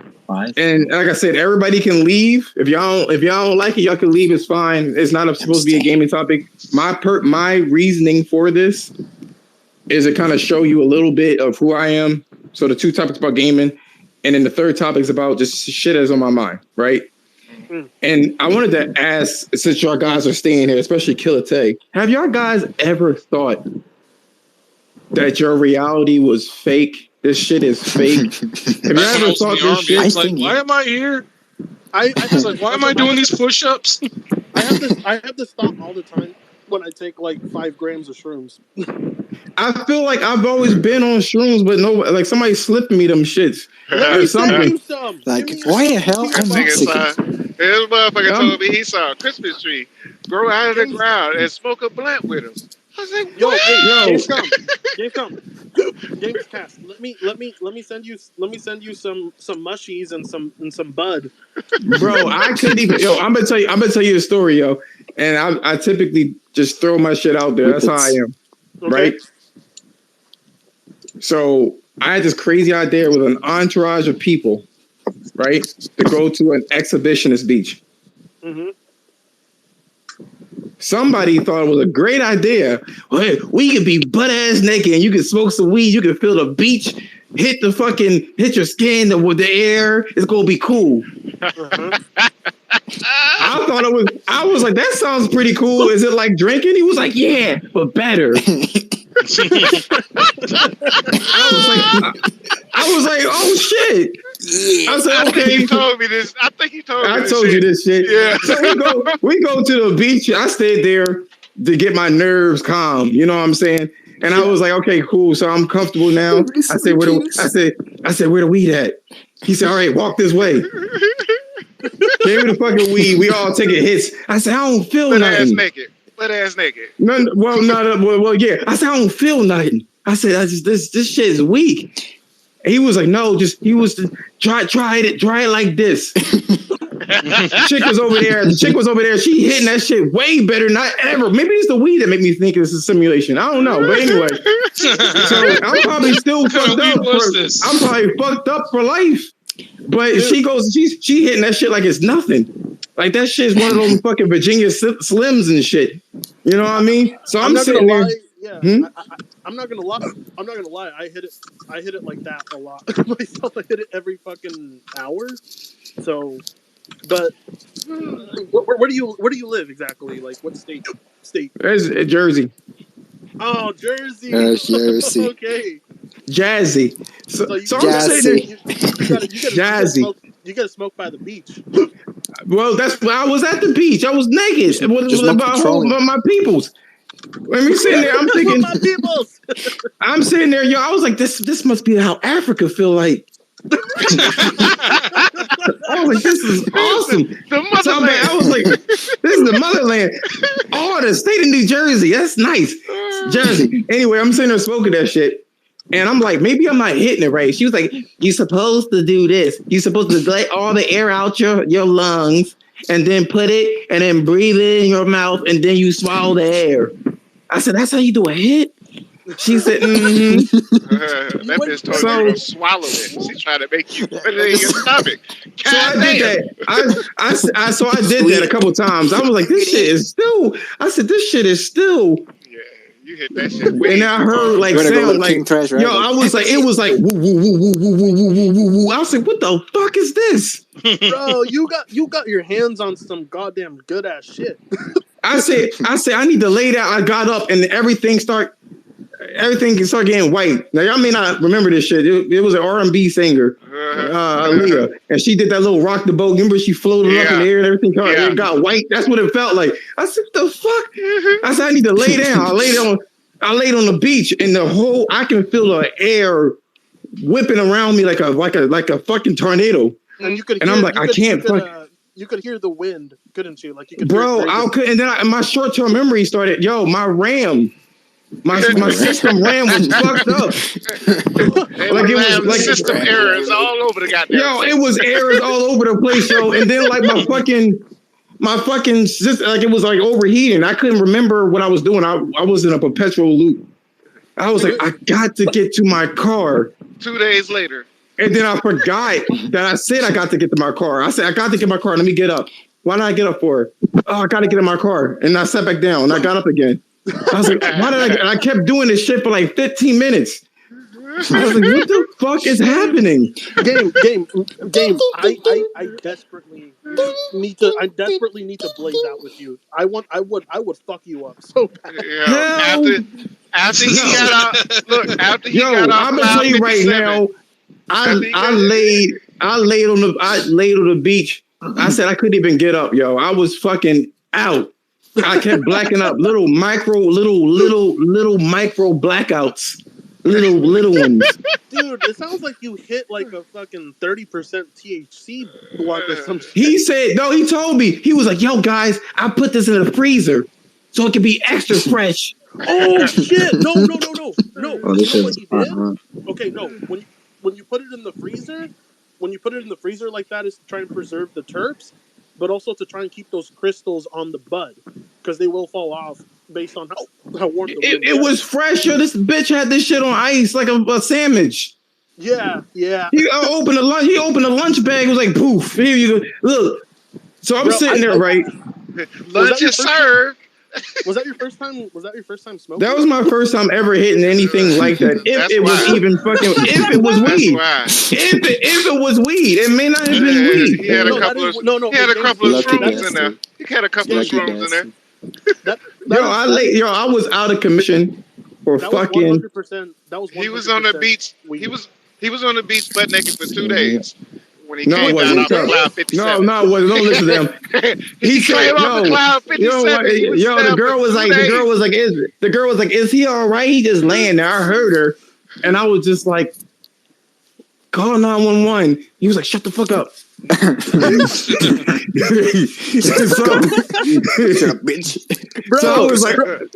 So I was like, fine, whatever the case is. He was like, Josh, sit up. He was like, Josh, sit up. I was like, why? He was like, Josh, sit up. He was like, rub your arms and legs until you get your fucking bearings. I said, what the fuck's that going to do? It'll center you. I said, I don't got time for this fucking ginseng. How long is this shit going to last? He said, it depends on the person. I said, what kind of matrix shit is this? So I started rubbing my arms and legs and shit like that, and it worked. And I was like, I don't feel like I'm going to throw up anymore. So like finally it broke off after like fucking 2 hours. But I still couldn't walk. So something told me go to the beach and let the water hit your feet so you can like snap out of it. And when I did it, 20 minutes. And when I did it, it snapped me back into my fucking body, and I was done with the fucking high. So I was like, fine, bro. So what it sounds like to me is since you were like you were inexperienced smoking, that chick straight up gave you bud mixed with like a dab in it. Like that shit was a lot of rosin. That shit probably had so much rosin, and you weren't prepared for it because you probably never smoked before. I work out. That picture that you see in the fucking that picture you see in the spaces, that is fucking me. My lungs is fresh. My lungs is fresh. I got a newborn lung. You don't smoke weed like that. So I got a newborn lung. So if I cough, it sounds like a baby. It probably was some Reggie, and because he don't smoke as much, that's why I said hit his ass. There was rosin or hash in that shit. I doubt it because he don't smoke weed like that. So I would never. Bro, I was never gonna do that shit again. But that got me thinking, though. That means you got to smoke again. We're not doing that. Bro. I'm sorry, but there's no going back. I'm not doing that shit again. No. I'm not doing that shit. You're gonna be like, bro, there's answers there. There's answers there. I gotta go back. Did y'all use a bowl, or did y'all use a blunt, or did y'all use a bowl?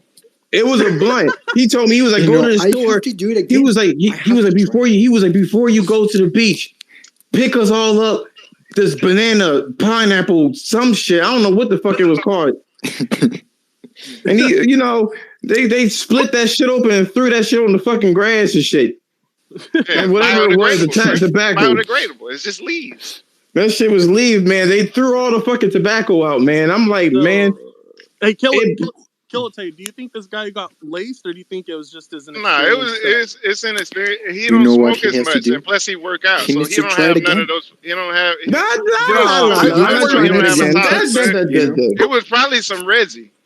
You think it was Reggie? It probably was some Reggie, and due to him not being experienced with weed as much, and him always working out, that shit was going to hit his ass regardless whether it was Reggie or some solid shit.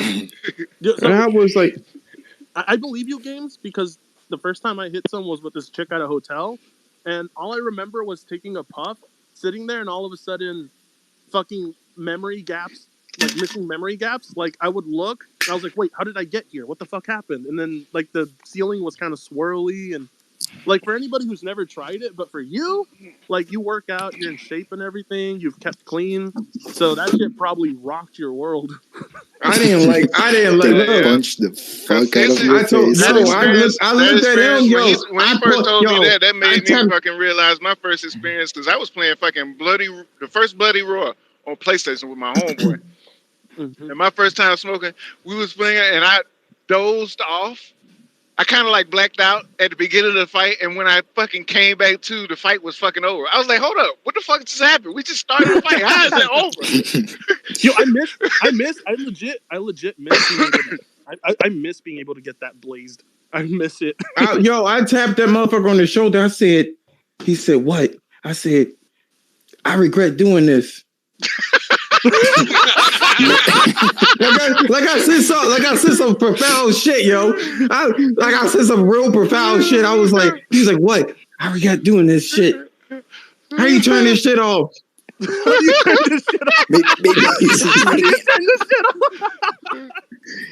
Yo, that shit. But it got me thinking though. It got me thinking.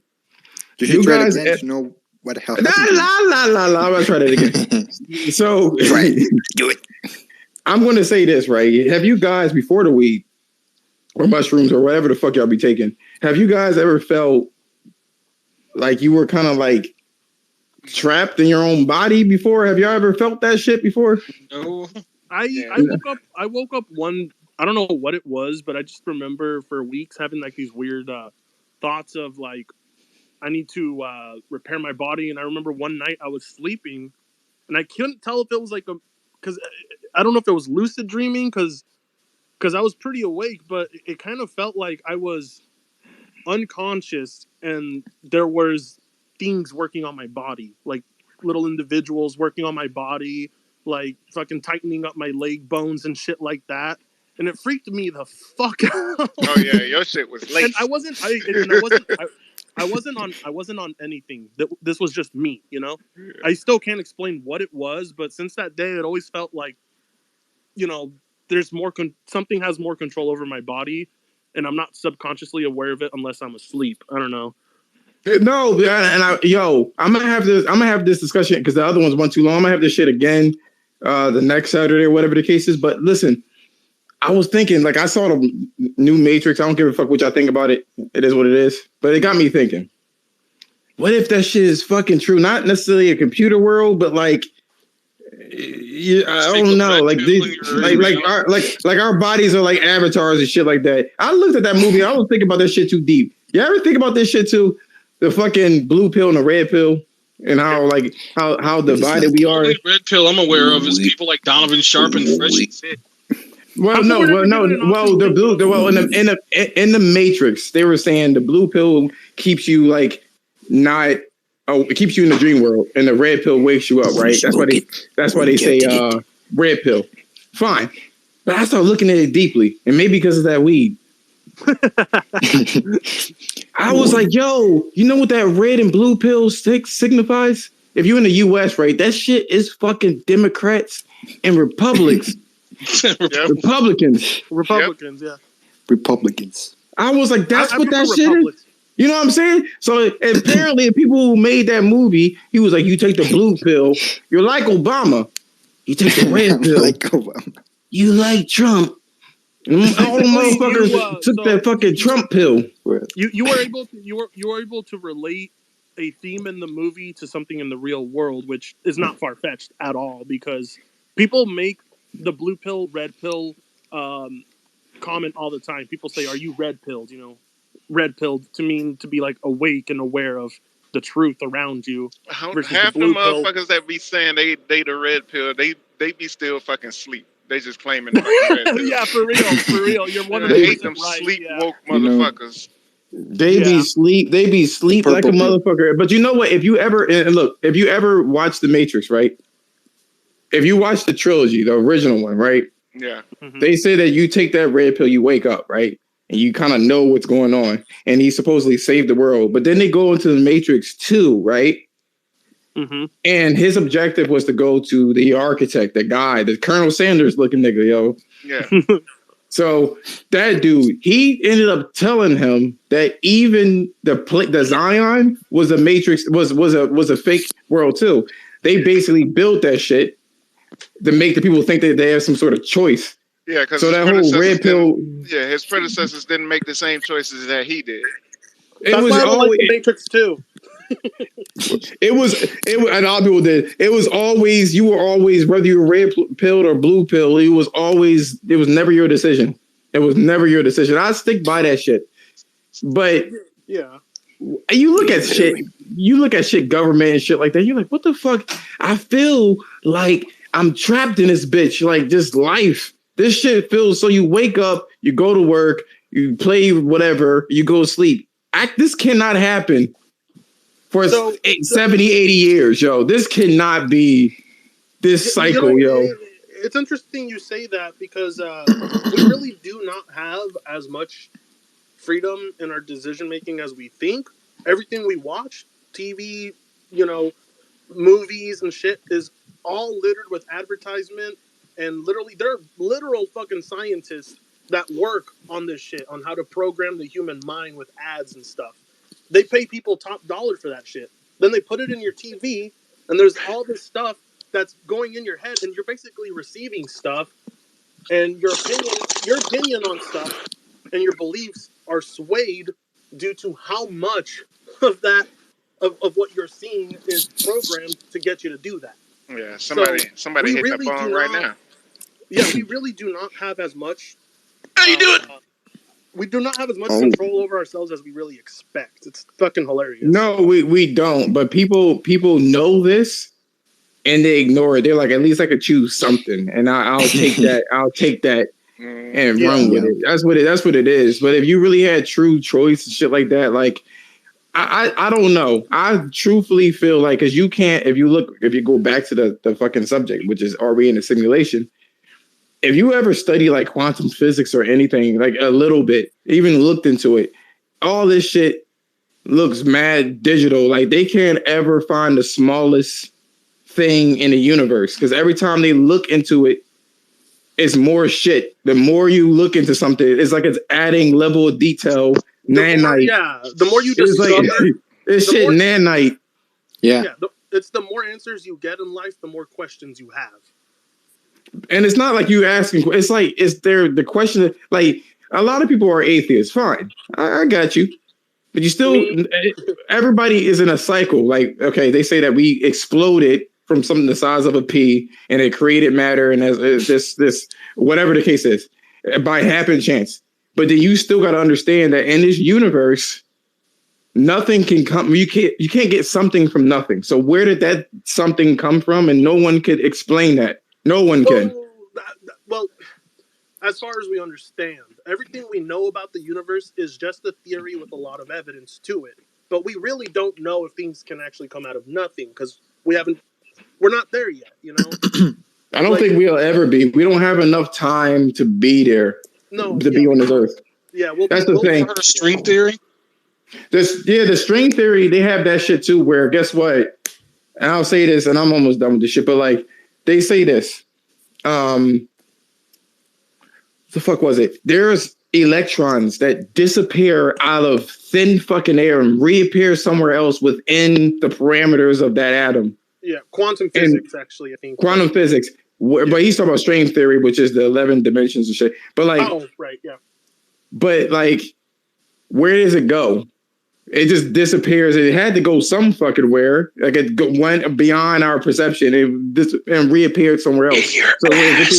It's one in my ass. That's why Einstein proposed the theory that space could bend. So when you bend space itself, you basically close the distance between two objects. Yeah, that's like wormhole theories. Yeah. So that could be like, I don't know, like they've discovered like they kind of hope we're able to do quantum computing in our lifetime when we discover we have quantum computers though. Do we? Yeah. Like, yes.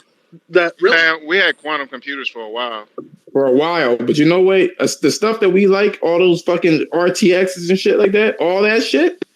This shit is probably old to the fucking our government. That shit old as hell. Yeah. Yeah, because I know they developed a stealth bomber in the 80s, and that came out, what, 20 years ago? Yeah, all they did was improve on it throughout the years. Mm-hmm. And the internet was long before what we had. Yeah, the internet initially came out in the 60s in Vietnam. It was and that's as a means of communication between soldiers. Then it just became mainstream. Yeah. Right. And I looked it up. Yeah, quantum computing does exist. It didn't exist as in the form I thought, but yes, it does exist. The way that they do it, right? Because they I forgot. You have switches and you have half steps with the switches in terms of like the transistors. Yeah. And because you have more possibilities, you can have more processing power in one go or at once than what a traditional transistor or switch could do. It doesn't use 1 and zeros. No. Yeah. Games. You're a smart dude. You should come onto my stream one day. I like talking about this shit. I wouldn't mind that shit at all. Like I always talk about it. I usually have a goofy spin on this shit though, and I did a lot of iterations of how I want to talk about the last subject, but it all boils down to just shit I think about, random shit. And today this was one of them. Like I'm gonna tell you some shit. It's because you smoked weed. That weed. Fuck me. No, but this is before then. I will say this before we end. I do feel like my brain, and this was the theory, as I always felt this way. There was a TV talk show, and this guy, he got shot in his head by his employer by mistake. Mm-hmm. He lost like 40% of his brain. And you know what was really curious about it? He was still able to relatively talk clear and remember the incident. Isn't this the guy that exists? He lived with literally half of his head gone. Yeah. Well, there was a couple of these situations. Well, this was a black dude. Oh, okay. And I know it was a white guy that had half of it gone too, but like he was able to recall the situation. So it got me thinking. I was like, what if the brain is just a fucking receiver? And what if his soul, for lack of a better term, his antenna is trying to do like what we perceive as the brain having all of the fucking being the running of the show is really just like your controller or keyboard. Let's just say a keyboard since you're a PC motherfucker. If the B key was removed, you can't press that shit. You have the intellect to press it, but you can't communicate that with other people. You can't use the B anymore. So I'm thinking in his head, the brain is damaged, but his soul, whatever makes his essence, is trying to communicate that. And that transitions to the outside looking in. Somebody's like, damn, he must be fucked up. Like he can't talk. It's him. And it's really not him. It's just his receiver is damaged. So what if our brain is just receiving signal from our essence in another dimension or a higher plane or whatever the fuck it is?